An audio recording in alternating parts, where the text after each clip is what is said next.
I wake up every minute with the fever dreams. I push my mind to a limit where it needs to be. I work blind, got vision I don't need to see. I'm picking mind over matter, I believe in me. I need to find more hours in the day to breathe. Need to find more power in the way I be. And when my mind turns sour with the painful scenes, I need to scream out loud, I can't stop me. I wanna be the greatest like Rocky. You know I leave them all hating like a hobby. I'm out here making moves like a lobby. And if you ain't with me, it's your loss. See, I got my mind on the facts. I'm a python, grab what I like real fast. Choke until I have everything I attack. Everything that I lack, everything that I want. And I see, matter of fact, cause I'm my own worst enemy. Only if I let it be. I can control anything if I can just think carefully. I control my destiny. Deep up in my mind I manifest it. Every morning I wake up obsessed, and everything I do the best. And deep within my mind, you know I'll always manifest it.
I wake up every minute with the fever dreams. I push my mind to a limit where it needs to be. I work blind, got vision I don't need to see. I'm picking mind over matter, I believe in me. I need to find more hours in the day to breathe. Need to find more power in the way I be. And when my mind turns sour with the painful scenes, I need to scream out loud, I can't stop me. I wanna be the greatest like Rocky. You know I leave them all hating like a hobby. I'm out here making moves like a lobby. And if you ain't with me, it's your loss. See, I got my mind on the facts. I'm a python, grab what I like real fast. Choke until I have everything I attack. Everything that I lack, everything that I want. And I see, matter of fact, cause I'm my own worst enemy. Only if I let it be.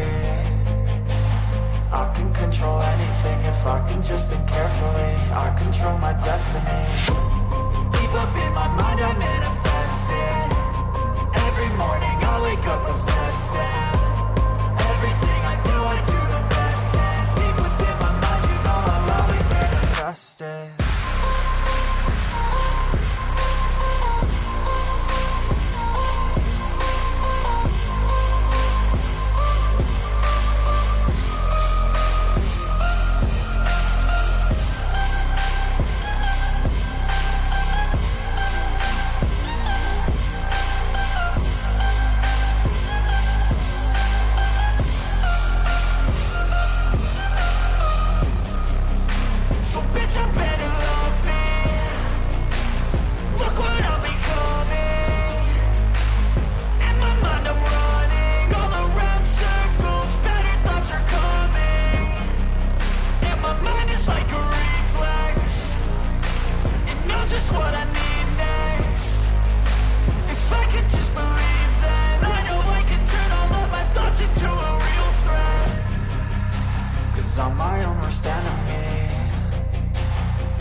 if I can just think carefully. I control my destiny. Deep up in my mind I manifest it. Every morning I wake up obsessed, and everything I do the best. And deep within my mind, you know I'll always manifest it.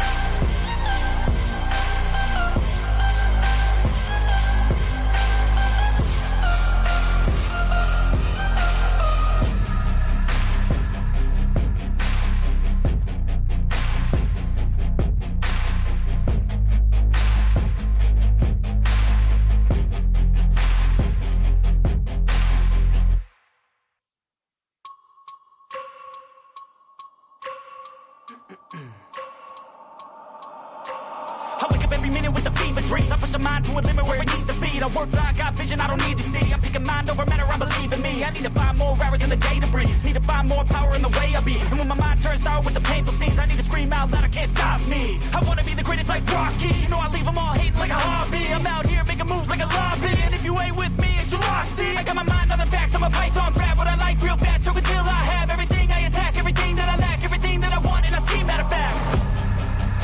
Cause I'm my own worst enemy. Only if I let it be. I can control anything if I can just think carefully. I control my destiny. Deep up in my mind I manifest it. Every morning I wake up obsessed, and everything I do the best. And deep within my mind, you know I'll always manifest it.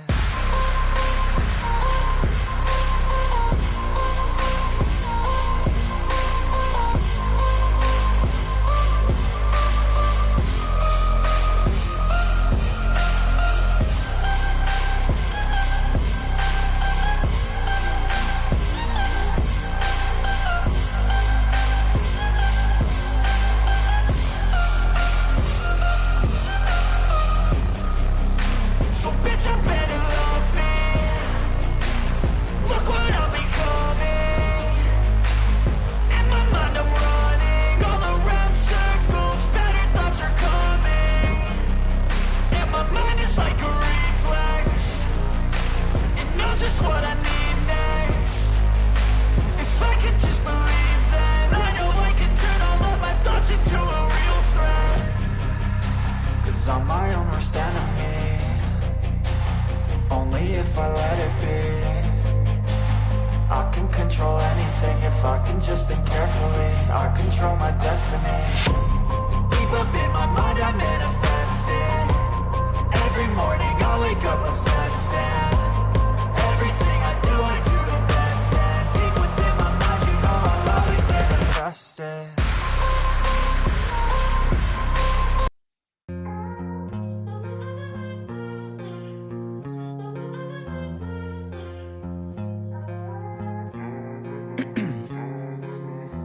In my veins, I've been driving this train. Years in this lane, there's no stopping this flame. Cause I came to the game and I changed it to play how I like, rearranged it to my own domain. Yeah, I got what it takes, made lots of mistakes, taking shots, skipping breaks, feeling lost, feeling great, popping off, singing straight, never stopped, never changed. All the squad here to play, and I've got something to say, yeah. I work hard each and every day. I get lost in the words I say. I don't push pause, no, I push play. I won't stop till I make a change. I withdraw on the things I make. I turn flaws into flawless traits. I build tall, never capped in space. I won't stop till I hear him say, oh, la, la, la, la, la, la.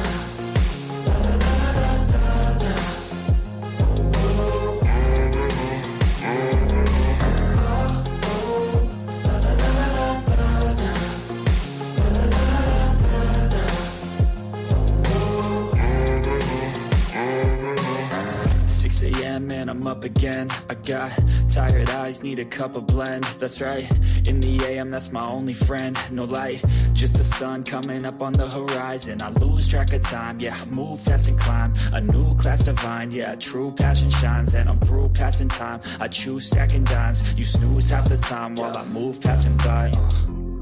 I work hard each and every day. I get lost in the words I say.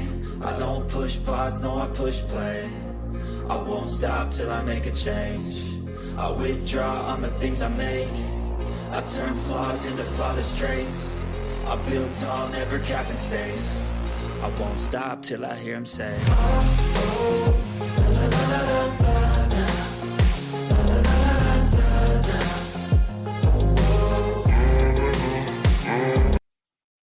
Yes, good people, big up to all of you. Welcome back to Just Perspective. Welcome back to another edition of the Blue Morning Show. And for today's edition, where we'll be taking our time, we don't have any news item lined up there. We will take our time to preview Chelsea's game at Wembley against the Giants.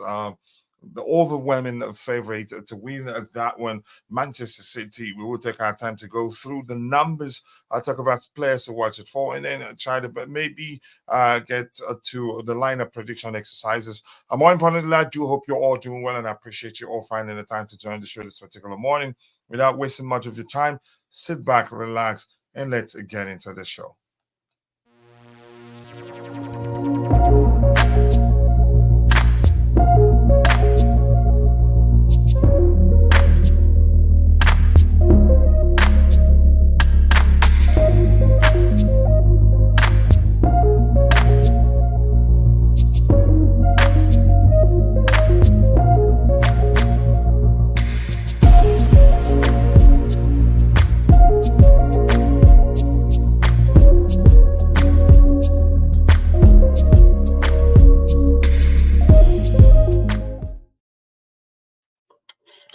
Yes, people, keep dropping the likes on the stream, people. The likes that do go a long way. I appreciate you all finding the time to join the show this particular morning. I do hope you're all doing well. And more importantly, like I say, good morning, good afternoon, and good evening. I wholeheartedly offer whatever suits your time zone.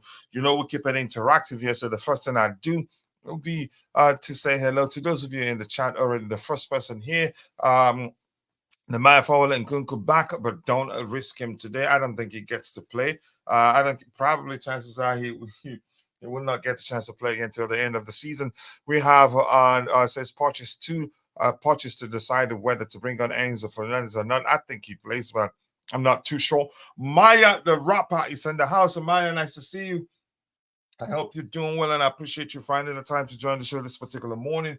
Thank you for always supporting the community. And yeah, you give me, I don't know how I'm going to remember all your names, the names you go by or you've used. I'm not sure I'm good at remembering all of them, but I'll give it a shot. AKA Brianni Yahayu, Vivel FC, Jackson FC. I think at one time you went with Bali FC, Contender FC. This the last one, something that I can't quite remember, but I'll find a way to, anytime I remember one, I'll log it into what I have. Did Poch write a love letter to us fans or not? Honestly, not that I know of. Maybe because I've been absent of something, a more pressing need. I have to phrase it that way, unfortunately. But nice to see you, brother. Make sure to hit the like button, people. John is in the house. Keep dropping the likes on the stream. We are 14 minutes in the show, and we have 13 likes already. We can do much better than that. Let's see if we can get it to 100 likes. And yes, I'm going to say this to those of you that are watching the show, and for one reason or the other, you're not able to participate in the chat. Just know that we appreciate you. And that's because you watching alone does go a long way. So thank you. But we want to ask you for one favor, one tiny bitty favor, which is to take a second and drop a like on the stream for us. It takes just half a second. It doesn't take too much time. Please, can you do that for us? And yep, this command ID crisis triggers Brian raping hard. A Contender FC, Jackson FC, Cold Palmer FC, and Viver FC, and the list goes on. And that's because how they remember all of them. But much love to you, brother. Always nice to see you in the chat. And this is Simon. I'm not sure what you're asking. Yep. ID crisis. That's the commander. And Weeze Paparazzi Beats. Nice to see you, brother. I hope you're doing well. I appreciate you finding the time to join the show this particular morning. I'm having a serious pain here, my knee, elbow, left elbow, but I think I'll be all right. Big up to you, brother. I hope you're doing well. And my Iraqi bro, Mabas05 is in the house. Big up Kachila. Let's hope we can get a win against Manchester City. If we beat them, I'd be confident to say certainly we're winning it. I hope that happens. And we have Chelsea. Mark Smith, please be careful. Don't jinx it. We can beat them. They're tired. And Jerry Z played before that game, prayed that the game gets to extra time, and that happened on the day, which means they're tired already. They've been playing quite a lot, and they've been complaining about being tired and playing a lot of games. And that game went into extra time to penalty, so they're probably tired. But don't jinx it by saying we're going to beat them 5-0. I'm quite sure you know that's not possible. If it happens, I take it. And Jerry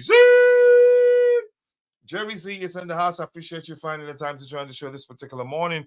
And Jerry, you know what to do. I haven't created a command for your YouTube channel yet, but you can share the link, and I'll talk about it once I get to it. Let's see. And if before Jerry Z does that, if you haven't, click the 3 dots to his name, click on go to channel, go and subscribe. Let's help him grow and get to 1,000 subscribers as soon as possible. And I'm going to say this, for those who say this, we're not a big account. We're not there even close to becoming a big account. That's why we still beg for likes every day. But we're growing. We're growing. We get there soon, but only if you can keep liking the video and sharing the stream, so that more people sharing the stream on whatever social media platforms where you have presence, so that people can come join us here and help us grow. West Brom nearly scored. Okay. Let's see. Kachila, do you remember when you started to laugh when Josh CFC said that I have Rafinha on special? That was hilarious, really. Yeah, that was hilarious. And once you see Josh, probably he's seen something that he feels like somebody he needs to say something. Let me just leave it at that. Get ready. It's Mauricio Pochettino's time, and the excitement, anticipation, and aura are just getting started. Let's turn on the party mode. Houston, no matter the outcome, I'm not going to turn on him. Like I said, I made my opinion of him clear. I could be wrong. That doesn't mean I'm correct, but I'm entitled to my opinion. And I've been one of his defenders, biggest defenders, until the day I made my opinion of him clear. It took me time to arrive to that conclusion. But that doesn't mean that he cannot change and start firing and hustling and become one of the best managers in the world. I think he's a human being, and people do learn from their mistakes. Maybe he's learned, and we've seen progress. In all honesty, irrespective of my opinion of him, we've seen progress. But my opinion hasn't changed until he convinces me to do otherwise. Let's see what else we have here. I'm so confident of today's game. Something keep telling me we're going to win. If we win it, you could argue, yeah, we definitely winning the cup.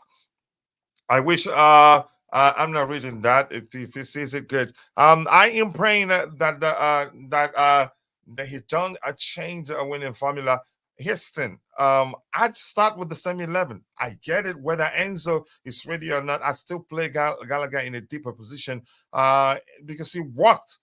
Balance is key. We played with a lot of balance on the day. Thiago Silva provided leadership and experience in the back line, and also helped us control the game, even though he wasn't playing in the midfield, but he helped us manage the game effectively. A lot of people didn't see it that way. A lot of people did see it, see if he was slowing down the game. He was excellent for us on the day. And the midfield, Conor Gallagher provided the much-needed balance, and everything in the attack were just as fluid as ever. As maybe you could say, just I don't know if it'd be correct to say we were as fluid as liquid on the day. But you get my opinion. Keep dropping the likes on the stream. Kachila, do you wear African sandals? Not really sandals. I don't like to wear sandals that much, but I have a lot of African attires. Yep. Every time I go, I make sure I get new ones in, and I think I should be mixing it up on the channel here. This is I got this from a Ghanaian friend. Let's go, people. Keep dropping the likes on the stream. CT trash cheats. Okay, let's see what happens. Coach, Ever since we made the watch out call, Chelsea hasn't lost a single game. Quite intriguing, isn't it? Isn't it? Looks like we did a commendable job. You could argue maybe the pressure got him to start doing better than he's done, but his thing, we've been making progress all the while. It's just that with Chelsea, so uh, with each loss comes a barrage of, you can say, demands for a change from the fan base and all that. I've always said, yeah, for instance, to be more specific here, our home record has improved, and yeah, that would go a long way.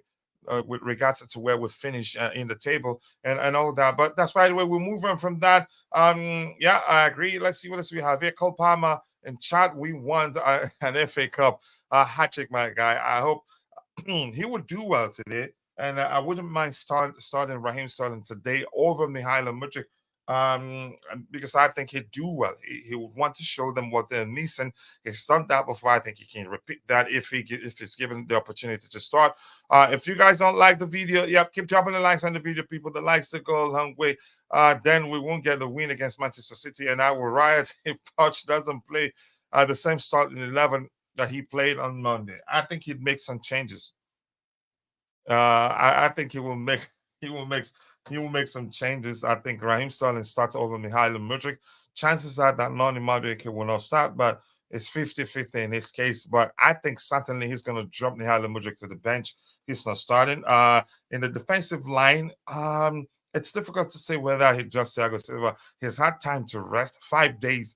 I think he'd need him to lead the back line against Manchester City, because if it's not there and if he starts the younger pairing, a younger pairing without Thiago Silva, I think they panic once the Man City mounts a persistent pressure on us. I think they panic, they make mistakes that that will lead to us conceding goals. Big up Maya the rapper. I read your comment. You're one of those to join the show this particular morning. I hope you're doing well. Hope you're all having a great weekend. I am enjoying my weekend, and I hope you're enjoying yours. Except for one reason, I don't want to say in public, but everything is all right now.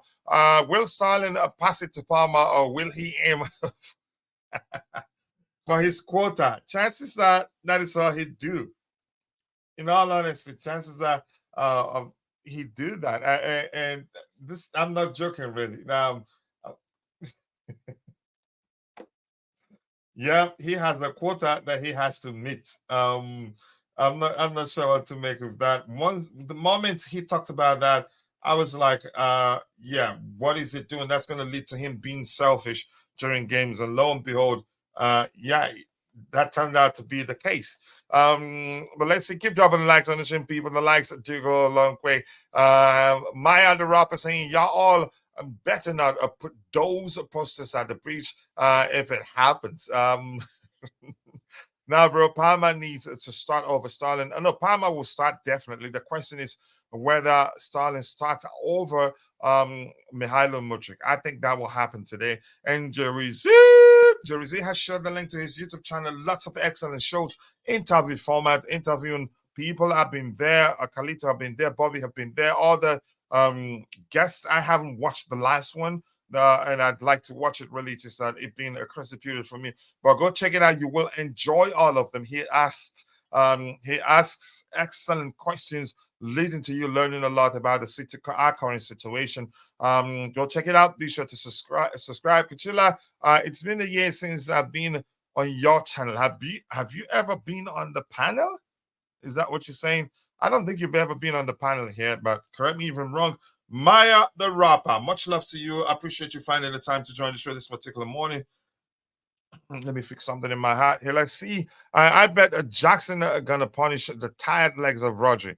I hope he does. Jackson has improved significantly, and I'm happy that I wasn't one of those that gave up on him. I've always preached to people, telling them Jackson isn't a number 9. Just let Jackson be Jackson, and we'll be good. Give me a second here. I'm trying to create a command here.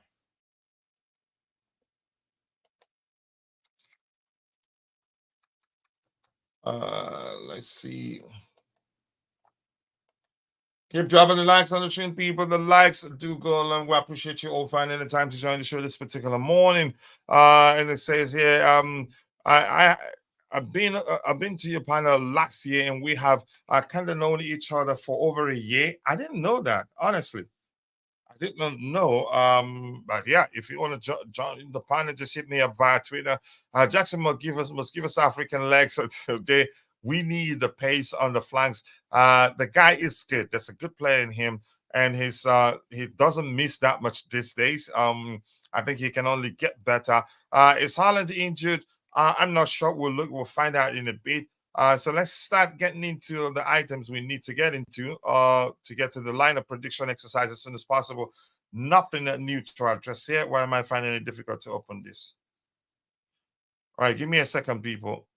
Let's see. This is the guy that I really want to open here. Why is it not opening? Okay, this is okay. Oh yeah. So let's get into it without wasting much of your time. Keep dropping the likes on the stream, people. The likes do go a long way. Let me see. This says this is okay. This is the 43rd trip to Wembley as a neutral venue and a record 30th since the National Stadium's regeneration in 2007. So Chelsea have been to Wembley for 43 times and 30 times since the you can say the renovation. I don't know if that's a correct language to use there. Let's see what else we have here. Jackson must wear shooting boots and not African sandals on the pitch. Oh my goodness, I'm not going to that extent of reading everything you have there. The guy I am worried about is Phil Foden. I think he'd be tired too. Has he been effective against us? Actually, I don't think Foden has been you can say productive against Chelsea. Maybe that's a more specific language to use there. On occasion, I don't remember if he's actually scored against us, even if he has not too many. I don't think he's been that productive against us. The person that I know that's been productive against us, is, what's his name? Kevin De Bruyne. Yeah. So for Foden, I'm not too sure. That's good coffee. All right, let's see. So yeah, let's see whether we beat them. Do I think we can beat them? I think we can beat them. The question is, will we beat them? That I honestly do not know. Keep dropping likes on the stream, people. The likes do go along. We appreciate you all finding the time to join the show this particular morning. Let's see. Let's talk about the game. The fan base's confidence is soaring for two solid reasons. One, in both games against City, we demonstrated a superiority despite the draws. You can say we played well against them. We did play well in both on both occasions, but didn't win. One of them, I've seen people argue that we were lucky, but in both we played really well. And you can say the result could have gone either way for a win for City or for us. He's been in form. He's been in form recently, so I am high key worried about him with KDB. I think Houston, more importantly, they will be tired, but I'm not banking on that to give us an edge and lead to us beating them on the day. I think Pep, he's an excellent tactician, and I don't think he'd like that to end in a draw. I think we're in trouble actually, and that's because we get a reaction from them after they lost after losing after they lost to Real Madrid on penalties. I think their aim would be to win this one, and they played this on two occasions, learning that yeah, we can take them on uppercut to uppercut, and they're not going to take it lightly. So we're actually playing against a wounded lion, for lack of a more specific language there, or more relatable language, if that makes sense. To City, City exerted themselves for 2 hours just 3 days ago, leaving them vulnerable to high intensity and playing style. Here's one thing I think you failed to realize. Maybe you know, maybe you're not paying attention to that. Is the fact uh, uh, um, they have an excellent squad depth. They can change, they can bring on 5 players and still play well. And I think chances are he'd do the same thing he did when Graham Potter was still our managers. He started with you could argue what was a second tier 11, but as the game progressed, they started to bring in the top guns, and everything changed immediately.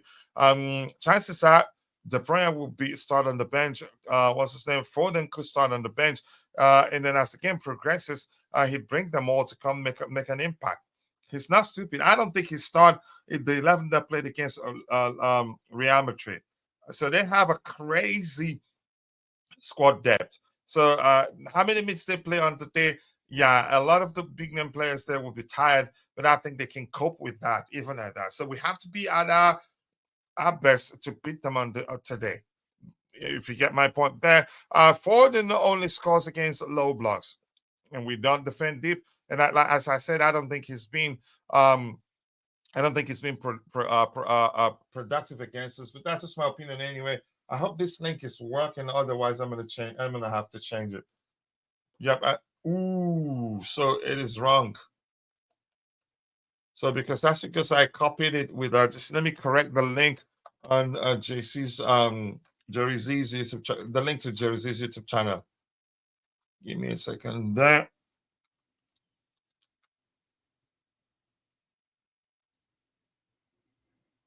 Okay, that's the correct link. So let me fix that.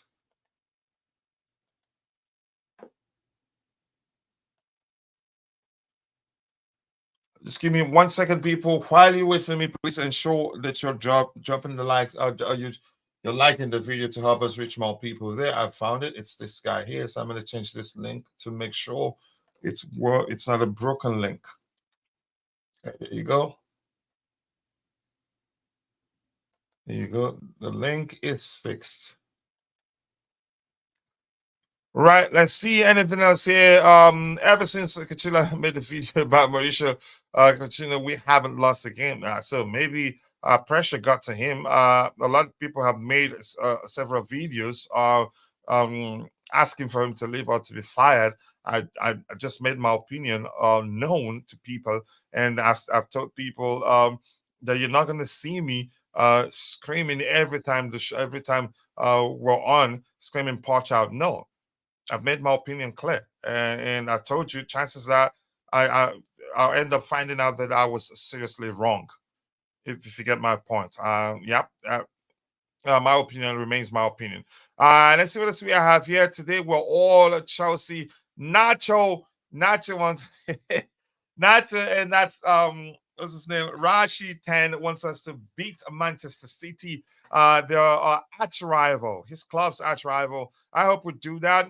I want us to win the FA Cup so that we can shove it into Arsenal fans' faces, because the chances are they're not going to win anything this season. They're still in the title race, but I don't see Man City dropping points. I think Man City will end up winning it, and that will be again if we beat them today, and their only focus will be their only focus will now be the Premier League, and I don't think they will falter. I think they will win it. They will win the rest of the games they have and win the league. I don't want Arsenal to win anything this season, so we can banter the heck out of them. Bless up, Chelsea boy. Nice to see you. I hope you're doing well. I appreciate you finding the time to join the show this particular morning. And Chelsea boy saying, Coach, why is Pep hyping up Pochettino for a beating? That's his thing. Jerry, don't worry. I've corrected the link. That's his thing, really. He hypes the crap out of you, even if he beats you 10-0 in the post-match presser. He'd tell people that that team, they're actually an excellent side. If you look at the way they played, he will make up some nonsense, and he always sounds convincing. So if you listen to him, chances are you'd believe him. The sound makes sense. So I'd say don't listen to Pep. I'm serious. He's full of it in terms of that. Let's just play, go into the game with the mindset that we're playing the best team in the world, play our game, then we can win. But if he's hyping, like I said, he's hyping us up to beat us. If we pay attention to the hypes and believe that, yeah, we're that good, that probably we can beat them easily, then we end up losing the game, if that makes sense. So my point is, yeah, we should play our hearts out on the day, play as if we're playing with the best against the best team in the world, then we'll win. I don't like listening to him. He's full of it. He lies through his teeth. Even if he beats you 40 goes by 40 goes to nothing, he still say they have a good side. If you look at them, you see them making progress. He will use hand signs to it. He's so believable. If you listen to him, I'm gonna repeat this. Chances are you'd believe him. He'd use his hands to say, if you see the way they pass the ball left, right, intricate passes, line breaking passes, and all that, it's only a matter of time they will be the best team in the world. But inside his mind is probably saying they're full of crap. Keep dropping the likes on the stream. Choma is in the house. Choma, I appreciate you finding the time to join the show this particular morning. I hope you're doing well. Thank you so much. It's been a while. I hope you're good. More importantly, could you like the only time Man City didn't win the league under Pep? It was back in 2019-2020 season when Liverpool won the league title for the first time in 30 years. Coach, do you think Poch will stay with the same 11 he made that he used against Everton? It's difficult to say. I still think Raheem Sterling will come in for Mihailo Mudryk. Like, Mudryk will be on the bench, but I think Raheem Sterling will start over him. I don't know whether Enzo starts. It's difficult to say what he'd do with regards to Enzo starting or not starting. I'm not too sure. We'll find out. My day will be great today if Chelsea wins today. Collins and Achiwa, I hope we win. And the blue.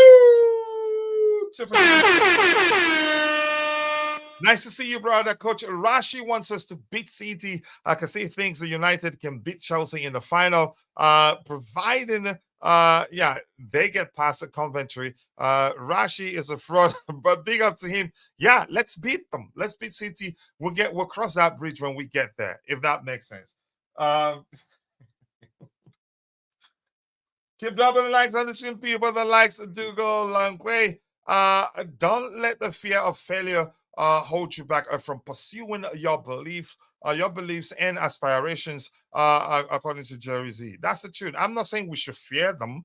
I'm just saying my point is that we shouldn't go into the game with the mindset that they're tired, that given that reason that we can beat them. No. And I did explain to you they have a good squad depth. Yeah, he can make 5 changes and still be okay. He can also approach the game the way he did when we still had a Graham Potter as our manager. Start with a different, you could say, second tier 11, but as the game progresses, bring in the top guns and then, win the game. He did that on the Graham Potter, if that makes sense. He's just strolling. Let's see. Coach out. Yeah, Dan out. Dan, it's been a minute. I hope you're doing well. I appreciate you finding the time to join the show this particular morning. Much love to you, brother. Chelsea has to go and fight to reach the final. No excuses. As we don't want silliness on players. Also, Man City won out from UEFA Champions League. I'm not holding my breath and saying that, yeah, they're one out that we're going to beat. No, they have a very good squad depth. Have you forgotten that? So I'm not banking on that. Rich Money Makers. Nice to see you, Rich Money Makers. I hope you're doing well. I appreciate you finding the time to join the show this particular morning. Big up, legend coach. We must win today. That's your ID there, and thank you for showing your ID. I see anything else we have here.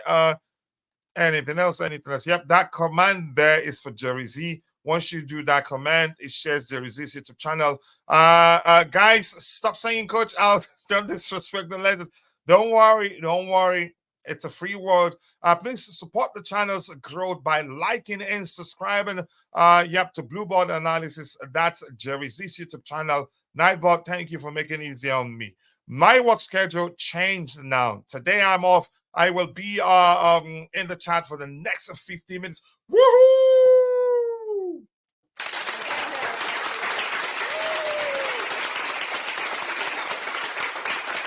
Yes, Choma is available.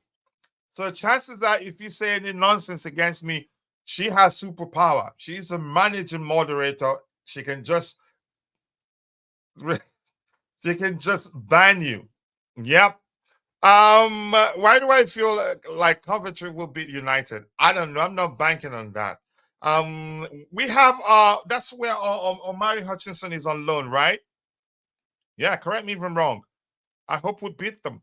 Poch is a sole manager to have defeated Pep with three clubs, Espanyol, Tottenham, and PSG. He has the opportunity to break his record by defeating Pep with Chelsea. I hope it happens, and I'll take it. Somebody please do exclamation mark GFC. 4 days ago, it was Akon's 54th birthday. The man who made that song, I love Akon so much. But happy birthday to him, belated birthday to be more specific there. Have you also subscribed to our sister channel, Soccer Perspective? Please go subscribe to that particular channel and help us get to 1,000 subscribers as soon as possible. I think we need about 20 plus subscribers to get to 1,000 subscribers. Just saying hello to people there. I'm gonna scroll to the very bottom and then I'll try to get to subsequent contributions in the chat. No, Coach, City are losing today. It won't even be close. I hope they do. I hope so. I hope we beat them. I'll take it. But I'm not just holding my breath.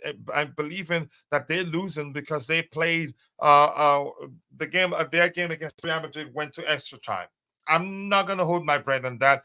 GFC Gavin, nice to see you. You can trigger the command yourself. You know the command, but nice to see you, brother. Cappuccino with three teaspoons, fam. Let's see what else we have there, Coach. Yeah, they do, but our team have been consistent this season and need to show if they want to win it. I think we can beat them. I'm going to leave it at that. I think we can beat them. Let's see what else we have here. It doesn't matter who is in City's 11. They will play the same, and they were unlucky to not get past Real Madrid. I think that's the truth. They were the better side on the day, and historically, they tend to bounce back with a vengeance in the next game. That was why I say we're playing a wounded lion. If anything, they will react, but reacting doesn't mean we can beat them. I think we can beat them, but will we? That's the question that the players need to answer. Let's see what else we have here. Big up to you too. What the team goes, superb finish by Cutboard. CFC women have grown into the game. Yep, I hope we beat them. It was Barcelona that knocked us out of the Champions League. I think we made it to what stage? I should be following the women's game more. Ty, nice to see you. You know what to do. I haven't created a command for you, but more importantly, I hope you're doing well. Thank you for finding the time to join the show this particular morning. Anything else to address here? Big up to you to GFC. Let's see. It's easier for Coventry to beat Manchester United. Down for Chelsea to lose against Manchester City. Wow. Some comment right there. Let's see. I'm not saying anything about today's game. Cannot underestimate City. It's as simple as that. And that's what I've said. You just cannot underestimate them. The fact that they played their game against Real Madrid, went into extra time, it's no guarantee that we beat them. It's as simple as that. And I'm not changing that really. Big up legends. I'll be up just saying hello. Okay, Bobby, see you when you arrive here. Anything else to address? And that's it. I think we're gonna be moving to the next item we have lined up there. When I have people speaking to them, I'm gonna create a lot of commands because it will help me save some energy whenever I'm hosting. GFC Gavin, I've checked out the command for your YouTube channel. So let's move on to the next item. We don't have too much lined up here. It's just this one, and then we get into the match preview exercise proper. Mauricio Pochettino says that Enzo Fernandez has trained well ahead of our FA Cup semi-final against Manchester City and will be in the squad for the clash at Wembley. I think given this coming, a lot of people think Enzo will definitely start. I don't think he starts. I think if I were Mauricio Pochettino, I'm not saying Enzo is a bad player. I think he's one of the best players. He's been one of our best performers this season so far. Probably not. I don't see, again, I can't remember. I know you could say, I think he's not different. He's not been 100% it for him, and you could say the same for all our players. So my point is, if I were Mauricio Pochettino, I wouldn't start him today. I'd go with the same midfield that played against Everton. It worked because Gallagher. He provided great balance to the squad, and that went a long way. But chances are Enzo will start today. I don't know. The manager, he's just I don't think he, given the way he phrased his response there, he didn't want to give away so much with regards to who starts and who doesn't start. So I'm gonna just leave that one at that. Let's see. Yep. GFC Gavin. Big up, man. People go and subscribe to Gavin's YouTube channel. Let's help him get to 1,000 subscribers as soon as possible. Let me say 5,000 subscribers as soon as possible. We're selfless because I aim, I don't know whether, but the main aim of Chelsea Perspective is to help Chelsea Football Club grow its fan base. And that's why we're selfless, because, yeah, if we help all the channels grow, they will reach more people and help, and in turn, help grow the fan base, if that makes sense. Let's see, Coach, I hope the positives. Okay, I hope the positive. We don't play weekday football. I said it's no excuse because our team fresh. Our team is fresh. Okay, I want to see passion today. I want to see passion too. If not, there's no hope finishing in the top six. I think we can beat them. Will we beat them? That question should be directed at the players, not me. Watch put Enzo and Casado double pivot. If I were Pochettino, I'd play Conor Gallagher and either Conor Gallagher or Enzo Fernandez, or Conor Gallagher and Moises Caicedo, either of the two. But I'd rather Conor Gallagher and Moises Caicedo because he worked. Why change it? Everyone subscribe to GFC Gavin, and he is the next legend with very good live streams. You've heard that from someone who's been to his YouTube channel there. Caicedo played better next to Gallagher in the double pivot. Yep, balance, great balance. Gallagher doing a lot of the dirty work there. Caicedo also was brilliant on the day, but Gallagher provided great balance. Anything else? I'm going to scroll to the very bottom, and then I'll try to get your subsequent contributions in the chat. We have Bobby in the house, and I think it's about time I brought him on, or I let him speak. Yeah. Yep. Bobby, big up to you. I appreciate you finding the time to join the show this particular morning. I hope you're doing well. So, Bobby, let's start. Are you looking forward to this one before we get into the match? The match preview exercise proper. Yeah, big up, coach. Big up, Bobby. Yeah, I might need to drop out at a point in that I might go quiet because I'm actually in the middle of the treatment. Okay. But there's a pause at the moment. That's why I can talk. All right. Yeah, but let's see now that we have you. Yeah, I mean, it's not a long treatment, but I will have to pause for a little while. Now, today's game, am I looking forward to it? I mean, that's your question. It's always an odd question because I don't really know how to answer it. That's what I like asking. I don't know what to expect. Look, I keep hearing things. There's one content creator that I love so much, but he really annoyed me when he kept banging on. Oh, Man City will be tired. Who told you that? They've got a big squad, a prepared squad, a much ready squad than we are. They're used to playing every 2 games a week or every 3 days or so. So extra time against Real Madrid, they have enough strength in depth to deal with this game. De Bruyne only played 90, if up to that. Same with Haaland. Those guys won't be phased by having a midweek game. They're used to it.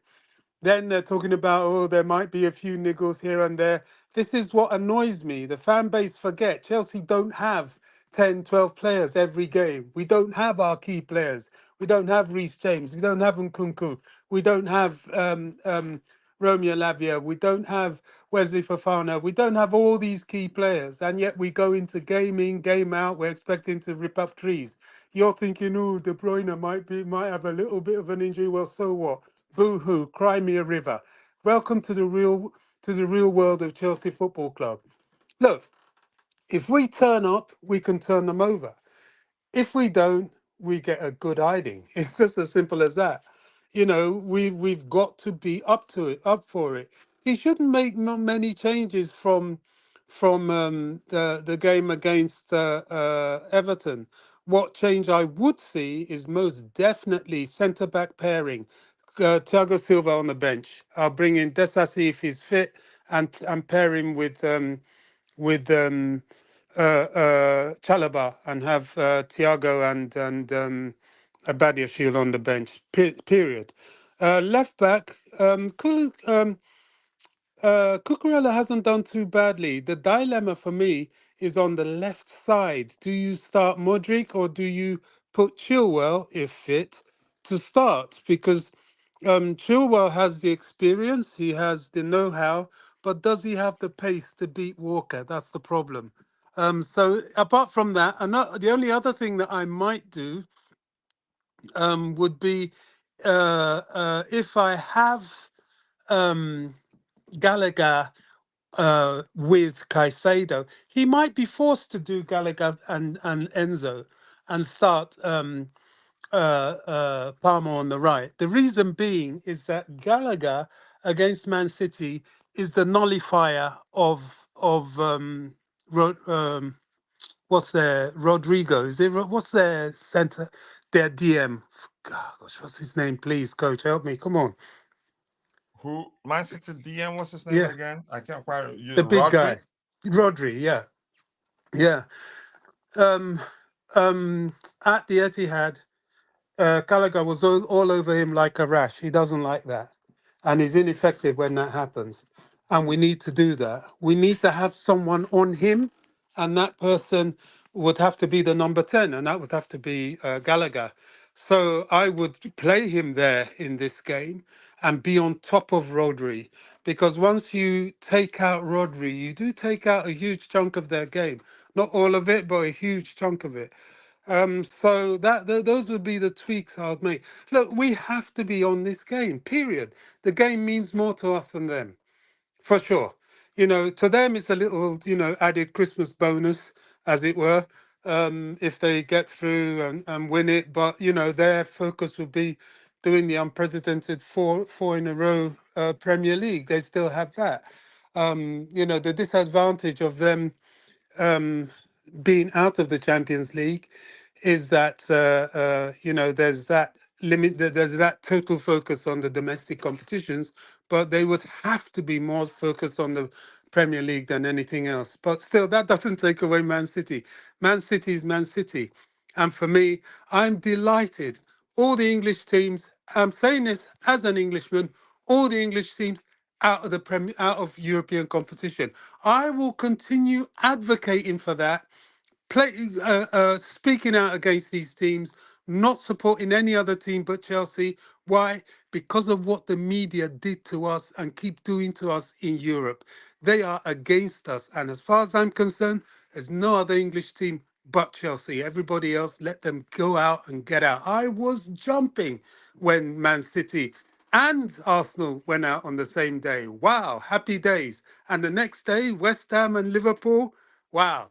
The hat trick would be if we can beat Man City in the semi-final. How's that?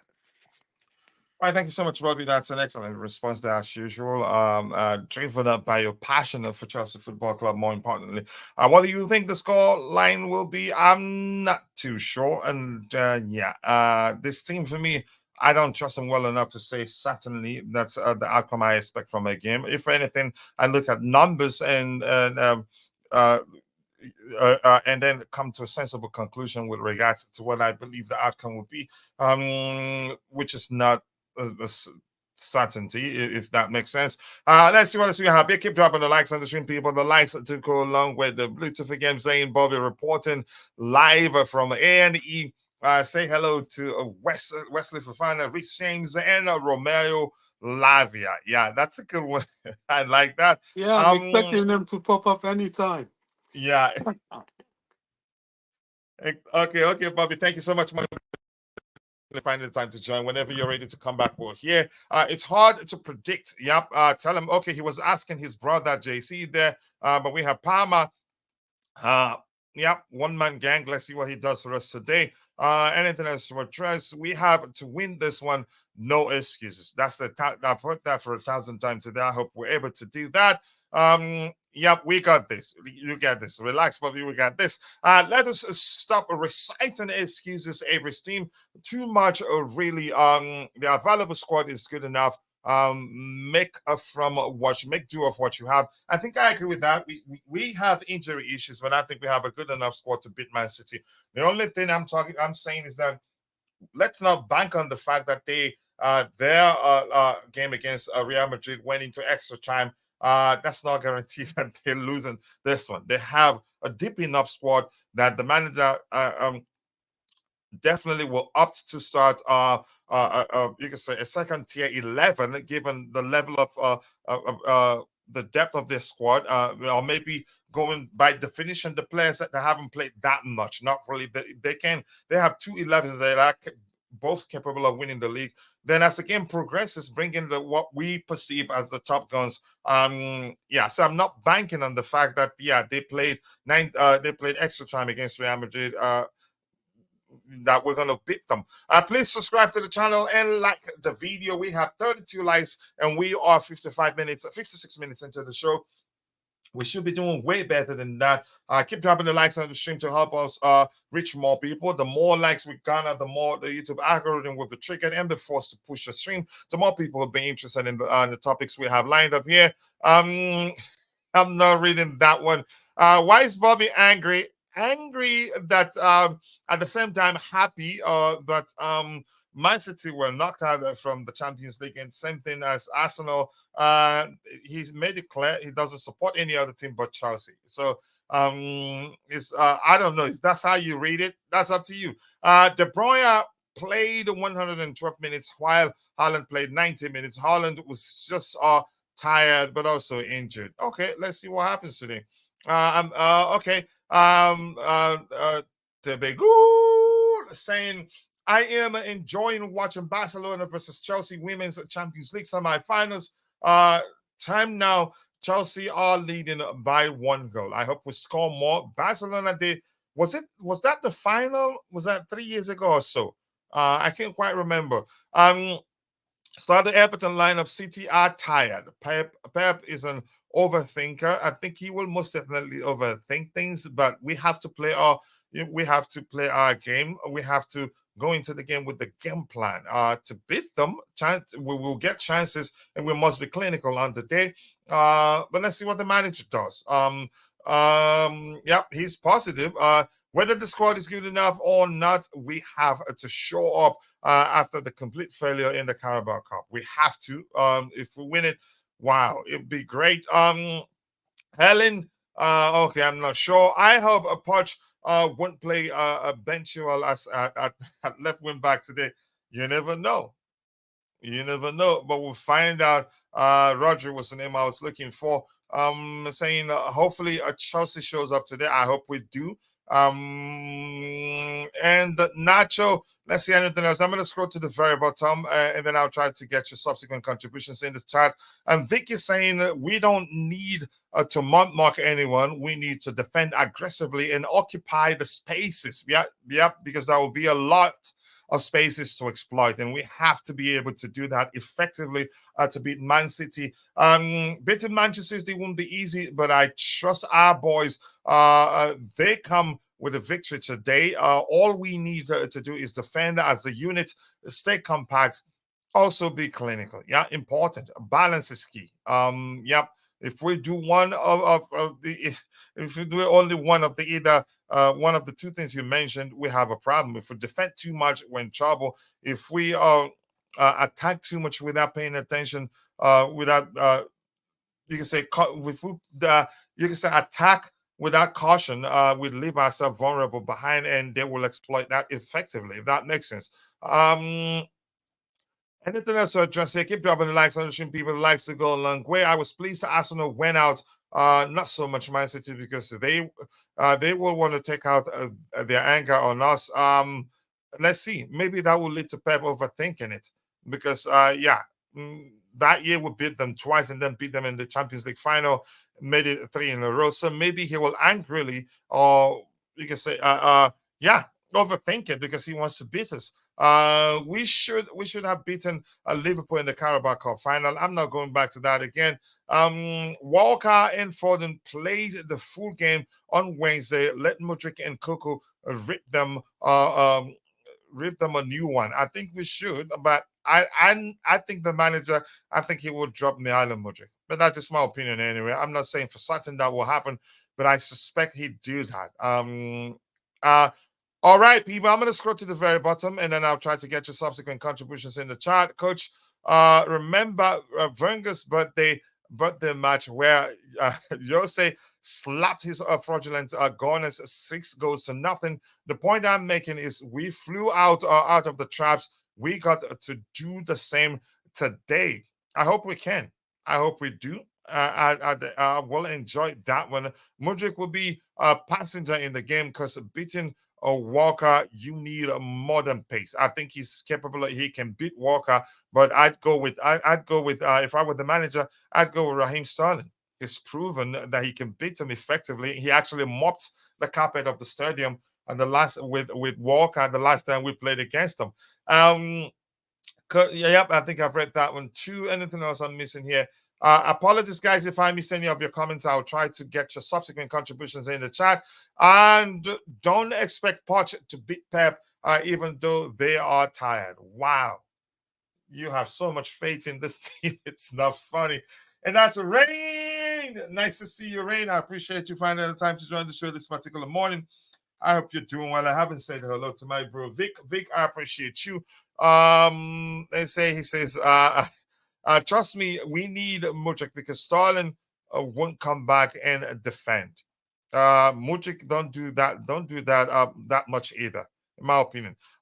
You can say Walker is tired, but half energy Walker will still pocket Mudryk. I don't think he will. We haven't until it happens. He hasn't. I don't think he'd be able to do that. I think in terms of pace, I think Mudryk will smoke him, in my opinion. But I need a more experienced head who's proven that he can actually smoke Walker in Raheem Sterling, and that's why I think he starts today. Why is Walker so fast at the age of 33? In all honesty, I've hired people to do a study on that. And when they're done, I'll give you the findings. I'll let you know the findings. Walker is already shaking each time he thinks about Sterling.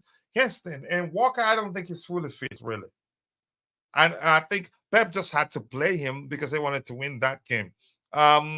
Keep dropping the likes on the stream, people. The likes do go a long way. It depends on our approach, in my opinion. If we can put it in behind, I think Mihailo Mudryk could get to it and smoke him, in my opinion. If we beat City and win FA Cup, let's give Poch another season. He doesn't even need to win that. I think the owners, given what the numbers say, and how he finishes the season, I think he'd be here next season, irrespective of what anybody thinks of him. Yeah, I myself included, irrespective of my opinion of him, and I don't want to talk about that now. I'm quite sure a lot of you. I think so too. Yeah. I'm quite sure a lot of you are well acquainted with my opinion of him. It doesn't matter. Let's see. Sterling hasn't played weeks, also lost weight, so he will be hungry.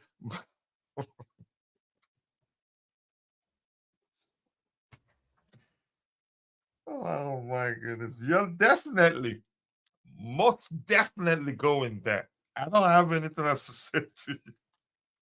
You have to mention that he's hungry. He doesn't have food at home, but he doesn't share his meal. So let him cook on the bench. Until once we get a striker in the summer, we should put Mudryk at a central attacking midfielder with a Jackson on the left wing. Let's see what the manager does. When we slap City today, watch how quick Rashi disappears a bit like United's defense at the bridge. Yeah, until they win a game, then you'd see him. I'd have Enzo on the bench for this one and then start him against Arsenal. Even though this is a must-win game, we will still have to think about future game. It's important, yeah. We have to be careful not to overplay players. Irrespective, yes, coach, you finally agreed with me. I'm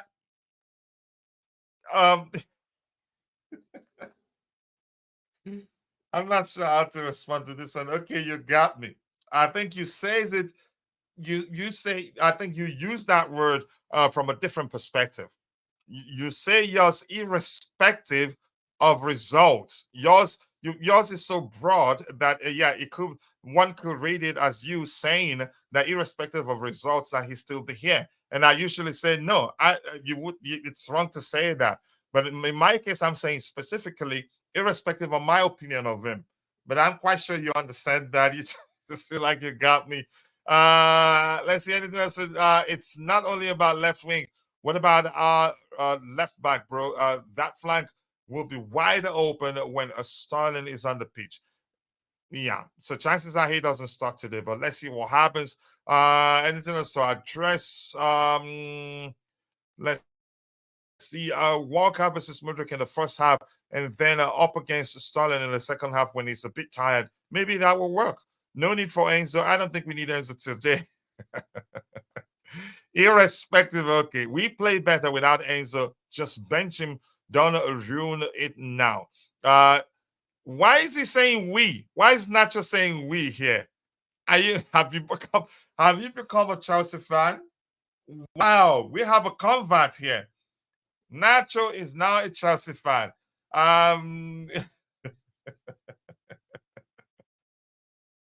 I didn't flip flop. I'm quite sure Supreme Court, he knows I did not flip flop. Sterling is only good when playing against City. You could say that. Let's see what else we have here. Keep dropping the likes on the stream. At least Dante and Blues are the vision. Sterling second half was.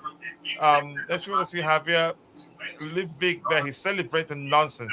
Gavin, I'll come to you in a bit. I'm gonna mute you because we're getting feedback, and then I'll come to you in a bit. Sterling, let's see what else we have here. Pep needs to be very careful that he doesn't lose key players to injuries in the run. In the running, it could cost him everything. He needs to chill. Okay. Continue. Let's hope we can beat Arsenal at the Emirates. My mate is an Arsenal fan, and I want to bully him. I think we can beat them because they'll be all out to win that game. They're not leading, they're not topping the table, where the case will be even a draw will be fine with them. I think they'll be playing to beat us to get back to topping the table, which will leave them open. And if we can if we exploit that effectively and be clinical on the day, I think we can beat them. Walker would rather want to face Mudryk than Sterling. Let's be honest. I think you can argue that because Sterling has proven that he can mop the floor with him. Well, let me read that again. So Walker would rather face Mudryk than Sterling. Yeah, I agree with you on that one. Being honest, yep, because Sterling has proven that he can mop the floor with him. Clip back, coach. Rashi is flip up. He's a Chelsea fan, maybe. Today I support Chelsea to an extent. He's saying we. We who? Enzo is still slow. Yeah, but there's a way you use them, you to conduce or maybe to mask that lack of pace. But his vision makes up for his lack of pace, in my opinion. But that's just my opinion anyway. Just talking to Vic there. Anything else we have here? We're going 9 games unbeaten today. Let's talk about it. Yeah. I've been even before a lot of people start talking about it. I've been saying we've been making progress given how many games we haven't. We've won again. We've gone with how many games at the time? I think it was that we went unbeaten at the time, but a lot of people were furious the fact that we lost in the final to Liverpool. A game that a lot of people thought, would be easy for us to win because Liverpool were depleted at the time. And also when we lost to was it to Middlesbrough in the first leg, all hell did break loose at the time, and I couldn't believe it. People weren't paying attention that we were making progress at the time. But I have my opinion of the manager, but different from a different perspective, in my opinion. Mine differs from that of a lot of people. Let's see what else we have here. No, you weren't trolling. You're a Chelsea fan. We caught you. It's on record. You can't change it. Rashi is only rooting Manchester United because of Rashford. Even since Mickey Mouse went to United, Rashi been leaning towards Chelsea. Thank you for catching that. Anything else? Yep, Nachotino. Yep, you could call him that. I just came back to confirm. Somebody said Rashi has been busted. He's a Cole Palmer fan. Yeah, you could say that. We must stay humble. Yep, everyone. Every time we hype up our progress, we lose. Okay, I don't know why you said that. I'm humbled now. But that's, by the way, GFC. Gavin, nice to see you. I appreciate you finding the time to join us on the panel this particular morning. I hope you're doing well. Are you looking forward to this one? Let's hear you. Yeah, I'm looking forward to it. It's the first time for a long time I really feel confident Hmm. that we can at least get something. I see a lot of progress in the coaching for the last couple of games because I was calling for Enzo or Gallagher to be out of that team, and unfortunately, that Enzo got injured in the Everton game, and we can see the difference when we're playing against a low block team when we only got two instead of three in the center of the pitch. And I hope today he can find the right formula, to go against Man City today. So if he find the right formula, I'm confident that we can pull something off. Hmm. When you say right formula, do you have anyone in mind? Or are you just saying that it's up to him to figure it out? Yeah, I'm talking about most likely in the midfield because that's where the game gonna be won or lost today. The game gonna be win or lost in the midfield. So if he can find the right partnership with Caicedo, because without Enzo in that midfield, you can see the difference of Caicedo. It's the best performance I see from Caicedo. So for me, it Which seems means like they the both. credit should actually go to Gallagher. Yeah. So when Caicedo got someone that have a little bit of legs can sit beside him, you can see where Caicedo advance a little bit and balance out the team a lot better than when he got Enzo beside him. So that's why I said if he can find the right formula. No, I just wanted you to be more specific. That I understood exactly what you said when I heard you say that.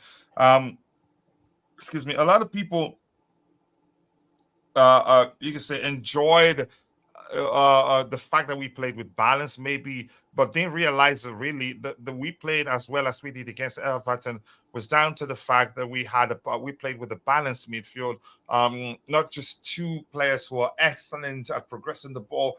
But don't do much in terms of protecting the defensive line.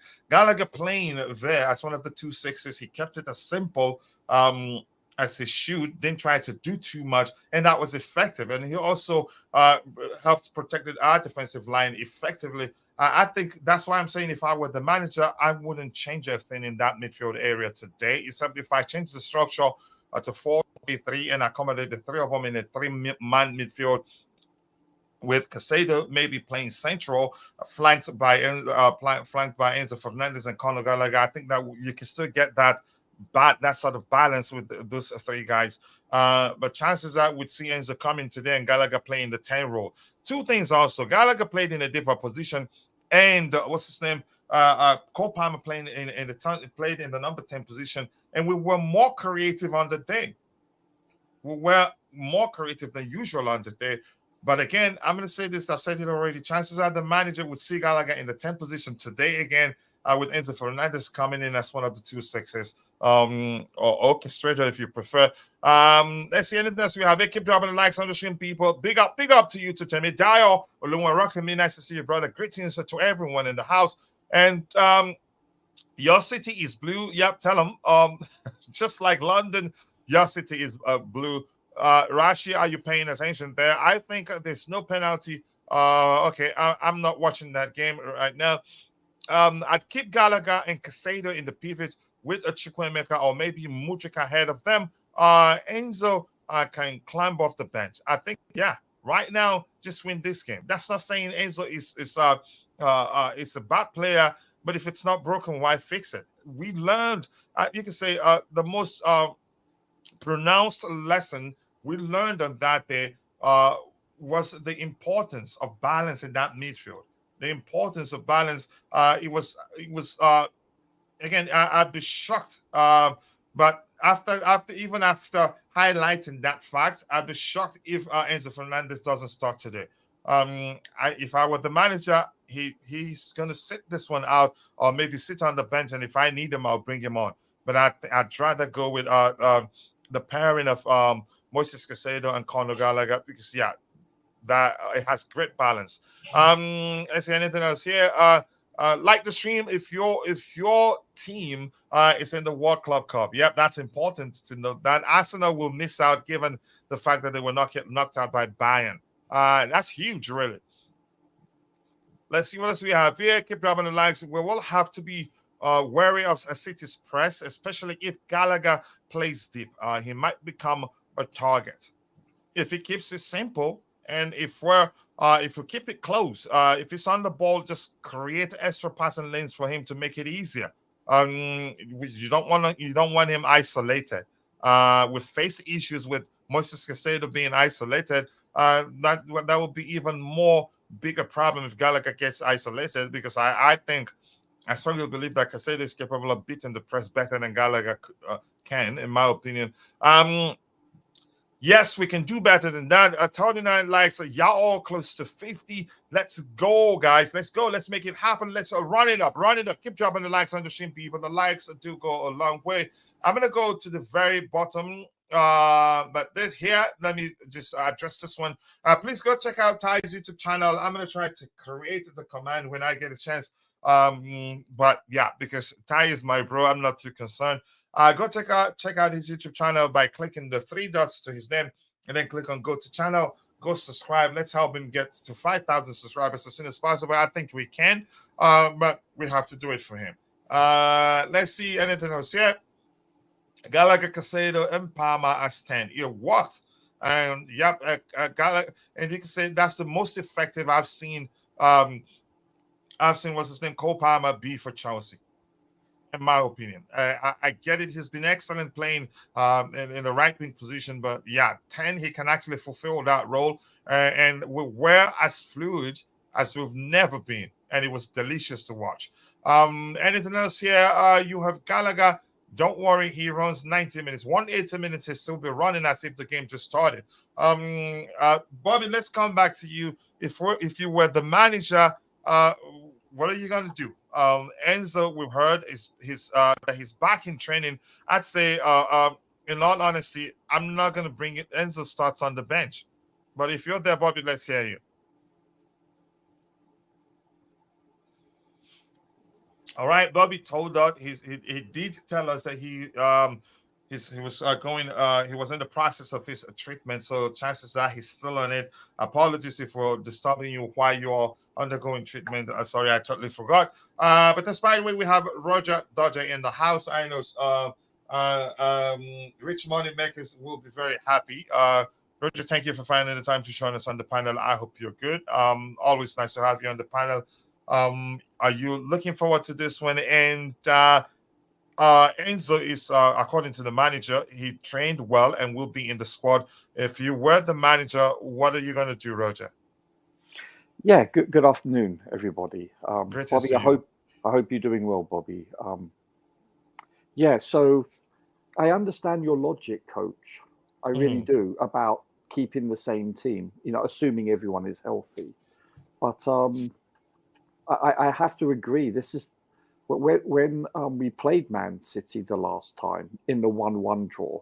Not so much the 4-4, but it was actually Gallagher that negated Rodri in the midfield. He's their most influential player for the most part. He's probably going to be their player of the year this year.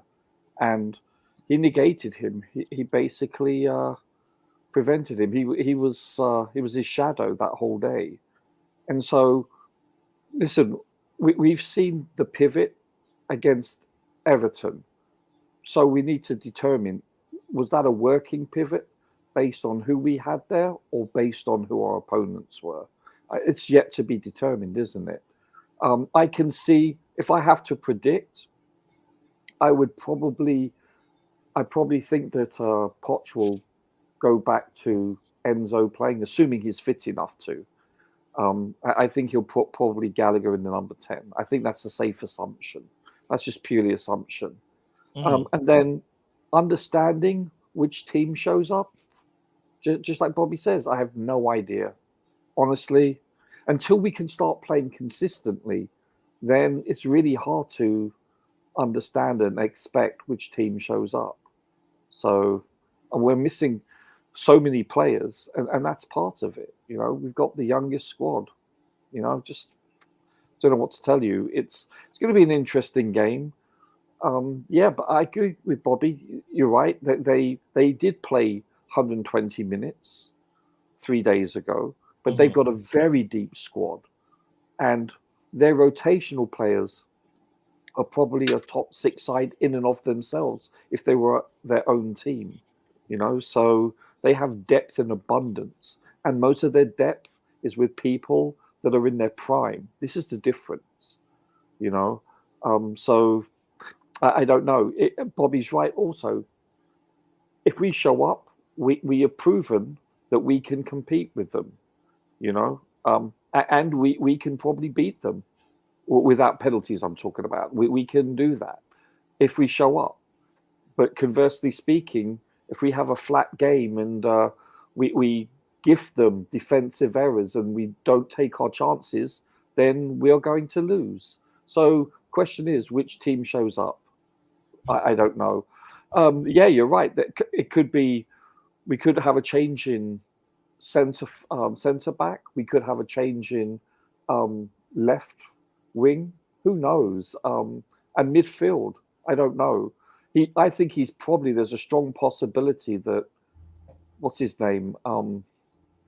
That Sterling will indeed probably start over Mudryk. Do I want that to happen? No, because the last time he played, he was actually average, if you recall. But the time before, he was man of the match, in my opinion. He played, I think, his best game in a Chelsea shirt. And he dominated that game. I thought he was excellent against Walker. But, as I've said before, I'd be happy if I don't see Sterling this year at all. I just want to see Mudryk play and see how much he can learn. This is an elongated preseason. I've been saying this for weeks now. Let's treat it as such, so that next year, they have a greater understanding and muscle memory as to where to play. And as for Noni, I don't know. Does he start there? I mean, does Palmer start in the 10? Yeah, it's hard. Listen, he has some good options, even though we're missing people like Nkunku, Fofana, Lavia, Badiashile, Colwell, I mean, etc., et al., right? We have a long laundry list of players that are just not available. So, I don't know. But it's going to be interesting. I think we can safely assume it's going to be a 4-2-3-1. It could be a back three. Who knows with this coach? Because he has been conservative on occasion playing certain teams. I don't know. Would it be correct to say under Pochettino, the starting structure doesn't really matter? It's important to pay attention to the application. Yeah. I mean, he can list the 4. I'm back now. I'm back, guys. Hola, Roger. How are you, mate? Yeah, Roger, I have a complaint. You joined the panel and give credit. Everything I said, you give the credit to Bobby, saying, I agree with Bobby. Also, I agree with Bobby. I agree with Bobby. Also, you didn't even give me a single credit. It's not worthy. No, but honestly, seriously, all joking aside, Bobby's very logical in how he astutely analysed his segment. He really was. I totally agree, especially with Rodri. I feel that was the number one reason why I feel that, in all likelihood, assuming Enzo's able to play, that he will play in the number 10. Yeah, I don't know. Poch, you never know. Can I chip in with one quick thing on this matter, please? Of course, mate. I think we're going to be forced to play a midfield 3, regardless of how well we did with the 2 and an advanced 3 in Palmer against Everton. Man City is not Everton. Yeah. We weren't really that brilliant against Everton, especially at the back. It's just that we took the lead at the right time, and where we were good was that we held on to it and elongated it, and scored our chances. I think we only really missed one one, maybe two chances in that Two, game, two, which is yeah. rare for us. It would have been 2 chances scored and 6 missed in other games. Yeah. Anyway, Good as it look, gets, Bobby. we need that midfield three, and this is where I think Enzo might play because Carney, I don't think, is yet fully fit. Yep. If Carney was fully fit, I'll have him doing the up and down bit with Caicedo. And why we have to play three in midfield is, okay, we've got Gallagher everywhere and primarily facing Rodri or nullifying Rodri, but we can't forget De Bruyne, we can't forget Bernardo Silva, and we must have a very active, defensively capable midfield as well as offensively capable to nullify those guys, at least to start. If later on, if the game is going as we want it to, we want to drop one and become more offensive or more expansive by introducing someone like Chilwell, fine. But at least to start, the midfield has to be flooded. We need 3 people in there. Hey, Bobby, can I ask, if Carney hypothetically is fit enough, would you start him in a number 10? Yes, but is he able to be all over Rodri like a rash? I'm not sure that's his game. I'm Bobby, not taking it you're away gonna from cause him. people to start calling him names now. Well, you know, I'm not taking it away from him because it's Oh. not No, necessarily but I understand what you're saying. Go ahead. yeah, it's not an easy game to play. And, you know, those that criticize Gallagher, one thing you can't take away from him is his endeavor. And he is a nuisance to the opposition. He will chase you and harry you and snap at you and tackle you and all that. And I don't view Carney as that sort of workhorse. He's capable, but he's more elegant in his play. And I'm not sure he would be the person to do that. However, if he was fit, I would put him on ahead of Enzo because he's enough to attack the fluid midfielders like your likes of De Bruyne and Bernardo Silva alongside Caicedo, as well as prove that extra bit of close control, offensive threat, goal threat. He can interchange going up and defending with Caicedo very well. So that would be my choice. But his His fitness link-up play is is awesome too yeah, with Palmer and Jackson. yeah, he works well with both of them. But Yeah. unfortunately, if we are playing like that, Jackson would be on. Yeah, definitely. I was thinking of Madueke. He might have to be on the bench Oh for yeah, Palmer for sure. because Palmer will go to the right. And I hate to say this, and people are quite right because of Sterling's performance against Walker. I would start him, but believe me, if he messes around, I would sub him even in the first half, like Jose Mourinho when he humiliated Joe Cole and brought him off after 20 minutes. I would do just that. So let's Yeah. Yeah, see but what happens. unfortunately, if he starts, he stays on the pitch for at least 75 minutes. Yeah, Um, sadly, Pochettino doesn't have that bottle. Unfortunately, I'm gonna catch up with what we have in the chat. I'll come back to you in a bit, Roger. I don't know whether you were still speaking. No, And go for it. okay, thank you. Code Palmer FC saying, think about it. Enzo with hernia injury cannot give us 100% against City. That was one of the reasons why I was arguing that if I were the manager, I argued if I were the manager, I will not start him. He'll start on the bench. If need be, I'll bring him on. I cannot give us 100% against City. You need that 100% effort from Gallagher and Caicedo. I like Enzo, but it's better he has the surgery and get it over with and not get involved until then. That's how I feel too.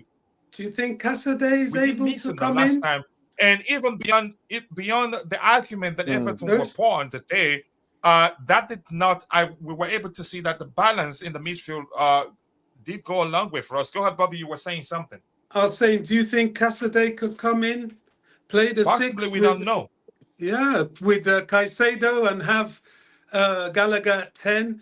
Gallagher at 10 drops the 6 anyway sometimes, as is It's a needed. big shout, Bobby. Sorry? It's a big shout It in a is a big game. huge shout for him in such a game. But if he's capable ahead of a somewhat injury-ridden Enzo, we may not have a choice. And therein may be a weakness. I don't know. Or it could end up being a strength. But if he's able to play through the pain because of the injections, then it's negligible. As long as the doctors have ascertained that playing will not Hurt him degrade the further. injury. Yeah, Well, yeah. he's been doing that all season. So, That would explain a lot. yeah. In the Miami, I'm going to say this quickly. I think over time I've learned at Chelsea the pressure is different. I get it, but it's a good sign that he's really, really doing well at Strasbourg, and I think they haven't lost a single game since he started playing for them. Who's that? Since he started starting for them. Andreas Talking Santos about at Strasbourg. Santos. Oh, I Santos. think Development coach. there's Let one him man stay of the there. match. I think one. I remember one of recent. One man of the match, and he won Player of the Week in France also. But here's the thing: he just needs to play. More importantly, I'm not regretting anything.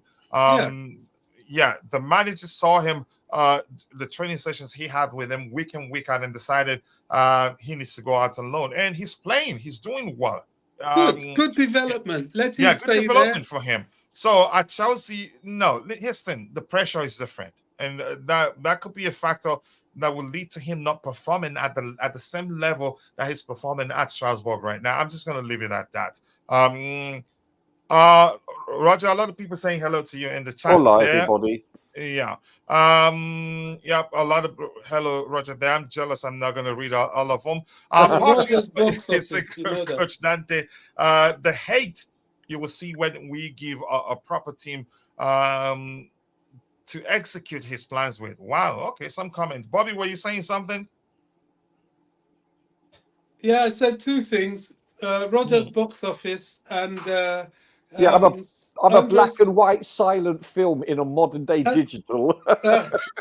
and Andre Santos. He's in the right place. Let him stay there. Let him keep developing. If he Here. can prove himself in the summer, pre-season, all and good. But I think development should be the watchword. The better they do on development, the better for him, and the greater his possibility of breaking into the main Chelsea team with time. Well, Bobby, after this game, I would like to see, assuming everyone's healthy, I would like to see actually Gallagher play in a double pivot with Caicedo more often. I want to know whether that was mostly due to Everton or was it more so with Gallagher and Caicedo playing well. You see what I'm saying? Well, they've done that before, haven't they? Yeah, I'm still to sticking lesser with effect. it. It's the balance he brings. And remember, we started talking about that even before it happened. Yeah, because then you can have the same. I would like to see the same starting lineup in the rest of our games, maybe with the exception of today.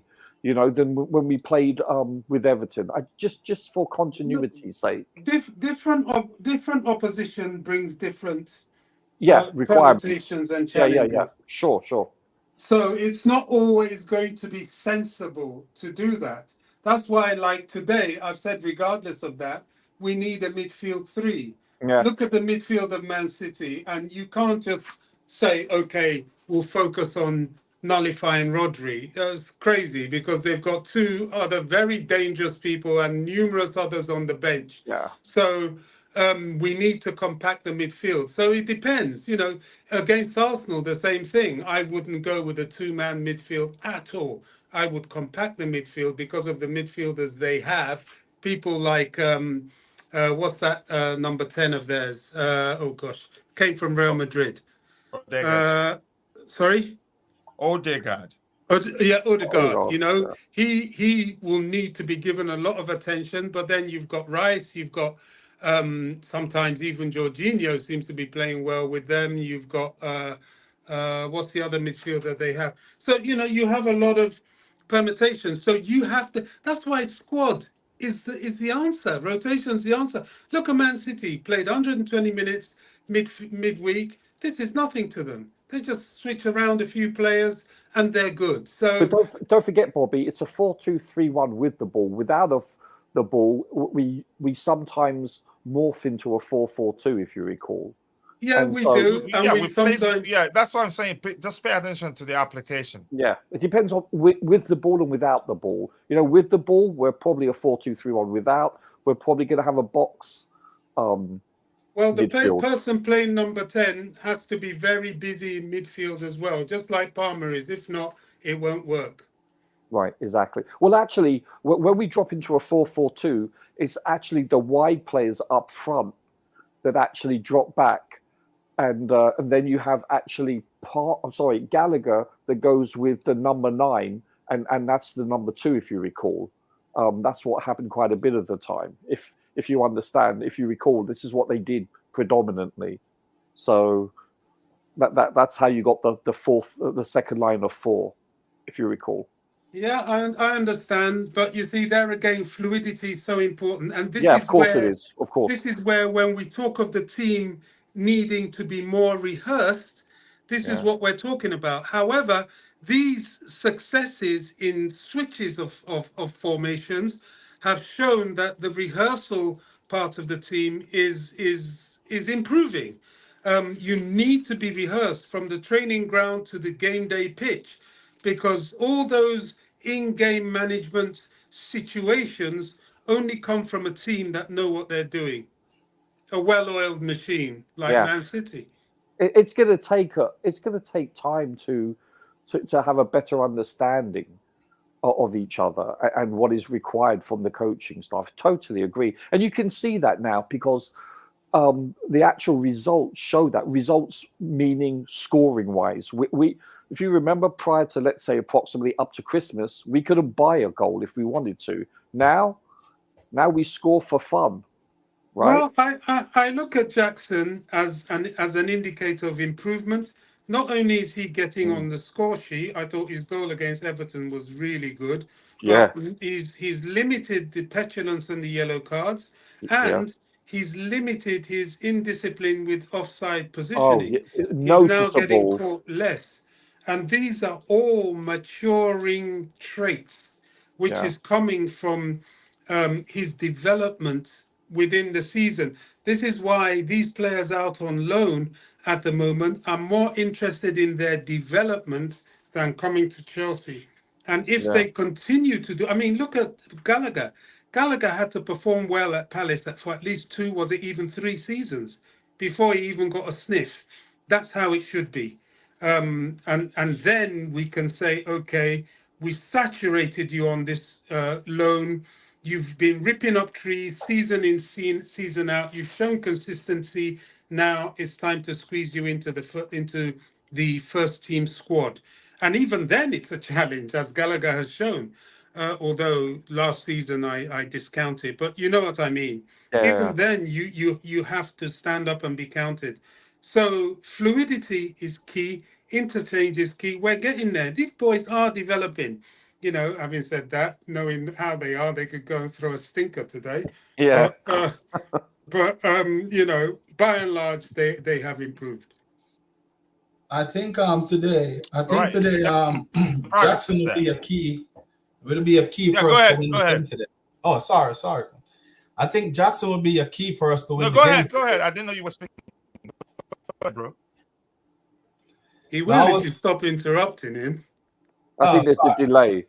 Yeah, I was saying I think Jackson would be a key for us to win in the game today, especially if Kyle Walker gonna play. I think we should use Mudryk through the center and Jackson wide, because Jackson can use the ball a little bit better than at this moment than a Mudryk. So for me, I think Jackson today will be the key for us to win this game. That's a very good shout. But don't you think they'll interchange anyway? Or they should do. Yes. But I that's mean, a very good interchange. shout. Yeah. All right, that's a good suggestion, but let's see what the manager does. I think Jackson will still play up top, but let's see. Big up to you too, Bobby Fairview. I hope you're doing well. The panel, I see the consensus that we leave Enzo on the bench. I'd start the same team as last match. I'd say yes. I would do the same for a multitude of reasons. We experienced a great balance in our pairing, 2-6 pairing on the day. Plus, Enzo isn't fully fit, and like Cold Palmer FC said in the chat there, Enzo isn't 100%, and that's an issue. Just Coach, saying, he will be if the pain injections work. Being fit is the only reason what's restricting him is his pain levels, right? So if the injections work, then he is 100% fit per se. Okay. I've had hernias, Coach. I know what it's like. But if you were the manager, would you? I would go with what the medical team says first. No. In terms of selection, even if it's fully fit, I probably would. I probably would start Enzo back there, and because of Rodri. This is the reason why. If you can neutralize Rodri, you severely limit that team. Then they're, I wouldn't say they're one-dimensional, but they're certainly not as multifaceted as they normally are. Let's put it that way. And that was proven correctly when on the 1-1 game. Gallagher had a great game against Rodri. He really did. He was his shadow. I cannot see Nani starting. He lacks a defensive discipline and contribution. We need to have our top game as a team. He lacks that. To be fair, Nani defends better than Modric. Honestly. Yeah, that's true. That's so true. I don't see that point. I haven't seen. He's improved. Nani has improved. Initially, Nani, his tracking back was quite horrible. And plus he would switch off. But I think he's improving, Nani. But you're right. Modric is still very raw. All right, let's give those in the chat the microphone. I'll come back to the panel again. We look at some numbers there. That respect is what I am here for. Just having a conversation with Dante there. Let's see what else we have here. Keep dropping the likes on the stream, people. The likes do go a long way. I appreciate you all finding the time to join the show. Anything else? Gallagher needs to be very disciplined, especially in midfield with covering with Rodri. Rodri and all Gallagher is needed in such games in a deeper position, in my opinion. A lot, you can say, most pronounced lessons learned from that Everton game. We can get more out of games if we play a more creative player in the 10 role. Then we can get good balance in the midfield if Gallagher plays deep, in my opinion. Choma, thank you for finding the time to join us this particular morning. Enjoy the rest of your day. See you next time when you have time to join us. From 4 against Man City, left wing Sterling, central attacking midfield Modric, right wing Palmer, striker Jackson. Okay, Choma, enjoy the rest of your day, and thank you so much for finding the time to join us this particular morning. Okay, he's having a good conversation there. I'm still trying to understand what Enzo brings to the team. I'm not going to be the one to explain it to you. He's been defensively weak. That I agree with you. But in terms of controlling games the best we can, he's the guy. He's the guy in terms of vision. He topples every other player in that team. He's been helping us control game. He controls the tempo of our approach and everything. The entire team hasn't been perfect as a unit in terms of managing games and controlling games. But without him, I think we're worse off in that aspect, actually. But we were able to conduce or maybe mask his absence because Thiago Silva was on the pitch, who reads the game and knows when to slow down and when to also push forward in terms of progressing the ball, if that makes sense. I'm not sure how else to explain that. But yeah, he's been very important in terms of the way we've played. I know it'd be difficult to make that argument stick because in his absence, we won by 6 goals to nothing and played. You can argue we played very well on the day. I fear that this is the game, like I said, that receives one more yellow card and ends up not being available for the next 2. We have to be ready. That has been cancelled now because they went without being carded. Yeah, they went without being carded against Everton. So now we start. No, I think it's the first 32 games. We've only played 31, I think, something like that. So it will be against Arsenal. If they don't get a yellow card against Arsenal. FA Cup count? No. Okay. And actually, the FA Cup is not included in it anyway. No, it's not. So, It's only league games we're talking yeah, about. yeah. So one more game, like Gavin said there. I like to give credit to who is due. Bobby will join the panel and say, I agree with Roger, I agree with Roger. Roger will join the panel, I agree with Bobby, I agree with Bobby. That's it. I'm not going to complain. Come to the dark side, coach.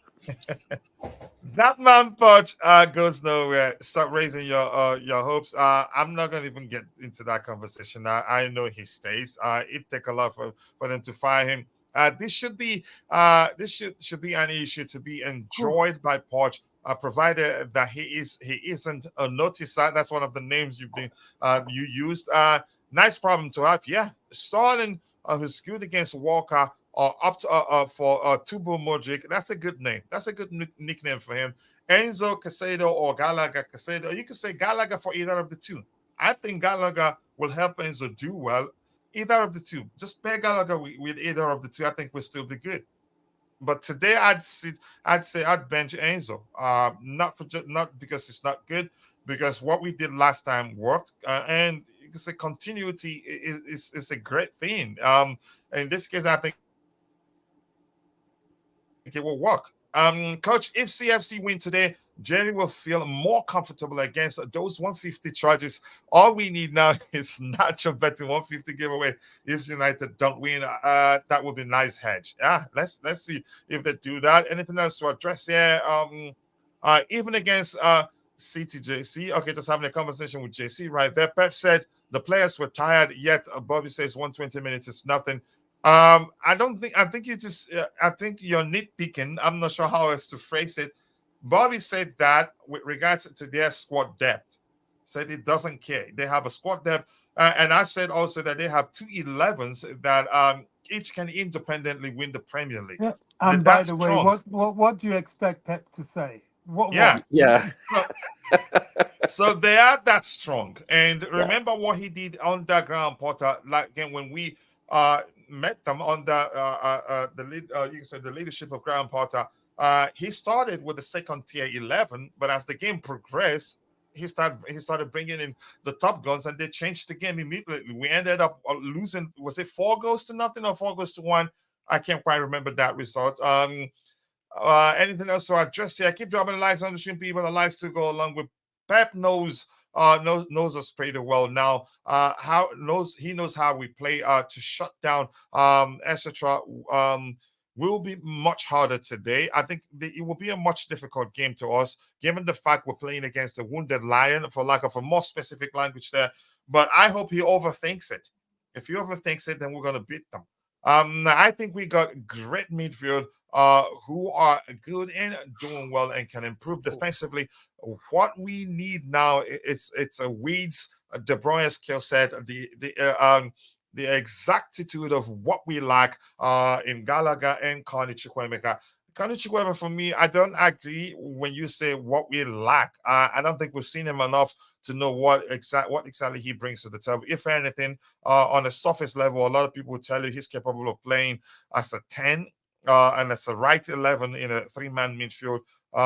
Right 8, so to speak, in a 3-man midfield. He's that good, and he's an intelligent player. He can also control the tempo of the game. I know that to that extent, but I need to see him more to learn more about him. Everyone is overthinking the tactics. Thank goodness we're not the manager. In my opinion, Enzo has failed to deliver for you, considering how much you paid to sign him. I disagree, and I hope you understand I have every right to disagree. He has nothing to do with his price tag. It's irrelevant. He doesn't determine. He does determine that, but it's the fair market value determines that. It's irrelevant what his price tag is. Has he been a failure? No. Has he been an outlandish success? No. He's been somewhere in the middle. So I think, listen, he's a young player, and we need to be patient with him. Price tag shouldn't come into that equation, in my opinion. By the way, Chelsea women are 1-0 up in Barcelona. 9 minutes extra time. We're in the second minute of extra time, and this will be a historic victory if they can hold on. I hope because I think they lost 4-0, if I'm not mistaken, 3 years ago in the semi-finals. Was that the semi-finals?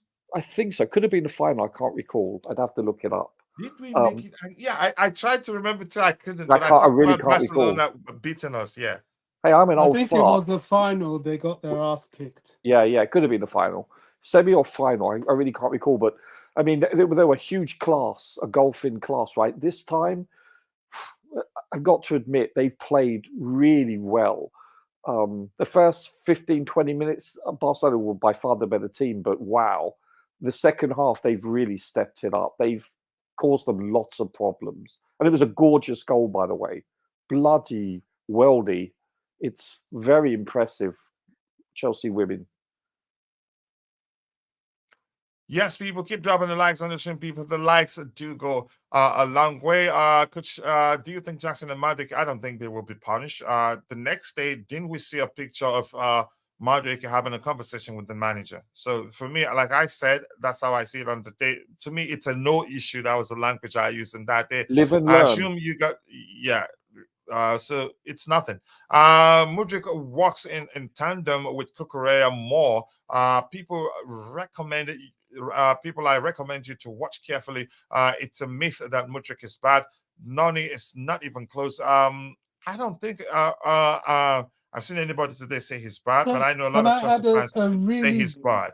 Say he's a bad player. Go ahead. Can I add a really brief flip side to that incident? Yeah, go ahead. Annoying and as unacceptable as it was, I side with Poch, where he says at least it shows that the players have a thirst and a confidence to take penalties, which is a better thing than having them shying away from it. Here. Then I'm gonna go with what Dele Alli said. Where were they on big occasions when they were needed? Histon, I think it depends on who you ask. But now, Bobby, actually, that's a 360 turnaround to your tone. The first time we talked about that incident, Bobby wasn't happy that day. Yeah, I mean, look, you can't keep grumbling over something that's been and gone. They're kids, they made their error, and it's done. However, with anything that is annoying, there is often something positive in it. With every negative, there's a positive. And the positive, if you're to find one from this situation, was that these two players are keen, are thirsty, and are confident to take penalties. So I would take that. It's very important. I don't know what Dele Alli meant. Where were they when it was in? What does he mean by that? They've been missing. Know, but I'm just saying. I think because we were, you could say, beating them by a lot of, you could say, 2 goals margin at the time, or 3 in total, or even 4 at the time. So you could say there wasn't much pressure, but when the pressure was high, a lot of them didn't push to take the penalty. I get Dele's point there. Yeah, I mean, we could dwell upon the negatives all day. The negatives are definitely there, that's for sure. But as I said, if there is a positive to be found, then it has to be that they thirst and they wish to take penalties. Because, look, it's still as much as an embarrassment if after grappling to take a penalty, you miss it. So it's just that the consequences may be less, but it's still in fact, they would have looked even worse and riled the fan base even more. It would have been a greater scandal had they been given their way and taken the penalty. So the outcome was good. But if I, just like Poch were to get any positive out of it, is that they are up for a penalty. So, I would rather that than them, show timidity towards a penalty, although the way they went about it was absolutely wrong. Can I get a little piece of that, Bobby? And that even get as much as you want from it. That even showed that we do got a confident penalty taker in Cole Palmer, because it's not the first time that been happening, and he still hold his composure and could have put it away. So that to show you that the kid is really, really confident. So that helped him in the longer term too. So it's a win-win in every situation. Yeah, you know what else though? If you watch that quarterfinal between Real Madrid and Man City, the shocking thing to me was the quality of players that performed poorly in the penalties. I mean, these were really poor penalties by Luka Modric, Bernardo Silva. I forget the other chap. It actually makes you appreciate even more so what Palmer's doing. Sorry, Roger, the other chap, none of us were surprised. I was like, oh, crikey, Pep doesn't know this geezer. He ain't scoring. He's never scored one for his country. He weren't going to score one for any club, and he didn't disappoint. Guess who that was? But Kovacic. How could he yeah, be one of your penalty takers? that was horrible, wasn't it? Yeah. I mean, to be honest with you, and that's what makes you appreciate Palmer's skill in taking penalties, especially his Panenka. I mean, he's an amazing penalty taker. He's going to miss eventually, but you have to appreciate the quality with which his penalties are taken.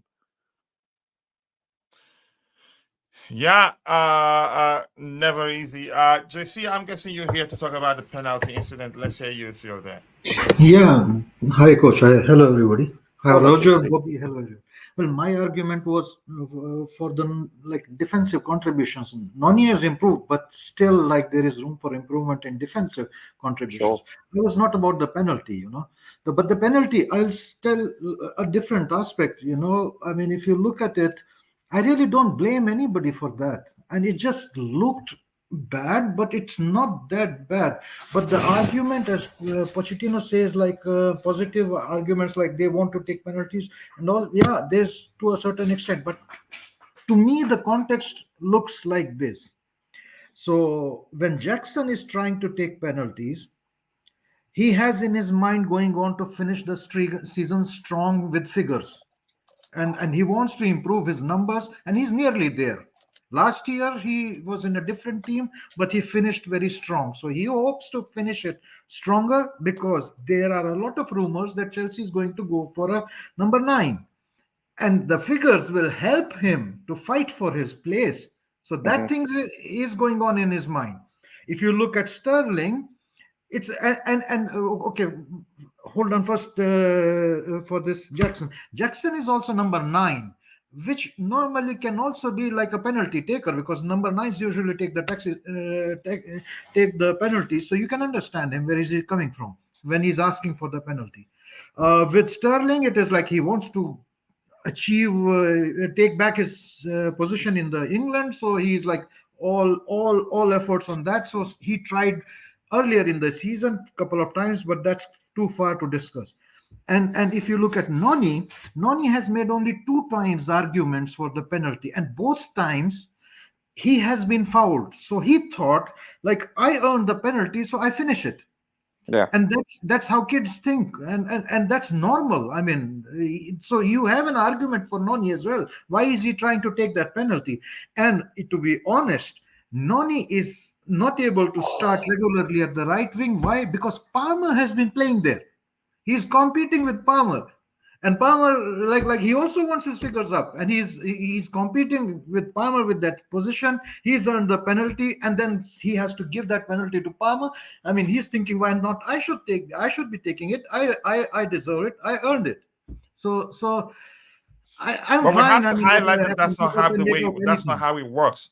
You earn, you don't take a penalty because you earned it. But normally, coach works is like the coach says, he's the number 1 penalty taker, he's the number 2 penalty taker if number 1 is not on the pitch, and he's the number 3 penalty taker. Now, Poch came out and said he has said that to the players, but I don't really think he has been clear enough, because I mean, in the past, in the press conferences, he has said that there is no designated penalty taker, and Poch flip-flops. And with the reaction of Noni and Jackson, I don't think they knew that Palmer is our designated penalty taker, because if they were, they won't be grabbing balls for that.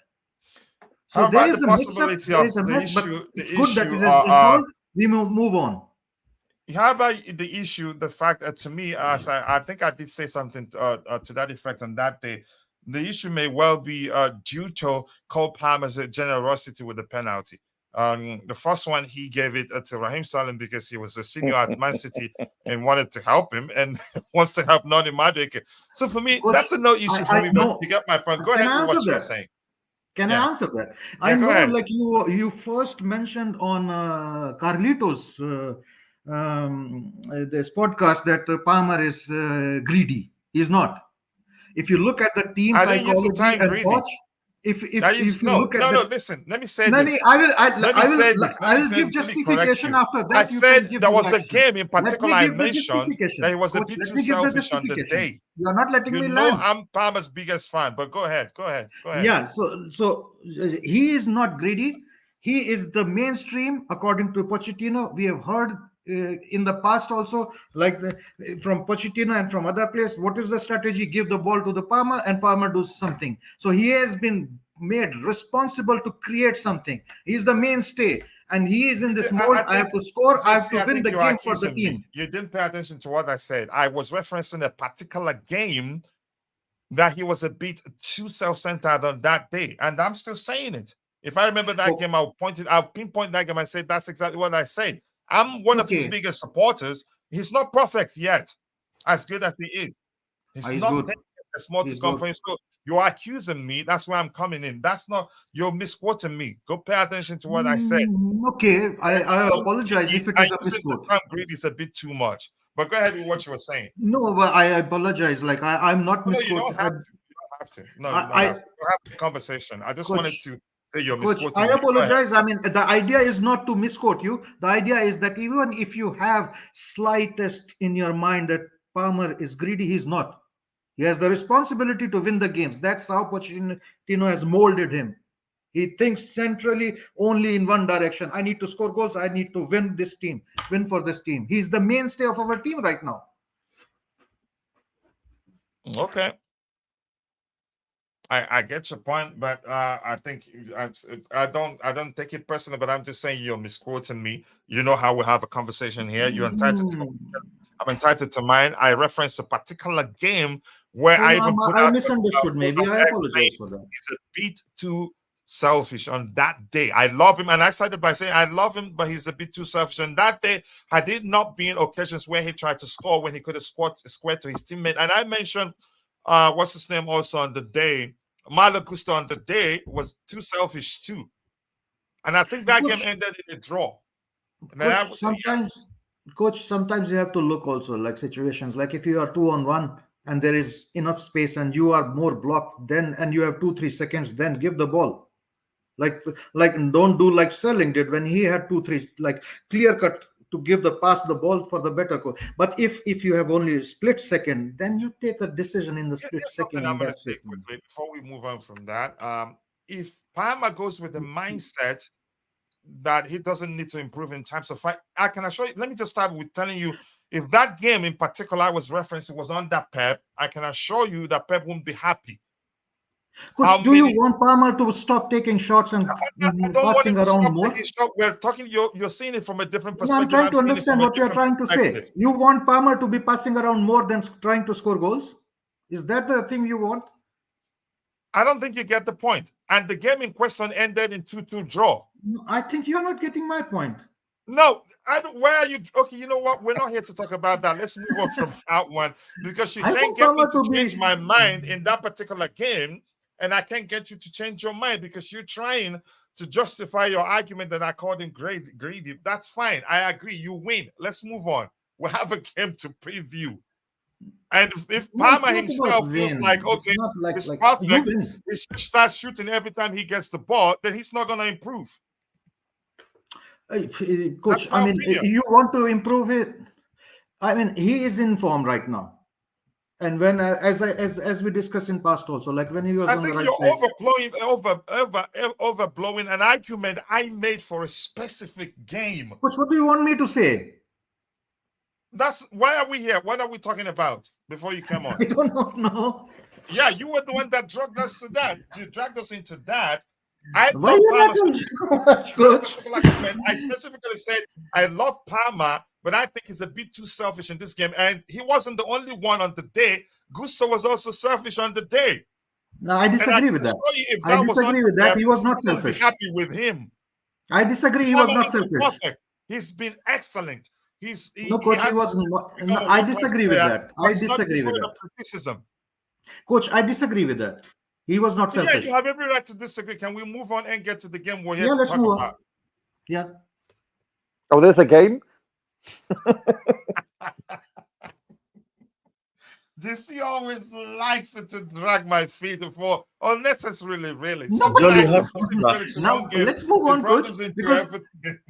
I mean, I have not seen anywhere else anybody saying other than this Jolly good penalty, show. other than these penalty episodes, that Palmer is a selfish player. Oh, so we were I've talking not about the seen it. penalty I've not then. seen And it in here's games what I other said than about the penalty penalty. grabs. Maybe he's being too, what was the language I used? I can't quite remember. His generosity was what I mentioned. He's being too generous with it. If the manager is saying that all the while that Palmer has been the designated penalty taker, then we should be asking Palmer, why do you always give it to them? Because he willingly gave it to Raheem Sterling before he missed it. Coach, he is on a record. He's been scoring. He has not missed a single penalty. If he gives penalty to somebody else in a game where we need to score, it's important. I would be angry and disheartened. Why is he even taking a risk? He's scoring well. Score and finish off the game. So where do But we last disagree game, here? he was So where do already we had disagree he already here? had a hat trick, and we were all comfortably winning. So probably So yes. where do we I disagree agree. here, He could JC? have That's the given it. question I'm asking. Where do we disagree? In a United game like United last minute, he should have been taking that penalty. But the last game, That's he what could I'm have saying. given, Where yeah. do we disagree here? You're not I telling just, me. I don't think Palmer is a greedy player. That's where we disagree. And did I talk about Palmer being greedy today? Oh, you didn't like that. You said I'm misquoting and all. You said these sentences, and you have been arguing that Palmer is a greedy player. Oh my goodness. We're not disagreeing on anything. You like Palmer, I like Palmer. And my argument about him being a bit too selfish was in a particular game. And in all honesty, in that game, he was. And I think that game ended in 2-2 draw. Which can't quite game are you remember what referring game to, it guys? was. Sorry?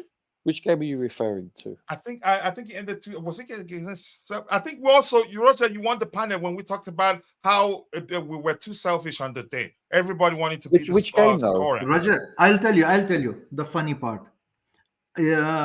I don't remember prior to this Everton penalty ever seeing an action by Palmer where I thought he was greedy or selfish. Now, I don't even know which game it was, but it was, I think, the game was against United Burnley. game. It was After against the United Burnley. game. Somebody in the chat has It helped. was, I think it was after the United game. I think it was after Somebody the in the United chat game. reminded us it was against Burnley, and I think Roger had that conversation with us. Heston, JC, this is unnecessary. whatever, Really. yeah. That's just you all the ways because you're my bro, but once it comes to on the panel, you're my enemy. You're just trying to find a way to condemn me, and you just this is really funny. But it's normal. Huh? People disagree on certain in that things. particular game, I was still saying he was too selfish. And on that day, Pep was our manager. He'd be furious with our players on that day. And had we been less selfish, we could have won that game. Because even Jackson had one that had his credit for his teammate. We would have scored. Malo Gusto, the same thing. Palmer on 2 occasions on the same day. Actually, okay, I will rewatch that game. You give me the motivation. Okay, I will rewatch that game. I think the major reason why we dropped points in that game was not because of offensive selfishness. Defense. I think it was defensive errors yet again. Yeah. Both Sheffield and Burnley were basically had nothing to do with offense. Offense, listen, when you're scoring at least multiple goals per game, that's not a deficiency. That's good. However, when you're conceding multiple goals each game, that's where the issue lies, especially in the context of how we conceded the goals. That was the problem, in my opinion. Yeah. But are we saying that it's okay to be selfish if we defend well? What do you mean, we, white man? No, but Roger, you get my argument. This is nothing really. I think, in all honesty, as good as Palmer is, he's not finished. He's not the finished. You get that reference, right? Tonto, being surrounded by Indians. He goes, "We're surrounded." He goes, "What do you mean we surrounded?" Roger. Hold on, Roger. Now he's hiding behind you. Now coach is hiding behind you, Roger. Anyway, let's talk about the semi-final coming up, gentlemen. Please, let's do. I don't know how JC dragged us into that because he wants to cook coach. He had to drag us to that. Medium rare. Oh my goodness! But it's a competitive sport. It's not about selfish things, actually. No, I mean, everybody's competing. I think maybe it's how you read it. But let's get back to where we are, JC. And that's why I gave also for the penalties these arguments, because you can understand Noni why he wants to. No, take I don't think that has you anything can to do with the penalty. Jackson why he also wants to take a penalty. Okay, all right. I don't know. I'm lost. I don't know where we are. This is very. We have a game today. Did you? Do we? Apparently. Okay, just is killing me, man. Oh gosh. Okay. Peter Selby got Wembley. Let's see. It was in the final. We're starting strong today. Hope the girls can get. Okay, so that game in particular was in the final. I'm gonna scroll to the very bottom because probably there's been 1,000 more comments in the chat, and that's a lot of them. Let me see anything else. Let's move on from it. Even if I see anything aligned to the argument whether Palmer was selfish on that day or not, I'm not gonna read it. We have to move on. You could say the argument was between I and JC, and let's leave it at that. I think it would drag us to unnecessary, you could say, angles that we don't want to go through. But that's, by the way, what else here? What were we talking again? About inflation. We were talking about the fact that I've been waiting for the past 30 minutes to talk. Hey, okay, Ty, let's hear you before you sue us. You know we don't like him, Roger.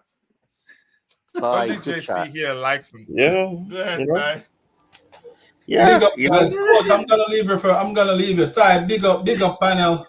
Thank you so much for joining, GFC. Anything else you want to say before you leave?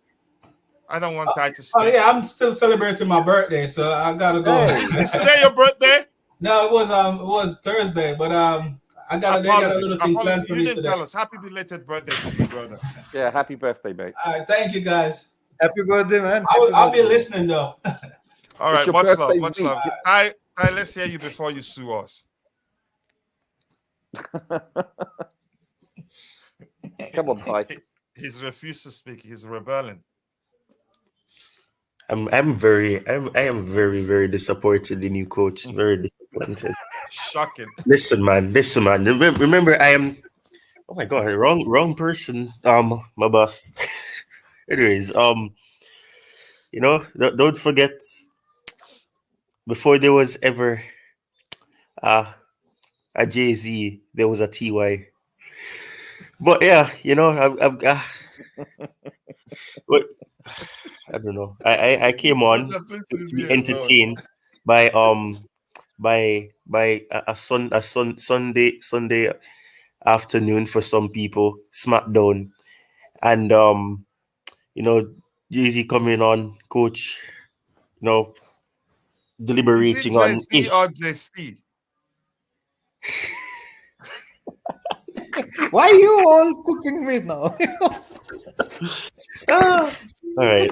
So Ty has been miscalling your name. Go ahead, so we can go get on. Yeah, but I mean, so are we gonna actually talk about the semi-finals? Yeah. Go ahead. Are you looking forward to it? No, I'm not. I'm actually not looking forward to it because why is that? Let us know.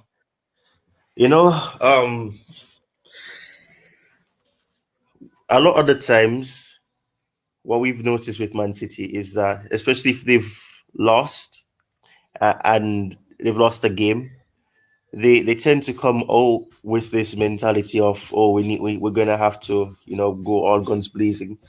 And I heard an interesting statement that our problem is not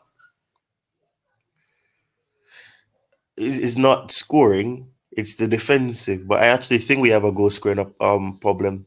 I actually do, because if you actually think about it, a lot of the goals that we've scored has been from Cole Palmer. If Cole Palmer is then at the same time, we haven't really seen the other attackers play or get the opportunity to play. Madueke, for example, consistently. Madueke has scored a few times. Madueke has done a few things, but Cole Palmer has been the instigator for a lot of the goals that we've scored. Mhm. So if you do have a Cole Palmer, what happens then? He's our Because he scored talisman. 4 goals. So yeah, we won 6-0 against Everton. A mistake was made by Pickford. Cole Palmer pounced on that. Cole Palmer and Jackson did a little 1-2 movement, and he scores the first goal of the match. But 4 of the goals that we scored were by Cole Palmer. Man United game, Cole Palmer was silent, and in the moment that he starts to show up, that's we win the game. So I think we have a goal scoring issue, because if it A wasn't for Cole Palmer, balance. we would not Yeah, a have. balance. It's imbalanced, to be fair, because it's Yeah. a one man team at the moment. Mhm. If Cole Palmer doesn't have a good game, Chelsea's not gonna have a good game. So yes, we have defensive problems, but I don't think our goal scoring issue is resolved. We have somebody that will convert consistently and impact the final third. But But Ty, can I just quickly say, can't you say the same for when, for instance, Kane was with Spurs, or Haaland is with Man City? You can point that each team has a talisman also. You know, does that make yeah, sense? But it becomes an issue when the team is, you could say, entirely Unbalanced. dependent on a single individual. Yeah, I yeah. totally agree. I totally And agree. that's the problem, and that's the problem that I've noticed. So yes, I mean, I don't know. I'm not an arrogant person, and I don't like to say certain things or describe myself in certain ways. But I tend to see the negatives in the positives as well, because unfortunately in football you're gonna always have negatives, because if one team will lose, one team will drop points, the other, or both teams will drop points. So there's always going to be a negative in a match. But I've always seen these negative sides of the game, especially against Everton. Yes, the game ended 6-0, but the game could have finished a draw if Everton had not, for one, got one of the goals ruled out due to an offside, Mhm. among other things. So yes, we won the game 6-0, but the problem is still there, that our defense is not resolute, For and our sure. attack is mainly our main man. I mean, if you look at it now, he's Cole Palmer is the talisman. He is the one that has 20 goals. He's level on goals with Haaland in the Premier League, which says a lot. It shows that the competition is not as high as it used to be in the past years. And I mean, in a team like Spurs, when you said with Harry Kane, yeah, you can see that yeah, they have scored goals, and at the beginning of the season they were doing good, but at the same time, when it's a case where if Son isn't being able to score goals, because in all honesty, Kane and Son were both of the talisman that Spurs had for the amount of season that they worked together. So if Kane didn't score a goal, he could perhaps rely on Son to chip in with one goal. With Chelsea, I don't really see that. I mean, Madueke, as I said before, he has stepped up a few times with trying to do some Coach long shots or Jackson. some curling efforts. But Mudryk, you can't really rely on him. Sterling has been inconsistent, so it's not a case of that. Jackson, Is the next he's best up and thing. down. He's But up and down. he's our So second highest scorer, is he not? yeah, he is. So, but at the same time, he's up and down. And let's not forget, he had a goal drought for a few games. So Yes. at the But same time, he also supplies a lot of link up play and assists also. So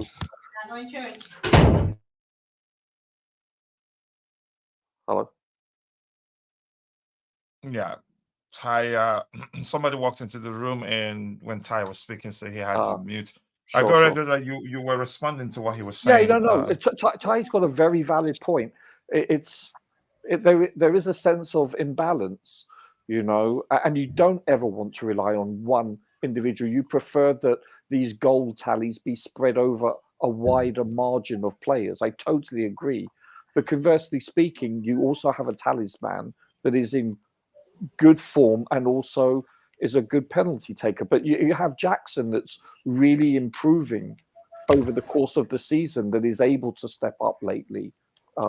I think it's just a matter of the team gelling together. I think you've seen that, shall we say, approximately around the Christmas break this calendar year. I think we've started to improve. And let's see what happens, in the next 12 months. Are we able to have more of a less of a disparity with regards to scoring? We'll see. But I get what Ty's saying. I totally understand it. But you're also seeing other players step up to the gate also. Yeah. Please. I'm hoping no one thinks I'm just trying to be negative. No, I'm not just... at all, mate. There you are. No. There you are, Ty.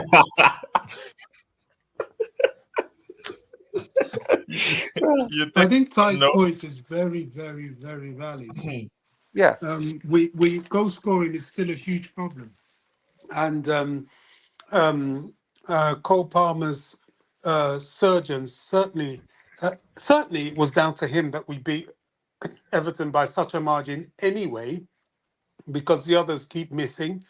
And although, to be fair to them, in that game they didn't miss as much. Our goal return on that day was near perfect, Bobby. Yeah, I mean, that's why I did say that. I said, to be fair, on that game, they didn't miss as much. We scored more than we certainly missed. But Ty's right. The consistency of goal scoring from the others is a problem.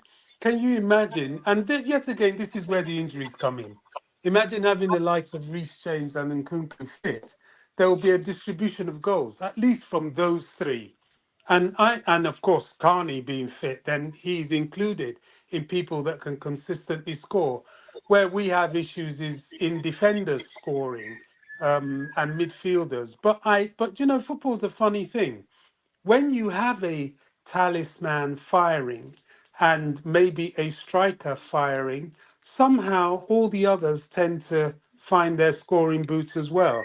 It always works out like that in some funny way. I don't know why. Ebbs But and that's flows, football. right?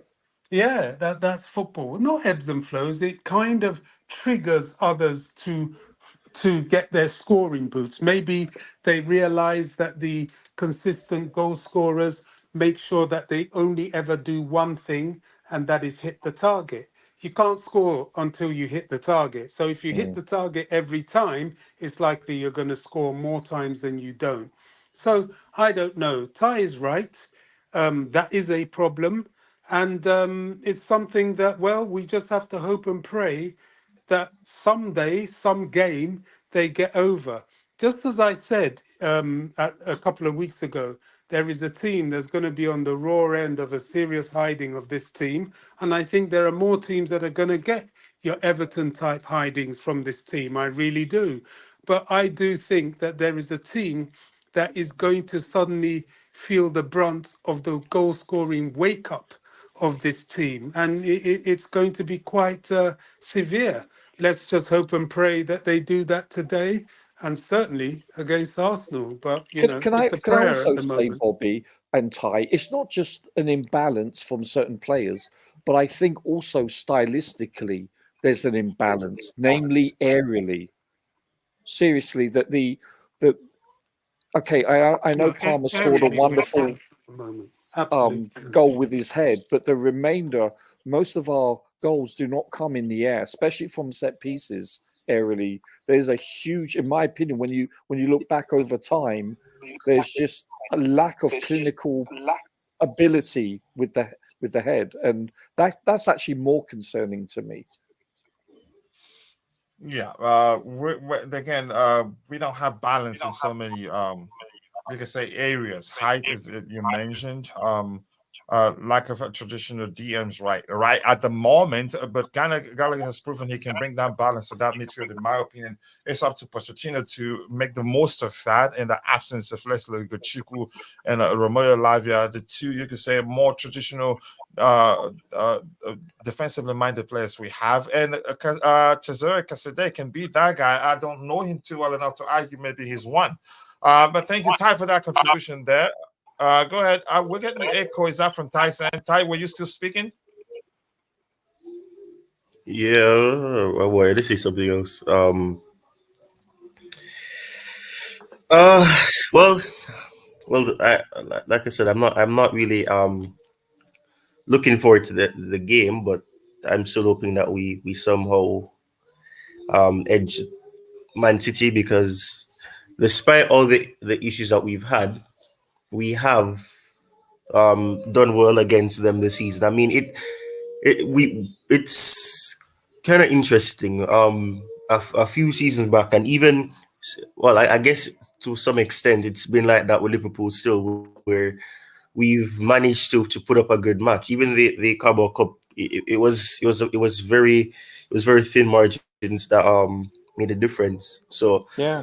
I mean, it shows that, you know, even in the state that we're in, or the form that we're in, we're still able to have some high level of competitiveness, and we're still able to match the quote unquote title challengers and contenders.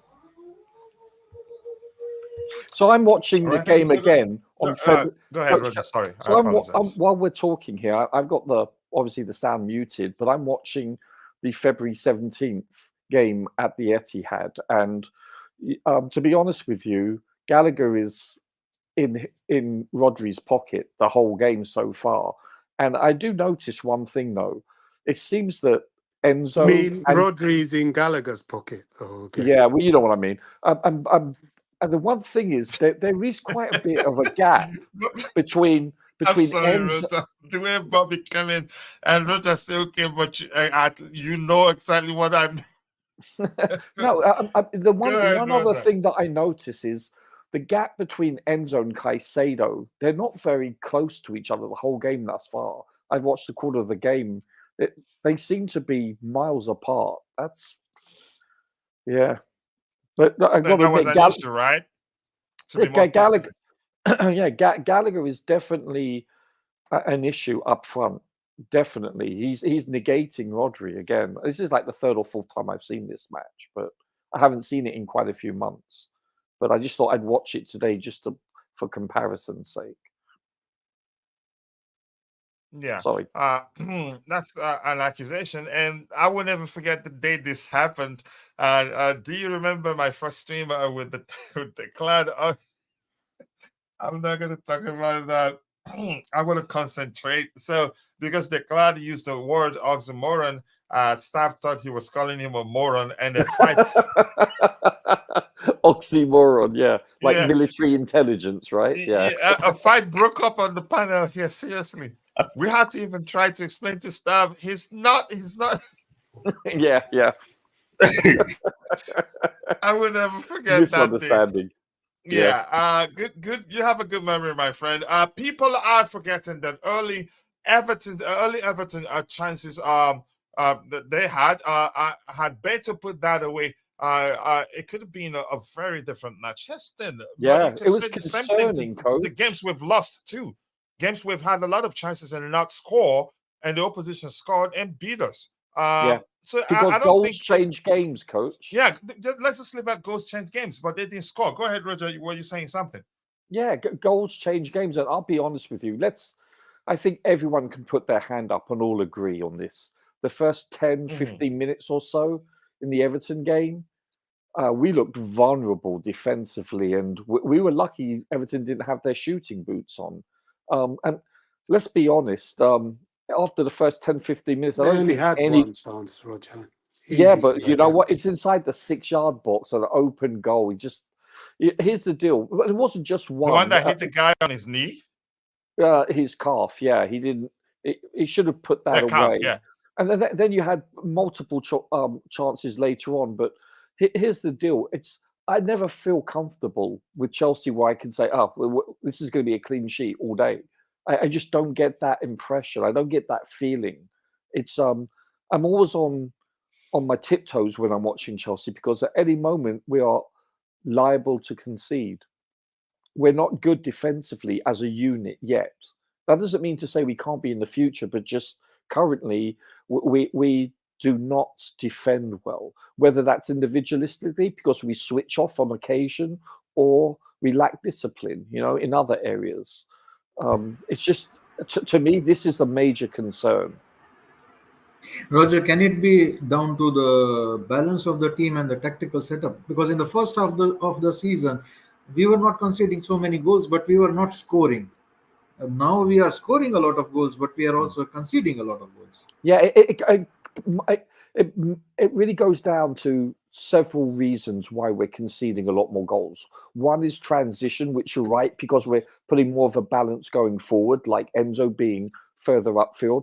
And two is errors, like whether it's a physical error where you're passing back and a no-look pass and you gift the bloody opponent the ball, or you switch off, like a Mudryk or a Gusto that just don't track their men and your opponents have a tap in basically. So it's a multitude of reasons, and I look at these errors, mental errors, as a byproduct of being inexperienced.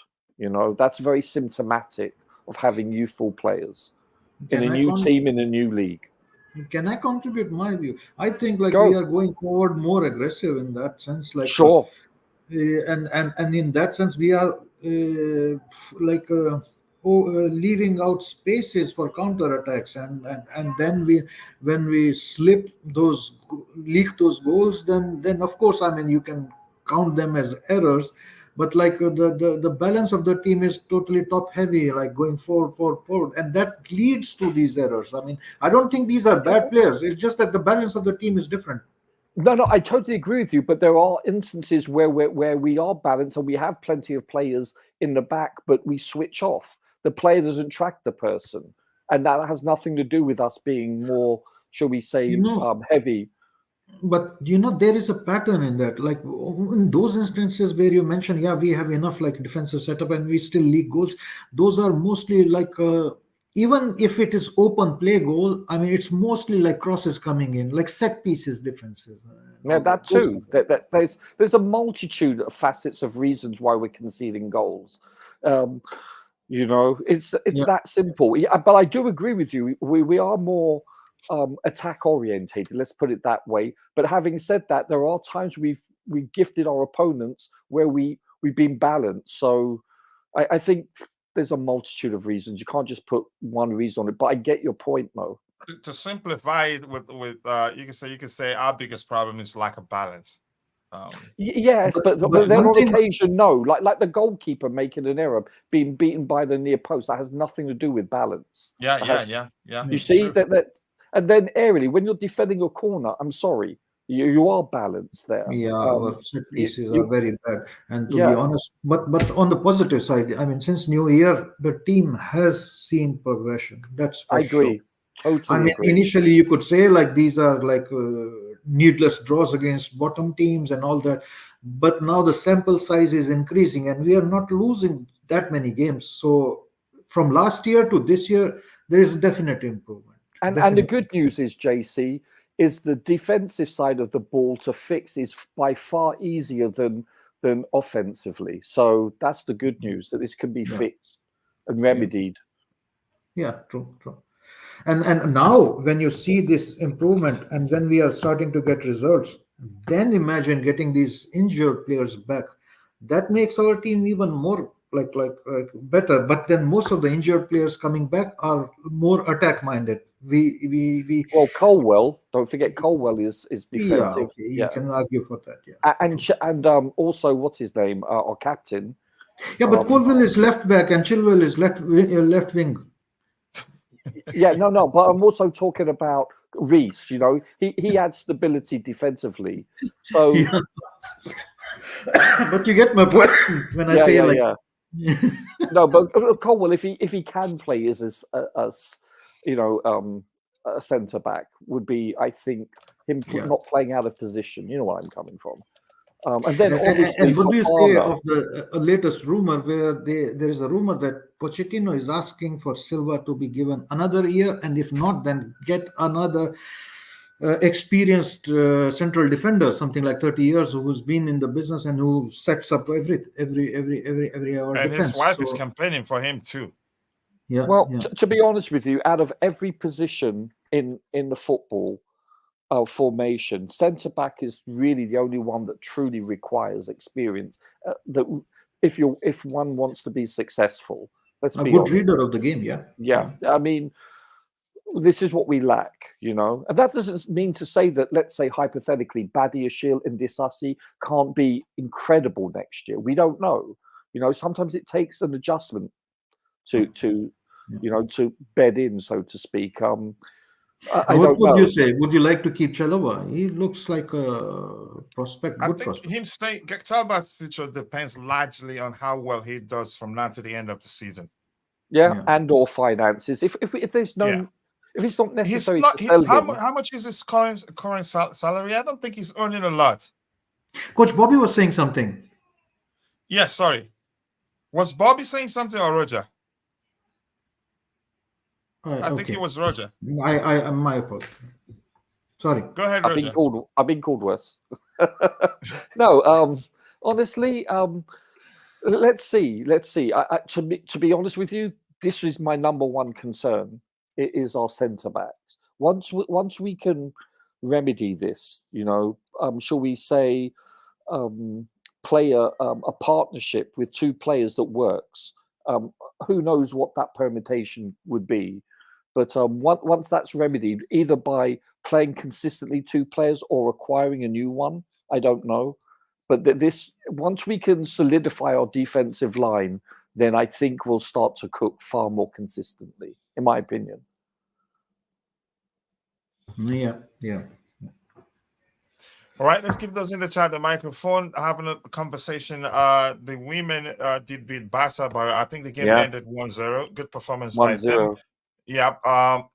So that was the semi-final, right? Affirmative. That's the first leg.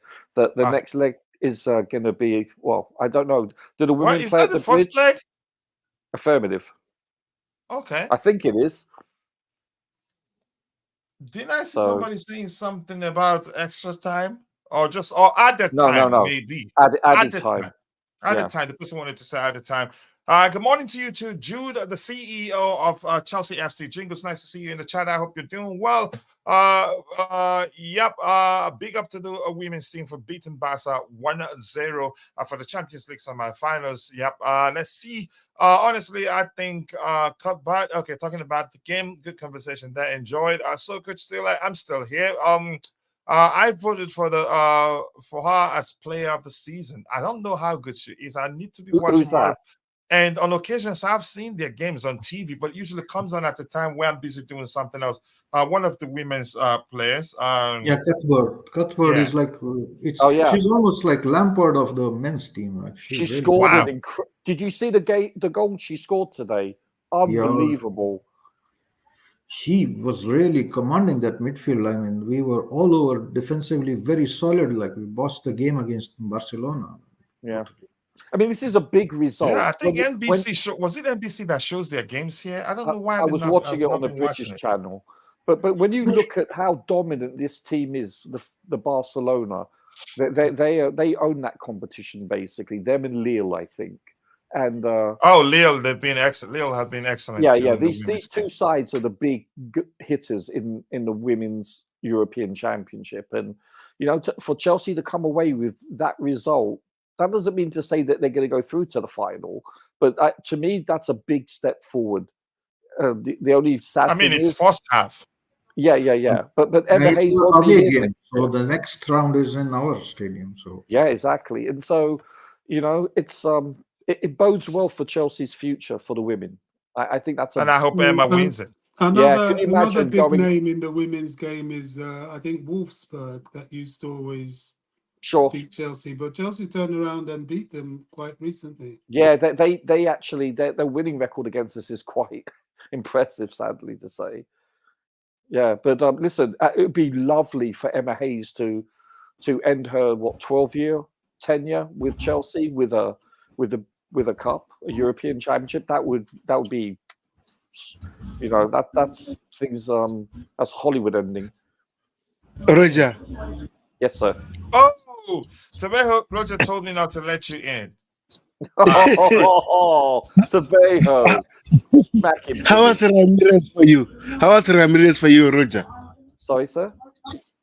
How did Ramirez play for you today? Ramirez? Yes. I think Roger, our striker, women's team, she was like Oh, Diego Oh, Costa. this guy. there's background noise. Listen, I didn't pay attention to the shirt numbers or anything. We didn't have many opportunities. We were playing more pragmatically, shall we say? But in the second half, I thought we actually did much better in the midfield. We really did. The first half was touch and go. Yep. Let me catch up with what we have in the chat. Stav is an ox and the moron. Two things in one. I don't want to go there. We still would have won a Cisco's to 2. So yeah, okay. Let's see what else we have here. It's more, yeah. So exactly. So it's important to mention. But let's move on from that. We all have a point. That's one thing. It's mostly tactical balance in team selection. I think I am like 10,000 years behind. Football is a game of errors. Yep. And Ty has shared the link to his YouTube channel. Please go check it out. Let's help him get to 5,000 subscribers as soon as possible. Funny memory. Indeed. Yep. Stav is quite a character. He was on the panel here. Breaking news: 6 Premier League teams were in for Cole Palmer, but none of them wanted to take on Chelsea. Oh, to tell Roger? Okay, I think he heard me read it. So, lack of balance in some areas, lack of quality and everything. Okay, if you're still there, I'll try to send it to you in a bit. And imagine we actually spent on players who fit that what the coach wants to do. Some argument, I know where that is going. Roger needs a pitch count. Chalobah will be forced out regardless. And I think that's your opinion.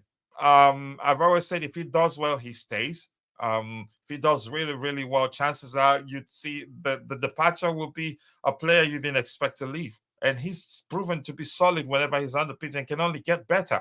But I know I've argued before that probably the owners wants to sell him because he pushed to leave after the signing. I think it was it the CEO who exactly which the owners I've seen. You could say that's a pattern to the way they operate. If you ever are sure that you want to leave, if they sense it, they're selling you. I've addressed that when Chalobah, it can be forced out. So once I'm done catching up with what we have in the chat, we'll look at the numbers a bit and then go straight to the lineup prediction exercise. 1 second. Okay, nothing. I thought I was hearing my alarm go off. Nothing like that. Question for Roger. I'll let you address it so we can move on. If you don't do this, rich money maker, I don't think he sleeps well today. Question for Roger. Do you think we should sign a left back in the summer? I think you've asked him this question 10 times. Yeah. Listen, it all depends on A, who departs, and B, who's healthy. We can't keep on buying left backs if we've already got 2+ people there, 2.5. So we have financial restrictions. I actually feel that the number one priority is the centre back, as I said, either an additional one or creating a bond between 2 current ones we have. Okay, Helen saying the women's game, the first leg and the second leg will be next Saturday. Okay, thank you for that information there. Chalobah was at fault a couple of times. Everton could have scored, so he was solid, but still, he's not perfect. We won, so usually when you win, people hardly look at areas where we didn't do well on the day. She scored world-class goal. I haven't seen it. I have to see it. Kachila saying Palmer is selfish. It's his worst take of all time. I will still defend that, and then I'll have you go look at that particular game, in my opinion. And I'm Palmer's biggest supporters, one of those that knew we signed a good player, one of those that argued that I'd take him over Kudus anytime, any day, because he has more to his game. That's not to say he's a perfect. No player is perfect, by the way. If that again, if Sterling that is. Sorry, Sterling is. Oh my goodness. Yeah. Let's see anything else. I try to say keep dropping the likes out to stream people. The likes to go a long way. It's first leg next game is April 27. Thank you for that information there. What coach has said is correct. Palmer I can be selfish, but that's not what makes him. He's a fine player. I love him, but he's not for a player to get better. Those are the sort of things that if you look at it, you say, yeah, I could have done things differently here and help the team be more of a team player than an individual player. But that's, by the way, it's not an argument. That's why do you know what he we're is, here. Coach? Coach, you know what he is? We don't have a show. More importantly, what'd you Do say, know- Roger? Palmer, to me, the one thing that sticks out and defines him, in my opinion, is A, how clinical he is, and B, how composed he is. He never seems to be rattled. You're missing one thing. Maybe composed covers that. His confidence. Yeah, of course. He's in a very rich vein of form, isn't he? Let's be honest. So maybe, I mean, in all likelihood, this will transpire. He's probably going to go through a patch in his future where he's going to struggle to score or struggle to assist. How'd you say that again? Form is temporary, right? Yeah, of course it is.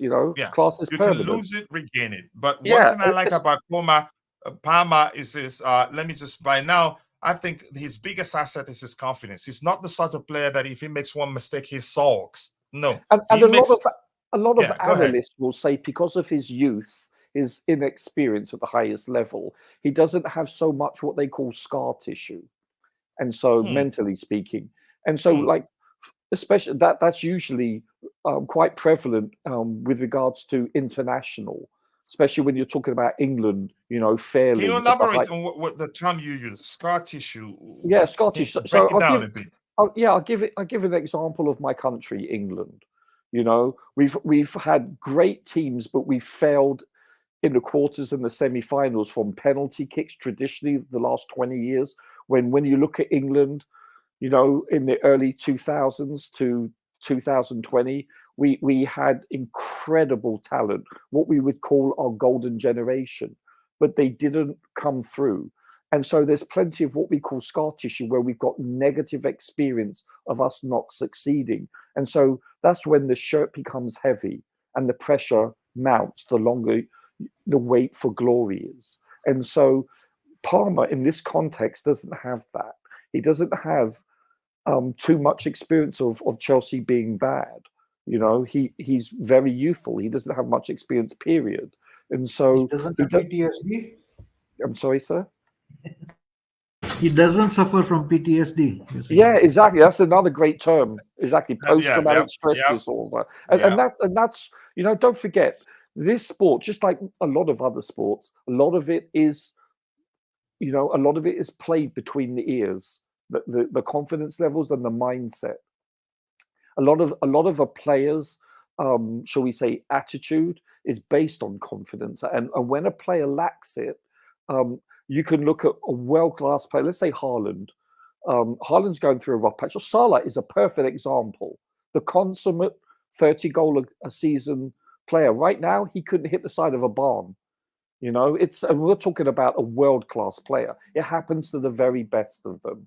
And so right now, he hasn't experienced this, either individually or collectively. So innocence is bliss, right? Ignorance is bliss, in the youth, what is it called? What did Churchill famously say?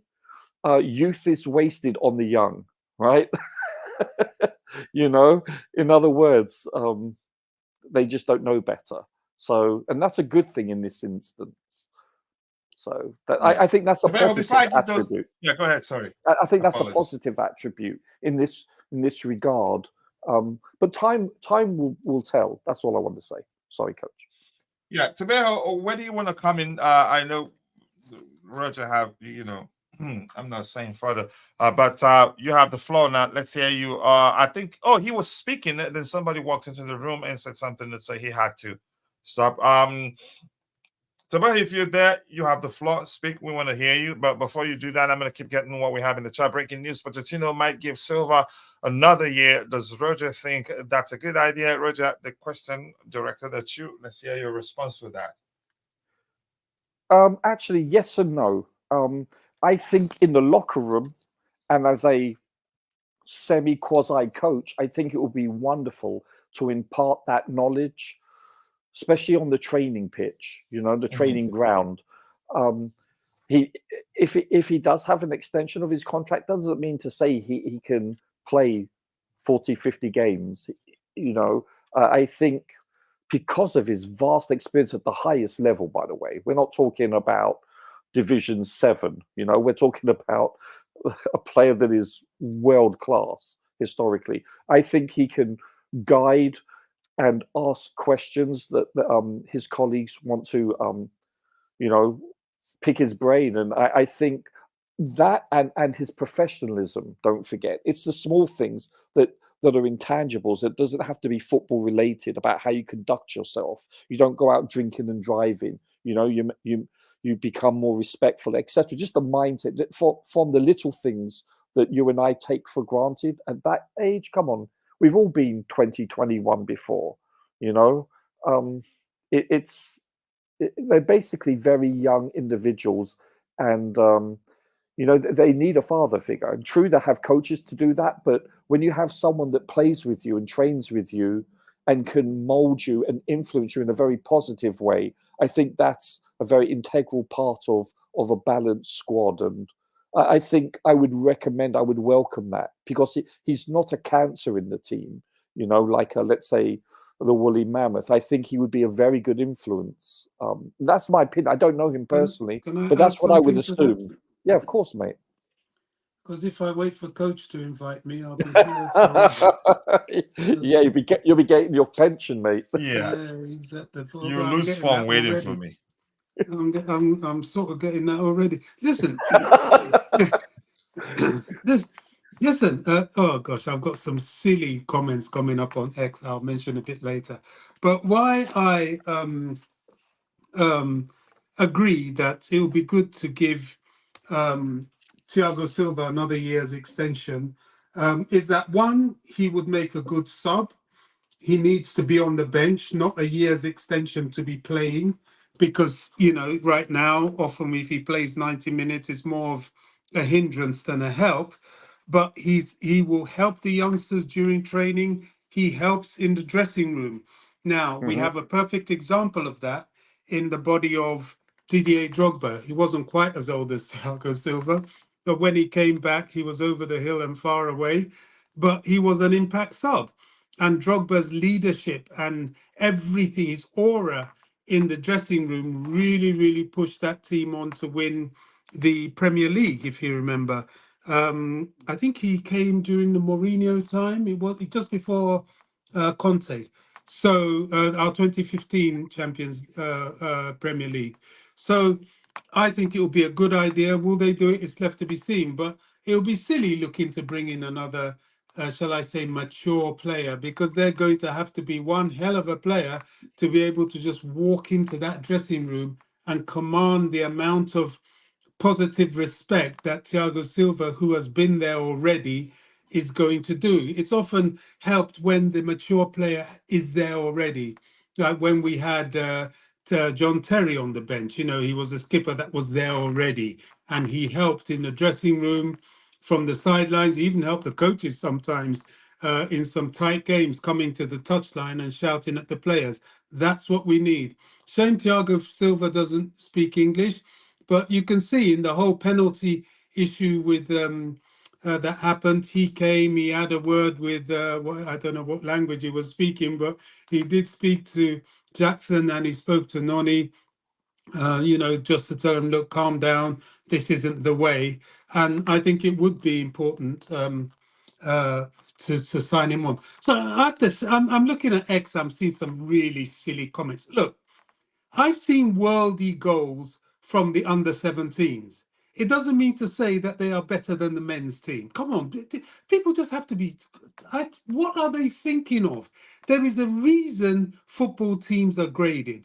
Within that level, they're doing excellently. They're scoring fantastic goals, but you don't have to use this for your silly little gender wars and start being disingenuous to the men's team. Oh, they're better than the men. Well, are you? Come on, get real. You know, I'm reading some real silly talk on anyway, it's X, so should I even be surprised? It's not even worth a mention. Yeah, Bobby. Yeah. All right, thank you. Please go check out Need's YouTube channel. Subscribe. Let's help his channel get to 10,000 subscribers as soon as possible. And well, just saying hello, Gollum Mustafa is there. I hope I did not butcher your first name. I appreciate you saying that. About the game, I'm not sure how I'm feeling. I think I've learned to detach myself from games, and wait for the outcome. And then deal with whatever the outcome is. Get rid of Silva. Fofana will be back. Even with Fofana returning, I don't think we should get rid of him like that. We should just start learning how to play without him. His experience will go a long way. But let's see what happens. Anything else to address? Keep dropping the likes on the stream. Nee isn't here. It's just that whenever I see Mustafa, Nee comes to mind, so I trigger that command. Anything else, Roger? Thanks from Rich Money Makers for your answer that he appreciated.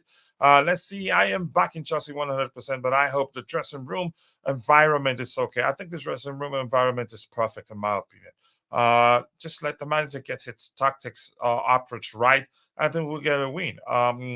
We need a Silva 100%. Yep, his leadership is important. He doesn't have to be on the pitch, in my opinion.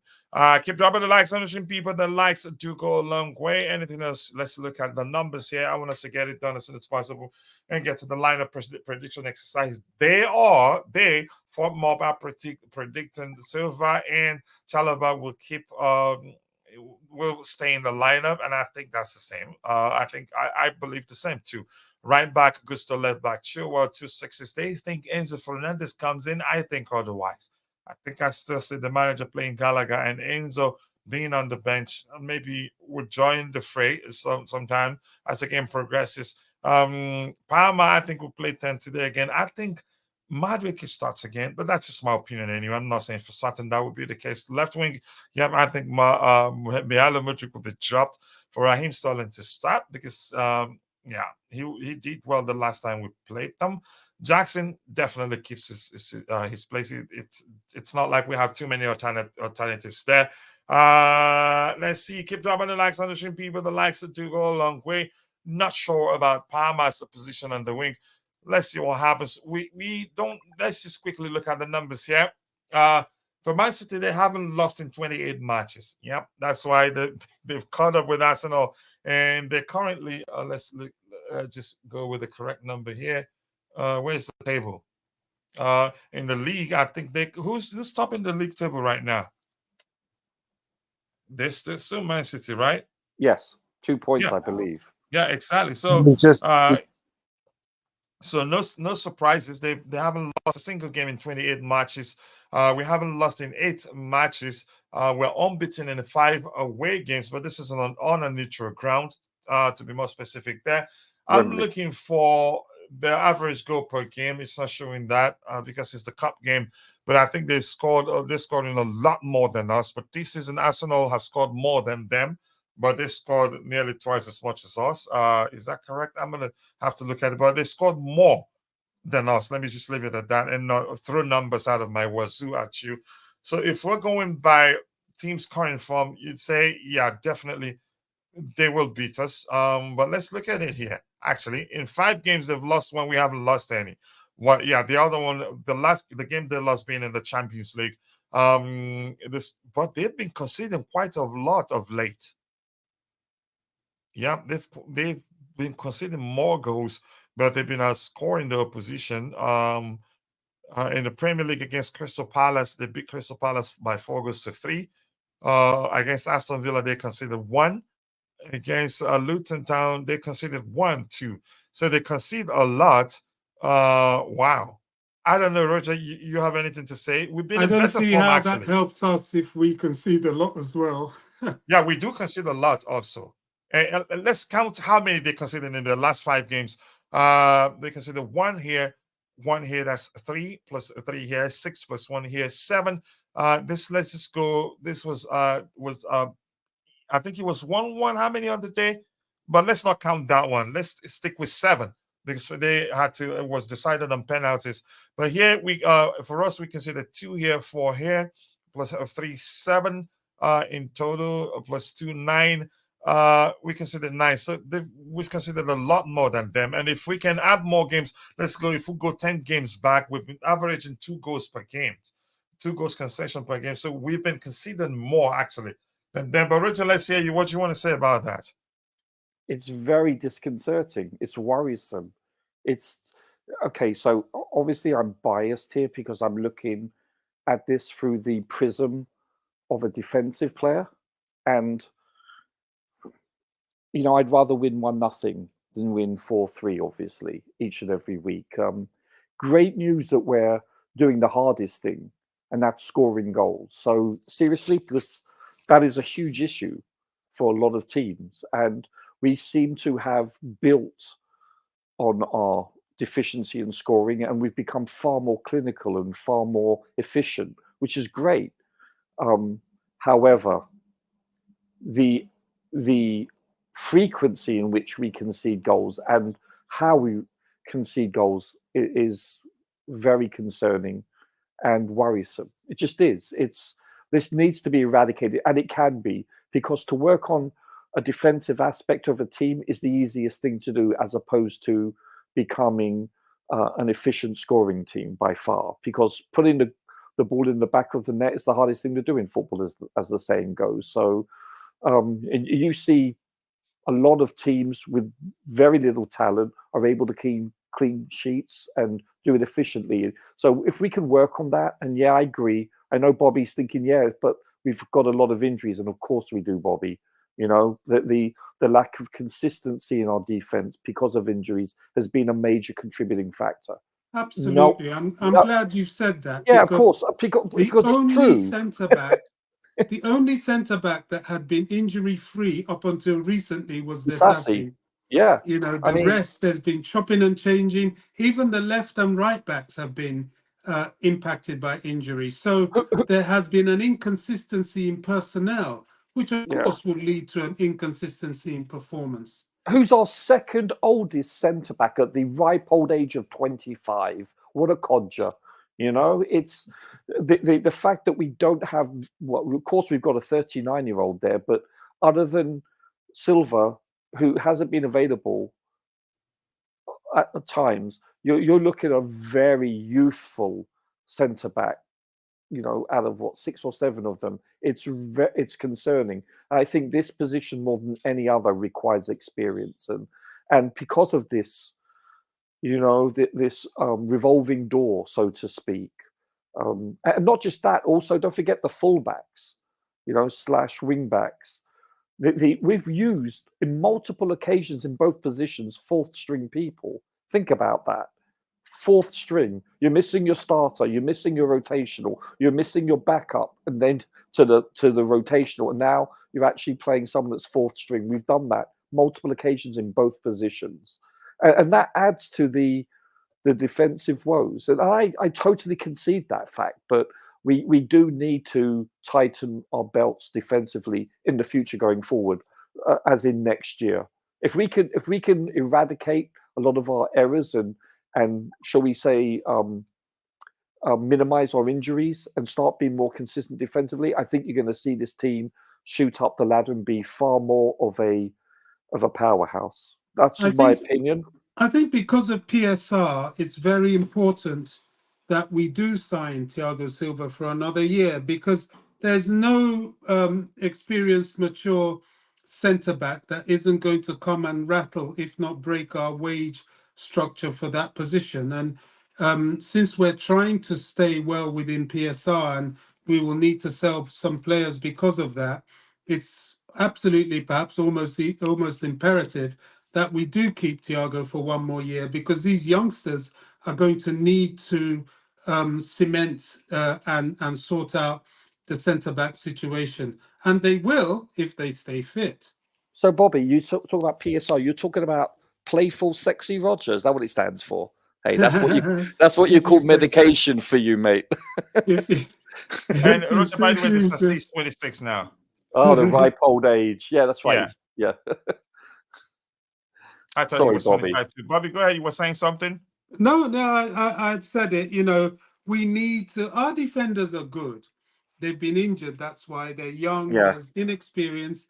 But we do have a very good centre back situation. They just need to be fit vis-a-vis the likes of Wes Fofana, who many thought that he and Colwill were going to be the choice starting centre back too. Well, they're both injured now, and one hasn't even played all season. So once we get over that hill and have Thiago Silva in the background, I think we'll be more than all right. And you've seen Badiashile take a step back, not because he's a bad player, but because Not fit.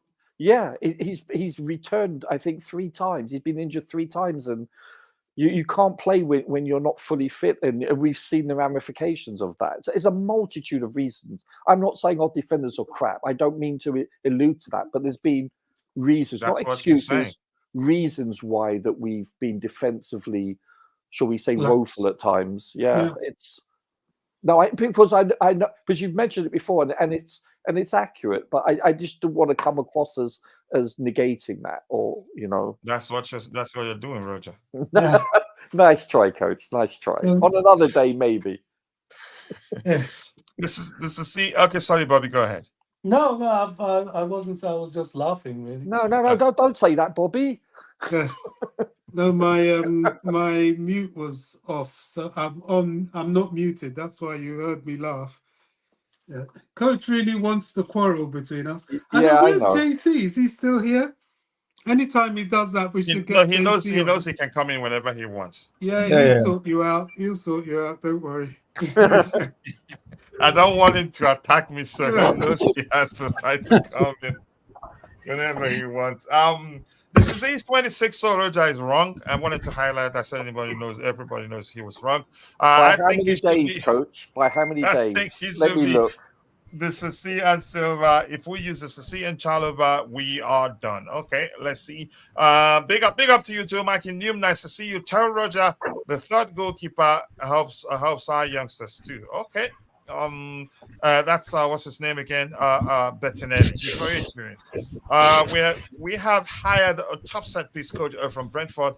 Doesn't start work until next season. Yeah, Palmer should play in the middle, and Nani on the right. Enzo and Gallagher in the pivot. Sterling is crucial to start, and Misha comes in much later. We will do the lineup building exercise in a bit. Silva and Chalobah will be a good pair. I think they will start again, but we'll get to that in a bit. Bobby, our hotel trick of 76 million pounds has helped us. Okay, you think?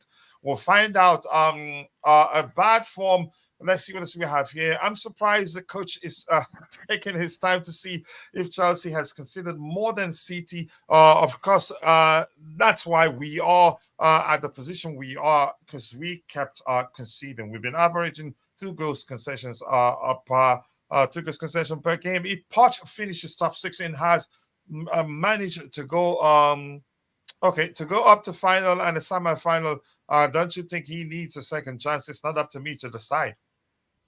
I'm not going to even say how I feel about that. JC, I don't know if you have anything else you want to talk about, but let me ask you this quickly before we get into the lineup prediction exercise.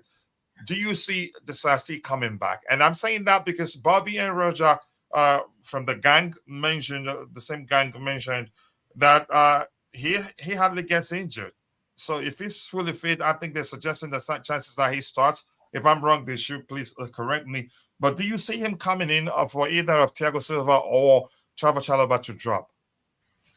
Well, it depends on following things. Yeah, if you look at the bigger picture, the previous games against City, we have played more like a closer to 4-4-2 or 4-5-1, and Jackson and Gallagher have been pressing hard up top, going really hard on Yes, them exactly. in their build-up. Now, if you put Gallagher there, then we are missing a fit 6. Disasi was bombing forward like aggressive against City, because City are not very much like quick counter attack. I would say like they can do that. They do that very often, but like the pace, other than do they have the pace in all their front line? I think Haaland is fast, but for the rest, I won't say like they are lightning quick or something. They develop, they build up play is slower much slower, their build-up play. So I think Silva starts, but not having a number 6 is the main question for me right now, if I had to be honest. As for Disasi, I mean, we have seen Pochettino never brings up from the start in the starting 11 a player without giving him few minutes as a substitute in the previous game after injury when he's coming back or something like that. So most likely, I think it will not be Disasi starting, but I think the pressing point is like if you put Gallagher up front with Jackson for pressing, then who will be alongside Caicedo? I would like to see what changes Pochettino will make because Probably Enzo, mate. Enzo is also not fit, as I understand, or is he fit? Has he ever actually started 2 consecutive games with the same 11? Yeah, twice. No. He's done it twice. Yes, he's done it twice. Hello, Roger. Hola, senor. How are you, buddy? I'm alive. He twice this season we started the same 11. Done it twice. Yeah, he's right. By the way, he's right by that. Yeah. It's let's see when it's he's not speaking. common. It's not common Yes. at all. So basing on It's that, not common, yeah. so if he brings back Gallagher in the 6th role, like alongside Caicedo, like previous Everton, we are not playing Everton basically, and Everton was like in the midfield, they don't work the ball so much. They are like more hoofing the ball to the flanks and then trying to give a cross and head in the goal. So that's their pattern of play. This is different. It is. And Roger, I have to say something against Everton. Gallagher was fantastic with Caicedo. Yeah, but can I ask a question? Is that a product of Gallagher playing well, or everything having a bad day in the office? I don't think it's fair and genuine to say that Everton just had a bad day at the office. I think that the midfield was more spunky. Carlito, did you just agree with me? Oh no, You just did. and I was agreeing with Roger. No, too. you Like, just did. Because I'm saying the same thing. They're trying to discount how well we did on the day and arguing that Everton were bad. No, I know, and Roger, And no, this believe is me, like, dude, talking hey, about bro, Gallagher. Roger, let me be real. Enzo Fernandez is slow. Like, I mean, guys, you gotta. That what's that movie? Call Me by My Name, Luca Guadagnino.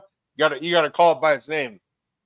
Enzo Fernandez is slow. He's never going to be mistaken for Mudryk, is he? Like it's look. I'm not some Conor Gallagher guy, but if that allows Cole Palmer to play attacking mid, look for now. Maybe you go with that seriously. And I again, I do not like Conor Gallagher, but he was good. He brought balance. But you know what? Listen, I mean this politely. I want to see him do it more often. I mean, I want to see that pairing, Caicedo and Gallagher, do this on multiple occasions to, I mean this politely, a team that is higher up the table on a consistent basis. Then perhaps I'll be convinced. Then Roger, who do you put for pressing? Who do you put sir? for pressing alongside Jackson up front? Palmer? That's a more specific language. Yeah, because Palmer and Jackson won't press. Was it Rod? What's his name? Rodri, as well as Gallagher. That's for sure. No, but he's still Jackson and Palmer, along with Gallagher, they're very bloody good at pressing those trio. I've got to admit, when you watch them when they're playing up front, they listen. They're very symptomatic of Liverpool. You know, their defense starts from their forwards, and it shows. In Palmer's case, Palmer's pressing is driven by his ability to read the game. He doesn't run too much, but he presses by occupying spaces. Yeah, you said that what I wanted to say. Palmer is more like intercepting the balls. He's not physically. Yeah, exactly. He's not into running. He's more reading the game, knowing he does blocking the passing lane and using his long leg in most cases to stop the ball. And Rodri is technically very quick, so Palmer might not work. If you put because Gallagher was shadowing a lot of times Rodri, and a lot of build-up play of City starts with Rodri. I'm watching the game right now, JC, and that's exactly the February the 17th game, and this is what I wanted to pay more attention to. And you're right, he shadowed him non-stop for the most part. Totally agree. Yeah. So see, we have a little time to get into the lineup prediction exercise. Let's hear whether Carlito is looking forward to this game. We're capable of beating them, but do you think we will beat them, Carlito? Let's hear you before we get into the lineup prediction exercise. Is he there, or is he doing a body? I think he's doing a body. Roger, you started saying that. I didn't just start saying it. Me no English. Okay, looks like Carlito is doing a body. We're gonna move on from Carlito and hear what people give the people in the chat the microphone. I don't think Silva was saying. I'm gonna be running and hiding behind JC now. I know what my weapon is on, coach. Okay, we'll stay cautious here. I think we are reading too much into what the social media post by his wife and thinking that they're both falling out. We don't know. But we're hearing some quarters saying that he actually wants Silva to stay. Pochettino definitely would want to keep Silva, but the owners will prefer to replace him with another child. I think that particular report that said something to the effect of Chelsea looking to sign Lenny Euro, who's 18, to replace Thiago Silva, to me, it's absolute horse dog. I don't believe it in so many ways. I'd rather we go for Diego Carlos. What's his club again in the Premier League? Ooh, I like him so much. For Aston Villa, he's 31, but yeah. Aston Villa, yeah, he's an excellent defender. I didn't catch the name. I didn't catch the name, coach. Sorry? Diego Carlos. Oh, okay. Yeah, he's an excellent defender. He reads the game very well, good on the ball too. But he's about 30 years old, coach. Is it 30 or 31? Well, even worse. That doesn't fit our model at all. They're not going to go for him. They're not going to go for him, but but I think he's the sort of experience we need in that back line. We have too many kids. Coach, who are you referring to? Diego Carlos of Aston Villa. I like him. Oh, no, I think Nacho for Real Madrid, baby.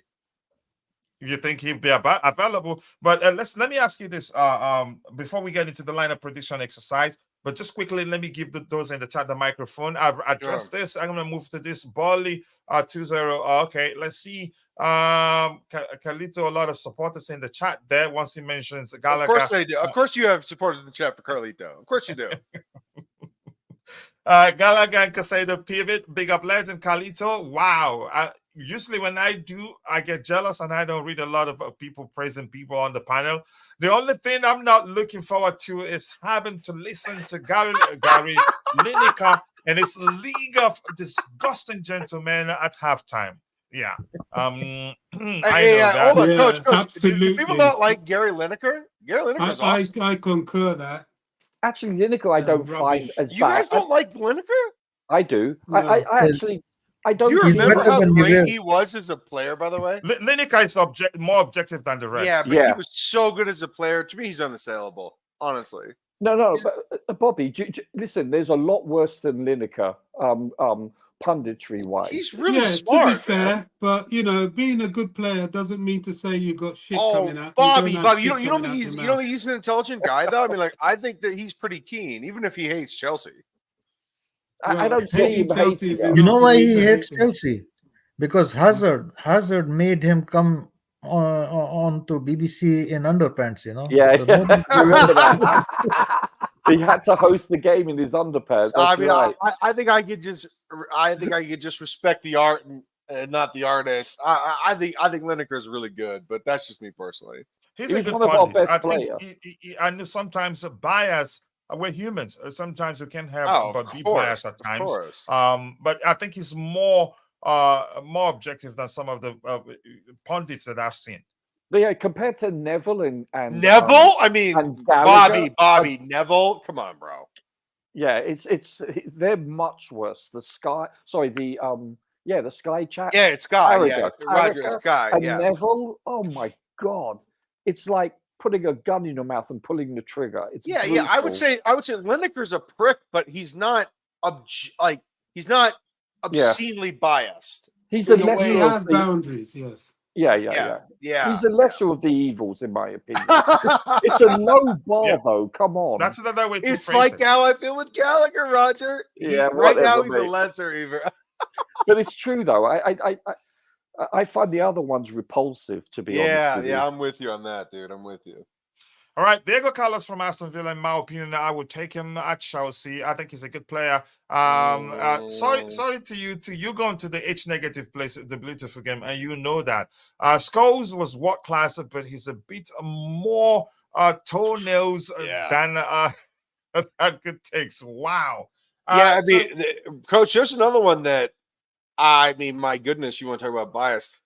But the other thing about Scholes is that he's also just not a good pundit. No, he's horrible. He's just not good at it. He's not good in front of the camera. He frees. Yeah, I get it. Like a brilliant player. I think everybody, even Man United haters, loved him, but he's a bad pundit. Wow.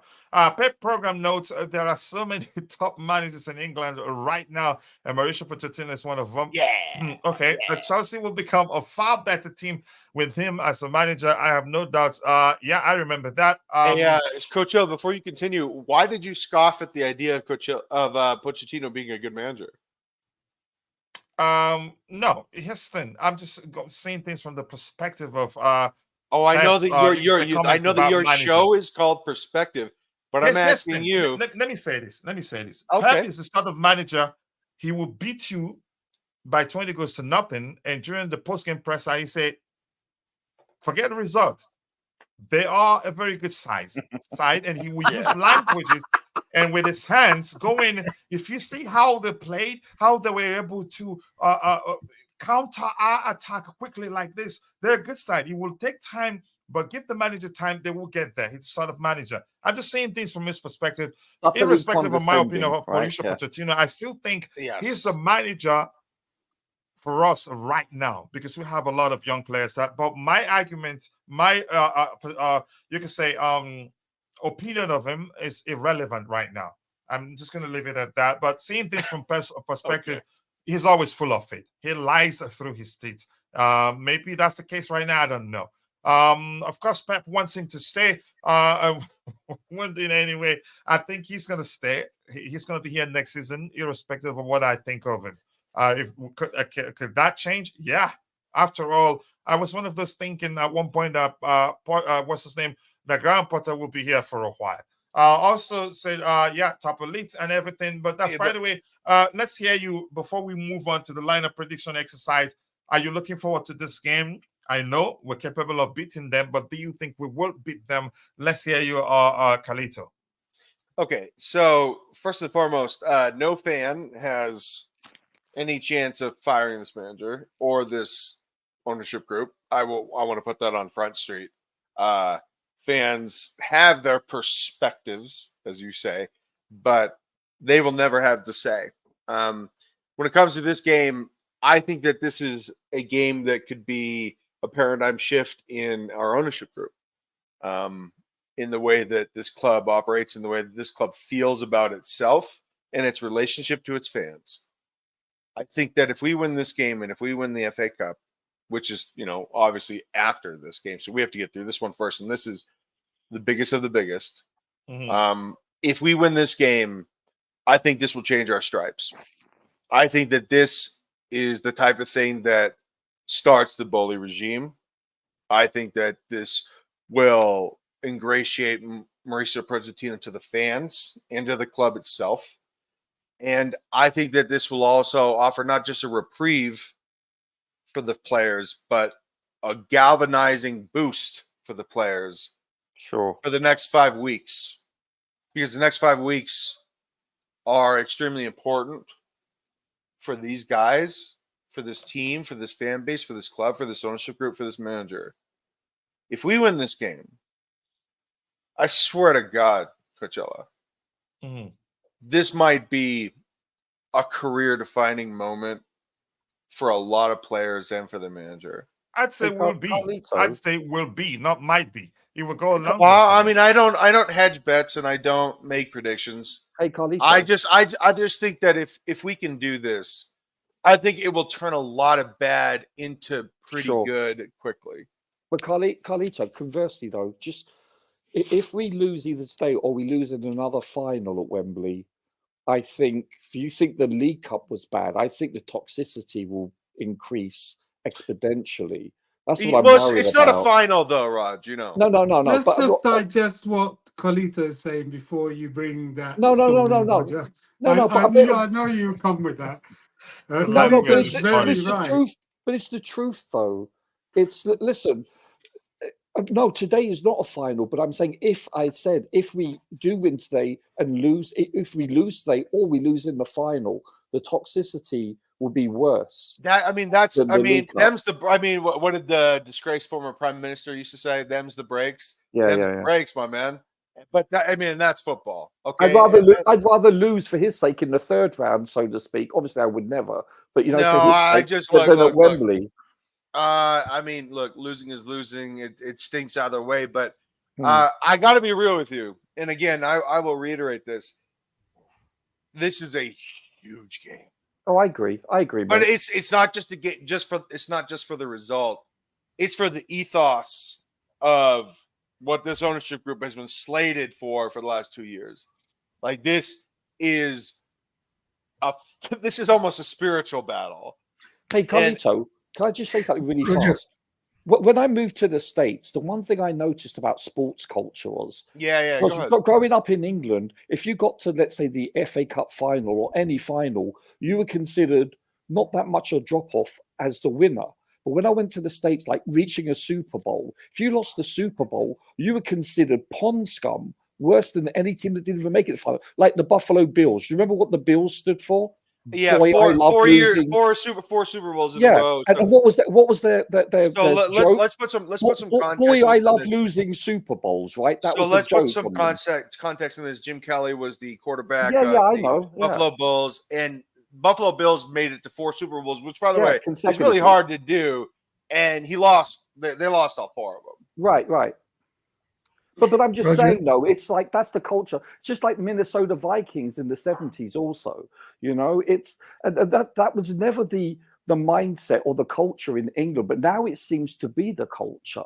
Where when I was younger, that wasn't the case. That's all I'm trying to mention. Well, what was the case? What was the case when you were younger in England? Well, when I was younger, it was like there wasn't that huge amount of negativity. There was disappointment, of course, no matter who the team was, but they weren't considered pond scum. But nowadays, if you get to the final, I think a lot of that has to do with how much money they're making and how much resentment fans have towards players. I agree. Also, back in the day, you were just relegated and forgotten into the oblivion, insignificance. I think the sport's just more popular, and because it's more popular, people are. Look, I don't think that everyone should be allowed to have an opinion publicly. But Twitter allows that, and I think that is kind of ridiculous. I think you should earn your opinions, but because everybody now is allowed to have a public opinion, I think it makes toxicity metastasize and exacerbate itself. Well, that's social media for you. However, it's kind of ridiculous, Bobby. It's ridiculous. There has and there will never be a place at the dinner table for losers. It's just that's just sport, man. It's a zero-sum game. Dog eat dog, right? What's that? What is it? Not meritocracy. What's the word I'm looking for, Bobby?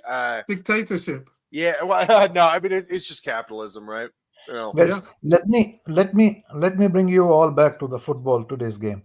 Oh, no, we are talking about today's game. Yeah, but in the context in the game, today's game, I don't think it will be very negative and toxic atmosphere if we lose all guns blazing. Because it is City and nobody is expecting us to win FA Cup. If we lose on penalties or something, people will be fine with that. I think if we lose 6-0, yes, then people will be negative. But no, I beg to differ. At this point, losing is off the table.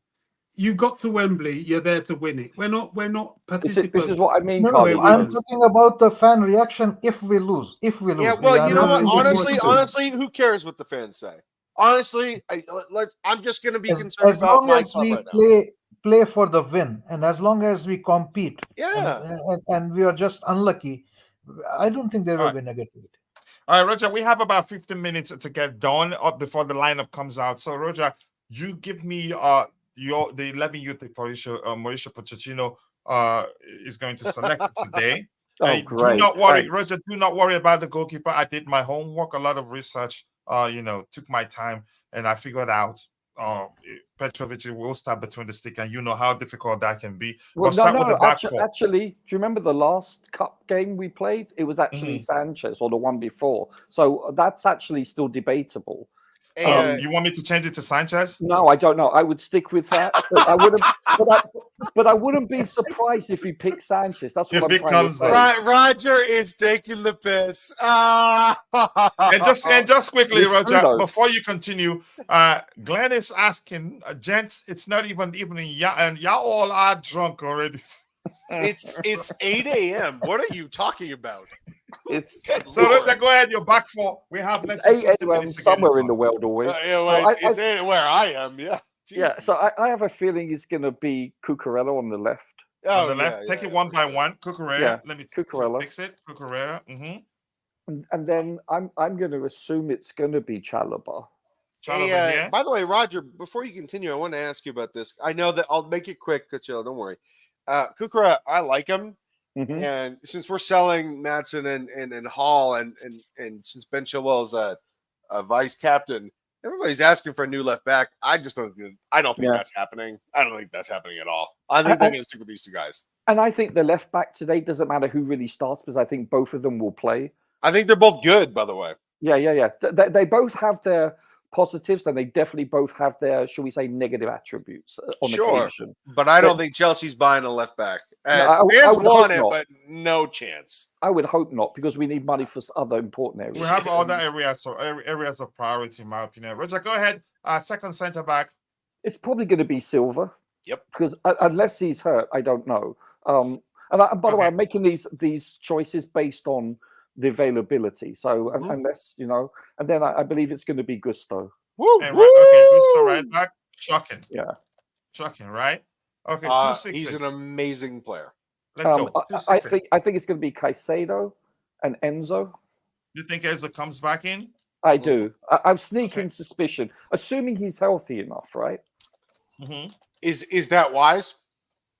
I don't think so. Yeah, I'd bench him. If I were the manager, I'd bench him. And then for my Roger, go ahead. Yeah, so I think it's going to be Gallagher. Yep.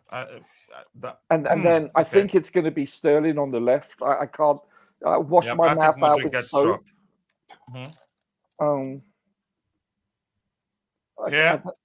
Yeah, and I think it's going to be Bettinelli. No, it's going to be Palmer, obviously. The King Prince of football. Yeah, and Jackson. Sorry, Miss Jackson, I am for real. Here's two places we'll have issues here. I think we might see. Just give me 1 second. That's what I assume he's going to do. Yeah, it's pure assumption. Raj, we might see a difference. Yeah, Roger. Not what I would choose. Roger, I've been talking to all my friends about this guy, even people that hate Chelsea. People love Nicholas Jackson. I love Nicholas Jackson. He's improving week in, week out. No, it's not just that. It's how I think that people that defend him feel. That's how I sometimes operate when I'm looking at this guy and I'm thinking to myself, how do I have the perspective, the Coachella Chelsea perspective of the defender that's trying to defend this guy? When he has the ball and he's dribbling, it is so hard to stop this guy. And his link-up play has been immense. He's just a really good footballer. I think he'll play left wing next year if we sign Osherman. But this is an awesome football player. Think his pressing is excellent too. He's just good, Roger. He's just good, man. Off the ball, he's excellent. And it's how old? 32, 33? Sorry, sir? Jackson is how old? 22 years old. Yeah. It's crazy. So that's my point is that he can only get better. Bobby, let's get to you. You see Roger's selection. I think there could be a change in the center back selection. Yep. Enzo might not start, and I Hey, think it's not my You selection. It's said what I centre think. back, you're calling midfield. Let me reel through mine because I think it's really quick and I think this is what he'll do for real. Go ahead. I Right think, back. but here's where I Right think we back, might see a change. Gusto. This guy I'm not starting. Go ahead, Bobby. It's Read only through to yours. start. Remember, you have 5 stubs and often they will use them. However, on the right, goalkeeper definitely Petrovic. On the right, Gusto. On the right side of defence, centre back Desassi if fit. Then left will be Chalaba, and then left back is Cucurella.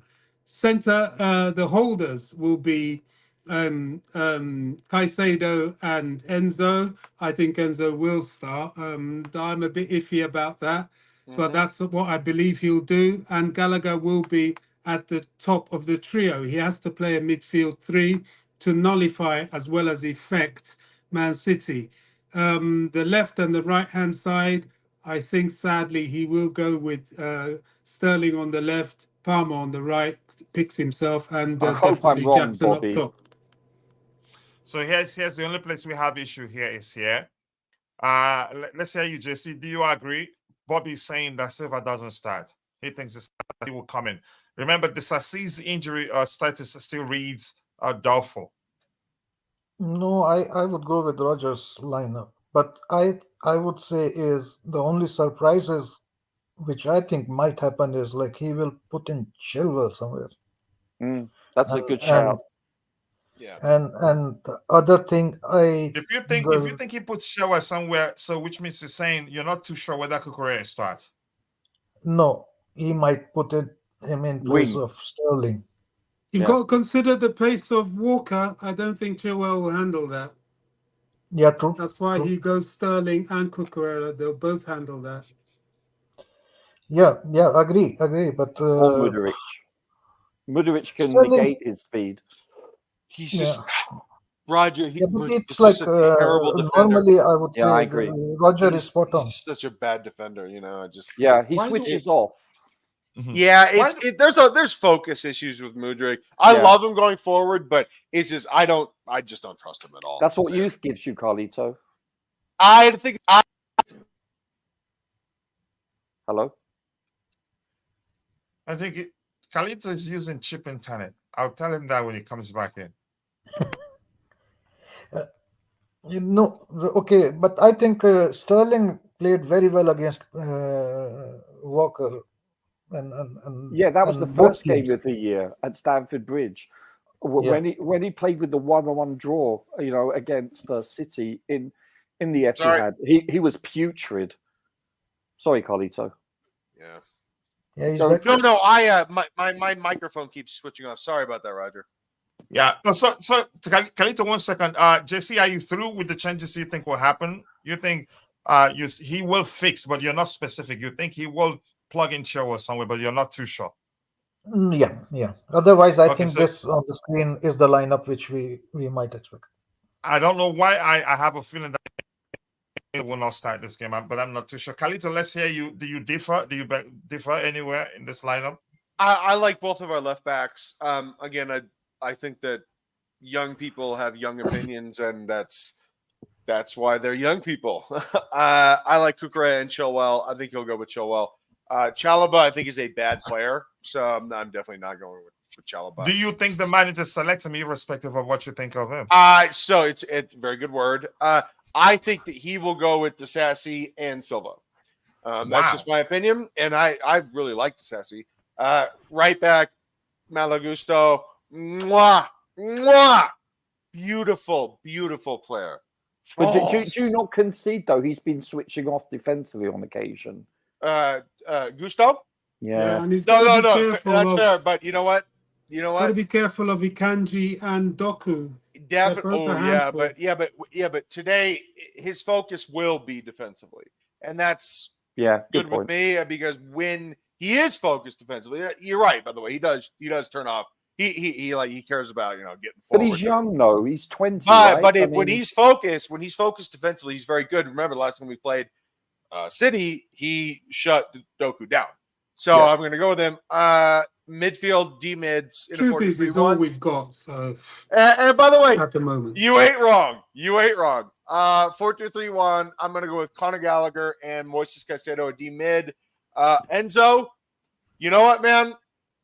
I'm off the Enzo thing. I think he's too slow for the Premier League.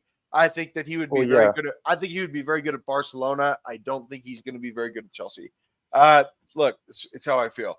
But go ahead and watch for saying. Sorry, attacking mid. Stop apologizing to me, Coach. It's your show. Attacking mid, Cole Palmer, the most unassailable player Chelsea's had in 5 years. He could do no wrong. I love the player, and you know what? He's self-motivated. No one needs to tell him that this is a big game. On the right, I'm going with Noni Madueke. Love him. On the left, begrudgingly, Raheem Sterling because I don't know. I think that this is just the way it's going to be. Nicholas Jackson up top, my guy. I love Nicholas Jackson.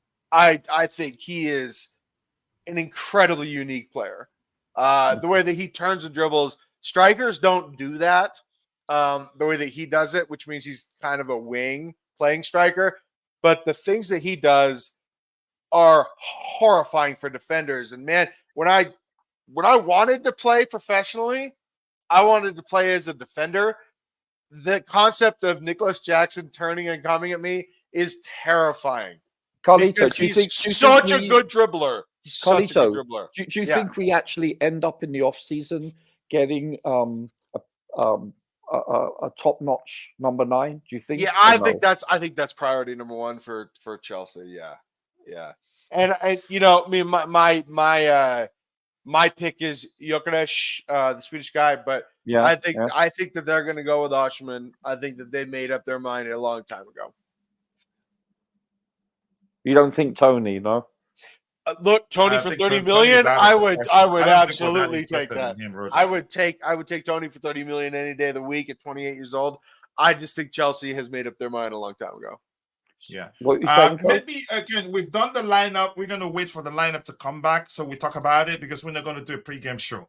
Roger, let me ask you this. This thing from the guy that mans the H negative place. JC hasn't given his lineup.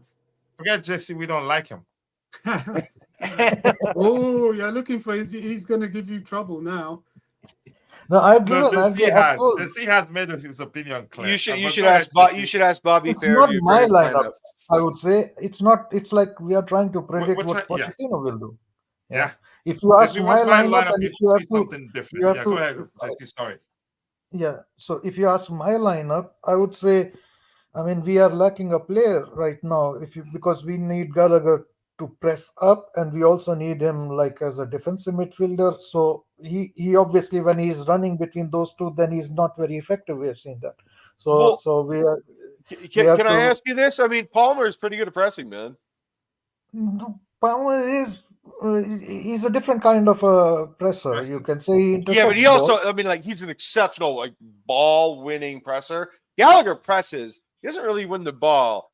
Yeah, I mean Palmer when he presses, he is a unique. But Palmer's also 8 feet tall, so his legs are I mean, just ask the starting goalkeeper for England national team. No, I get it. But the point is, I mean, who you are pressing, and in what manner you are pressing. Gallagher mostly tries to lead the press. He's more physical. If you want to intercept, that's different kind of pressing. And if you are trying to intercept balls from Rodri is much more technically able. He will just pass it around easily. Yes, and look, I understand the difference in pressing, and I understand the difference in skill set. So I got you. He's Gallagher has worked on that. But dude, what I'm saying is that the attacking mids. Look, my concern when we play 4-2-3-1 is the inverted midfield of the 4-1-4-1 that Man City will always play. Man City plays a traditional holding mid because they have the best holding mid on the planet, and they can have it to attack. Yeah, I know, but I I hear you, and all these things, but But it is a 4-1-4-1. Their right back comes to play center mid. No, I'm Pep Guardiola. Look at me, yo. No, look, they play a 4-1-4-1. Yeah, I know. And if I'm making fun of Pep because he thinks he's so fucking sorry. Yeah, I think he just- thinks just he's so quickly, freaking Roger, freaking clever. Sorry. Yeah, just My- quickly, please give me My a second virgin here. ears. Yeah, My just give me, my point is very simple. I think that the 4-2-3-1 it calculates perfectly against the inverse formation, which is the 4-1-4-1. So I just trust Gallagher. Shocking, I know. I trust Gallagher as one of the two holding mids to counteract the fact that they're going to have two attacking mids going right at us, and Enzo is too slow. He's too slow. I Sadly. disagree. Yeah, I I think agree. what he lacks in pace, he makes up with his vision.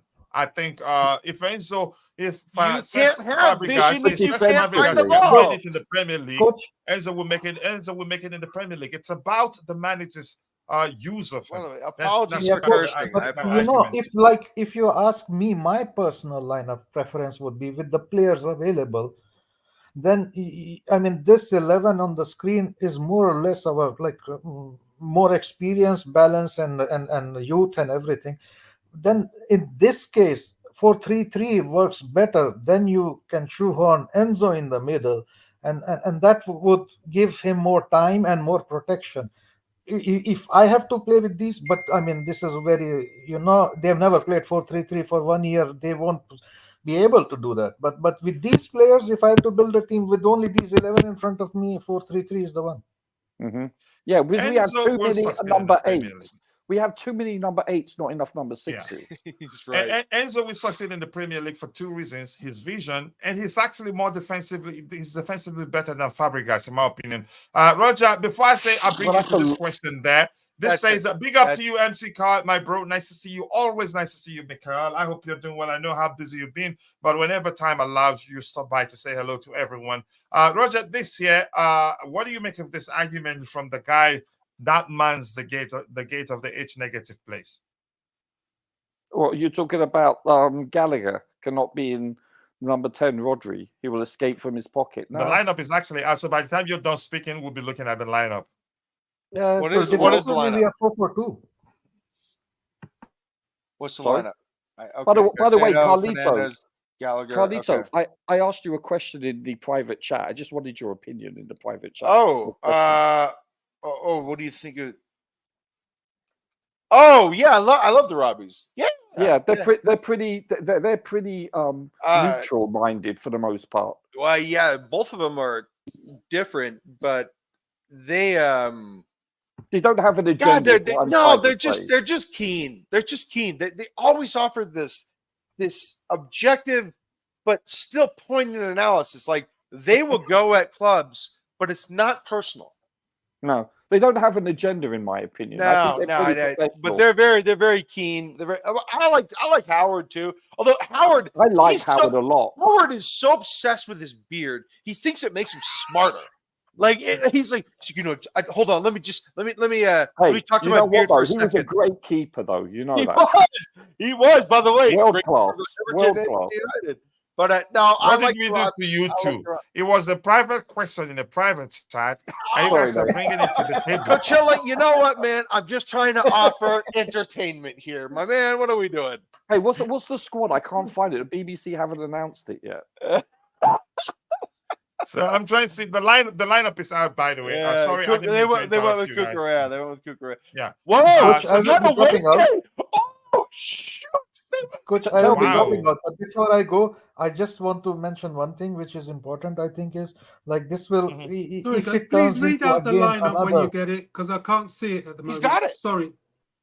Oh yeah, I'll read it out. Let's hear what Jesse was saying. Go ahead, Jesse. So I just hope is like if it turns into another basketball game, that at no time we go 2 goals behind, because then the heads will drop. We have been always catching up. Like very rarely we were leading. In the first game we were leading, but in the second, but after the second, during the second half and in the second game we were actually chasing the game, but we were never 2 goals down. That's just not true. In the second game we were up 1-0 because of Raheem Sterling, so that's just a falsehood.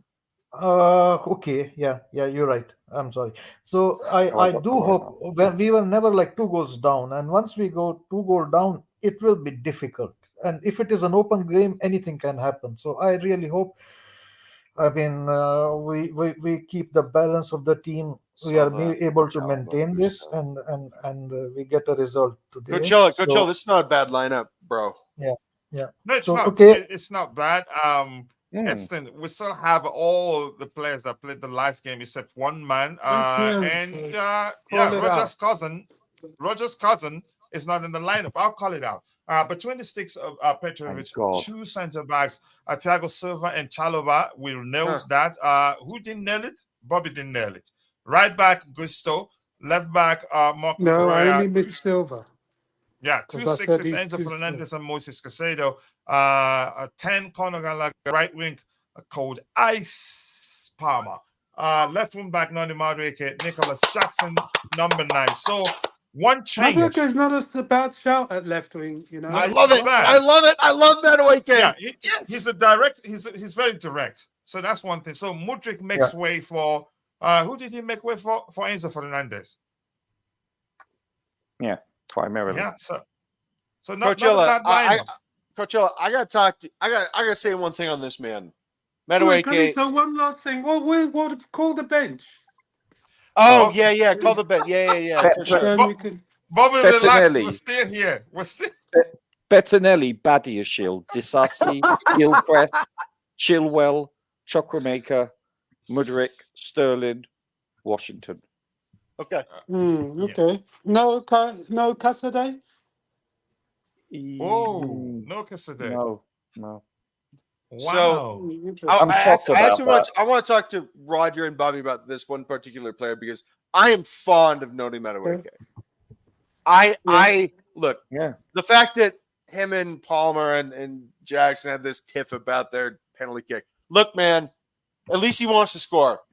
Obviously it's embarrassing, and I always knew when I was a coach who my penalty kick taker was, and as a player, I was a penalty taker. Sorry, the penalty kick taker. So nobody even tried me. But honestly, I love Noni Madueke. I love that he's maybe a little selfish because he wants to do well. He wants to score goals. He wants to beat defenders. I am down with that. I'm good with his arrogance. I'm good with his assertiveness. I want players to have this type of attitude. I am good with all of it. Roger, I am good with the directness. I want players to have confidence. He has it, Roger. He has it, Bobby.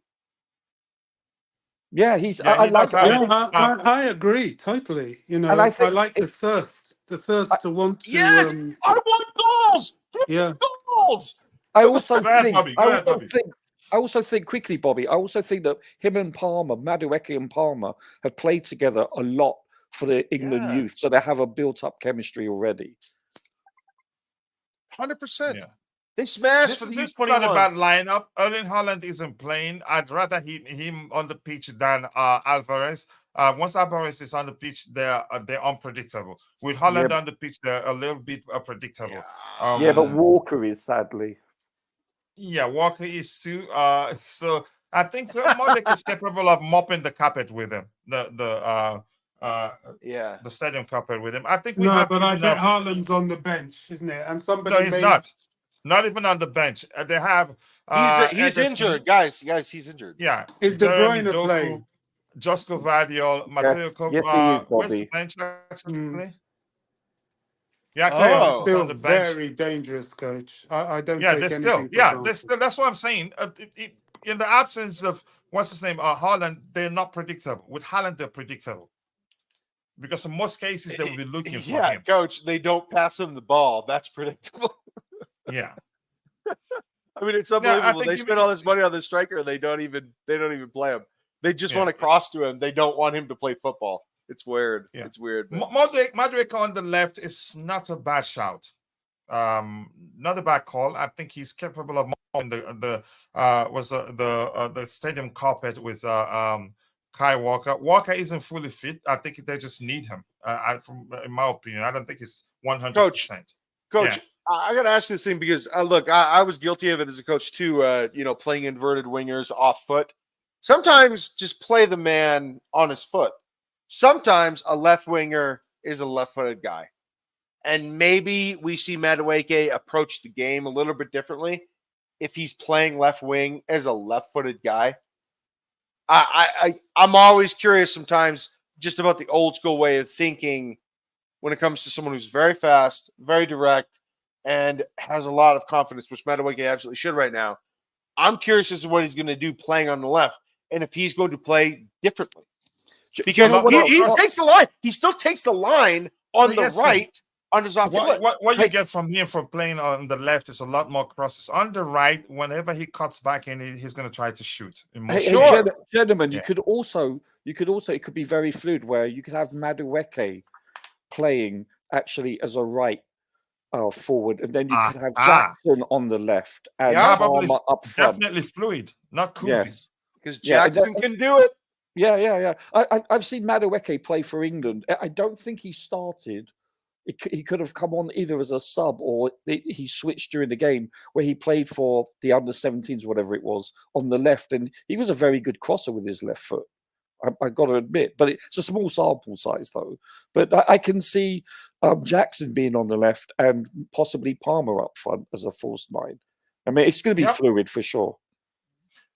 Constantine Dante saying Mudryk got rewarded again for Mudryk acting up. Well done, Poch. Heston, I think it's a good lineup, and I've always suspected Mudryk wasn't going to start this one, but I was thinking it will be Raheem Sterling to come in his place. I'm going to give those in the chat the microphone, catch up with what we have there, and call it a day. Just one quick one, just before you do that, Coach. The danger and the good thing about the Chelsea front three is their fluidity. They're very interchangeable, very unpredictable. They will be a handful today, and they are the key because the best of teams can't cope with them, and I think City will struggle with them today. But the problem with City is the other end, how effective they are. Yeah. So you know what though? Everyone says that Chelsea leaks goals, but notice Man City is not the Man City of years gone by. They are quite capable of leaking goals. By the way, did you notice Newcastle's goals against, Roger? Have you looked at their goals against this year versus last year? They've conceded more goals than us. Yeah. And last year I remember them in like the single digits for a while. I'm like, oh wow, prodigious Eddie Howe. Look at their back line, they went through a proliferation of injuries just like Chelsea though. I understand, but like I think I've noticed that everyone is leaking goals. Especially City, which is usually not been the case. After his first year, it's crazy. Year, he changed. I think he got who was that centre back that he got? Diaz. Yeah, Diaz, Ruben Diaz. Excellent. And they solidified solidified their defense. But this year is not prototypical, of a Pep team. So I think one of those reasons is because John Stones has been injured. I think John Stones is one of his guys, and he's just been injured. I think John Stones is an excellent center back. So him being out, it's sort of a center back by committee along with Diaz. Is he on their bench, John Stones? He's starting. Oh, he's starting. Oh, there you go. Yeah, he's really good, man. Yeah, he's there to try and nullify the fluidity of our attack. Yeah.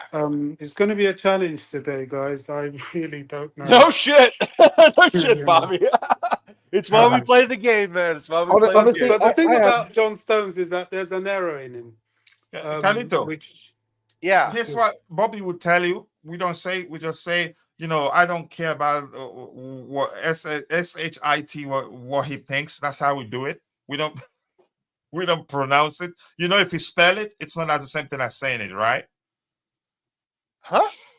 Did I curse again? Jeez, Louise. Sorry, man. Bobby would never kill me.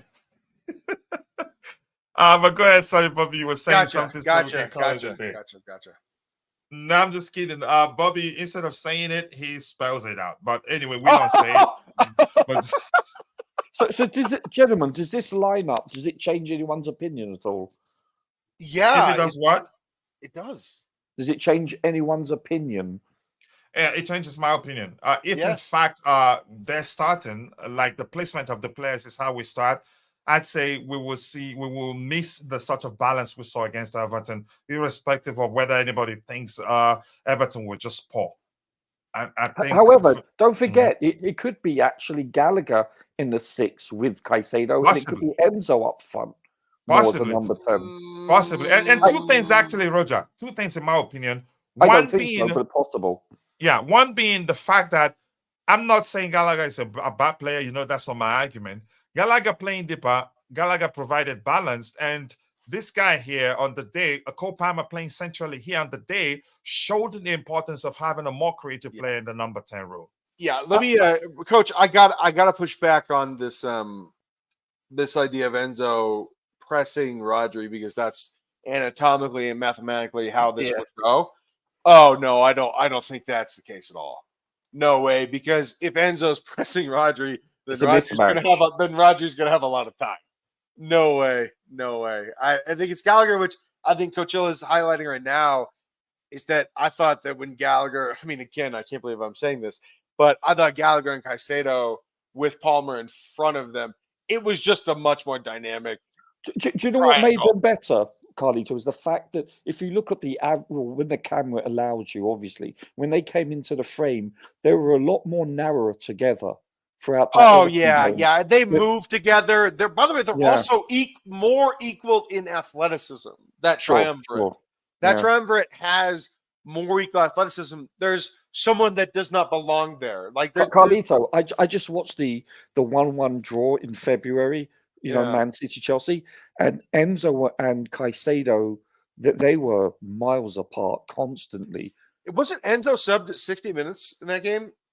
I can't recall. I just watched them. No, I don't think he was, but I'd have to look at it again. One of those games, he was subbed pretty early. Yeah, look, man. If things are going south in the midfield, I think that he will absolutely pull the trigger on Enzo. Because again, look, I'm not bleeping this guy. I'm not. Like hating on him, but Roger, the nice way to say it is that he lacks athleticism for this. Yeah, and I don't think this is the way I've been putting it since Christmas. I don't think Carlito. I mean, I don't think Caicedo and Enzo. I don't think they can really fulfill their potential in this league because of the physical limitations of Enzo. That's how I've put it. It's why I didn't, Roger. It's why I didn't want him. And I like him a lot. Don't get me wrong. He could play in La Liga or Serie A, and I think he would ball out. You know, I respectfully disagree with you two. If Cesc Fabregas did well in the Premier League, Enzo will. Yeah, Fabregas played in a formation for Chelsea. That was why the first time I talked about it, I said played attacking mid for Arsenal. He played attacking mid for Arsenal. Yeah, but hold on 1 second. That's what I'm saying. It all comes down to the utilization of the player by the manager. But Coach, also when Fabregas was playing, he was playing and surrounded by national captains everywhere. That was a team built with people in their prime. And when he played for Chelsea, he played in a 3-4-3, which was funneled centrally that covered him.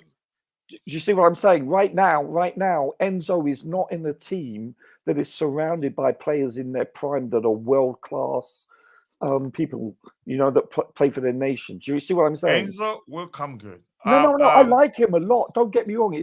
I think he's a wonderful player. I like him tremendously. However, I just feel that he's not suited to this league in conjunction with Chalobah. Maybe if we had a Rice next to him or someone like a Rodri, let's say Rodri was our Caicedo, then I think he could cook. Okay. Do I have the right to disagree? I know you know yes. That's just my opinion. It's your show, dude. Of course you do. No, we don't operate like that here. Carlito, a question on you on the screen for you. I'm not listening. Palmer, coach on my podcast said that Palmer is selfish. Yes, he did say that. And I will say this to Coachella, who is someone I respect greatly. He seems like a great dad. He's also one of the most dedicated YouTubers that this club has. I have hold on. I also have a personal fondness for this man. I love Coachella. This is one of the worst takes he's ever had in his life. Palmer is selfish. I mean, buddy. Specific to a particular game. It is to a particular game. It is such a bad take. It almost disqualifies you as a voice. Palmer is unassailable in my eyes. Unassailable. Period. Okay. All right. I want to say thank you to all of you. It's been an excellent Good on you, Coach discussion. Illa, for allowing me to answer that question. You took it like a man. Good man. No, I understand. It's been an excellent discussion, and thank you, Carlito, for finding the time to join us. Roger, always nice to have you on the panel. Bobby, the same thing. Ty was here. The Bluetooth game. What's his name? Tabejo was here. It's been an excellent discussion. So I want to say thank you to my Iraqi bro, Mabasta 05 to JC, and to me, my Niger bro. Nice to see you. Constantine Dun. Big up to you. And of course, the blue tip again was here. And all of you, and if I miss your name, apologies, I'm only human. See you guys next time. God bless us all, and cheers. Cheers, everybody.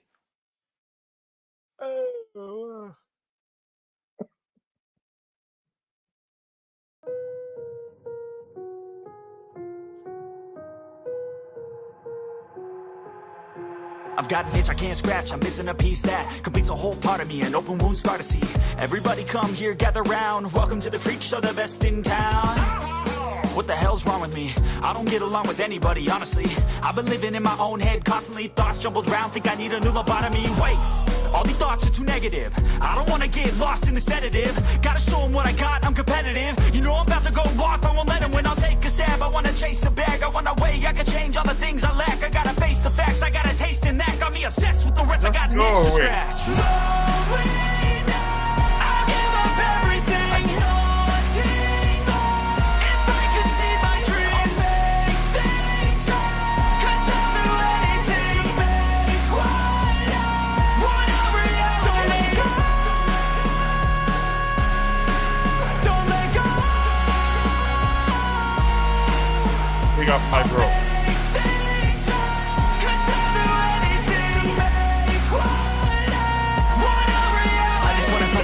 Sick of the venom in my brain, running from the past, wanna escape my pain. I just wanna be a better person, I deserve this, I just wanna break these chains. Always asking for greatness, true to myself, I never fake it. Seen no many ones that are so they get famous. And when I say the truth, most really can't take it. In spite of everything I've been through, I'ma make it. Fake friends, but on my downfall is toxic. Day one, started to outlaws for profit. Now all I do is write verses, no talking. All I do is put the work in, no option. This was everything I ever wanted. Created a legacy off of me, just being honest. And the fake ones hate, but it's not of no avail. They wanna see me lose, but you know I never fail.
In my veins, I've been driving this train. Years in this lane, there's no stopping this flame. Cause I came to the game and I changed it to play how I like, rearranged it to my own domain. Yeah, I got what it takes, made lots of mistakes, taking shots, skipping breaks, feeling lost, feeling great, popping off, singing straight, never stopped, never changed. All the squad here to play, and I've got something to say, yeah. I work hard each and every day, I get lost in the words I say. I don't push pause, no I push play. I won't stop till I make a change. I withdraw on the things I make. I turn flaws into flawless traits. I build tall, never capping space. I won't stop till I hear him say,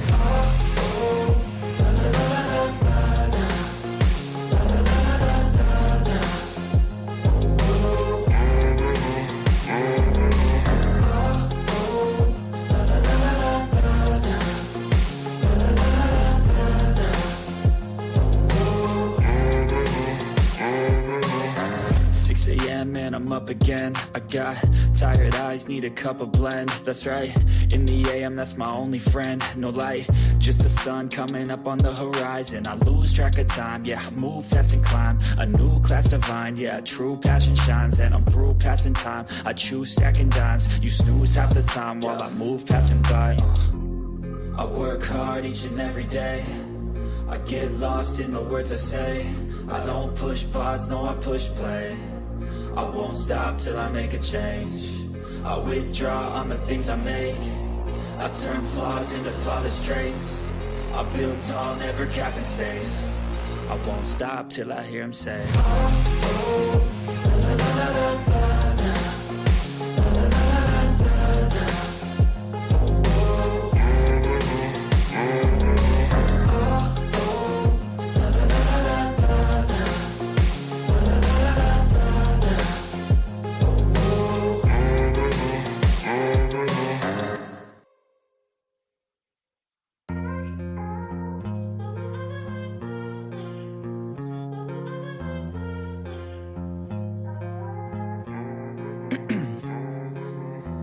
in my veins, I've been driving this train. Years in this lane, there's no stopping this flame. Cause I came to the game and I changed it to play how I like, rearranged it to my own domain. Yeah, I got what it takes, made lots of mistakes, taking shots, skipping breaks, feeling lost, feeling great, popping off, singing straight, never stopped, never changed. All the squad here to play and I've got something to say, yeah. I work hard each and every day. I get lost in the words I say. I don't push pause, no, I push play. I won't stop till I make a change. I withdraw on the things I make. I turn flaws into flawless traits. I build tall, never capped in space. I won't stop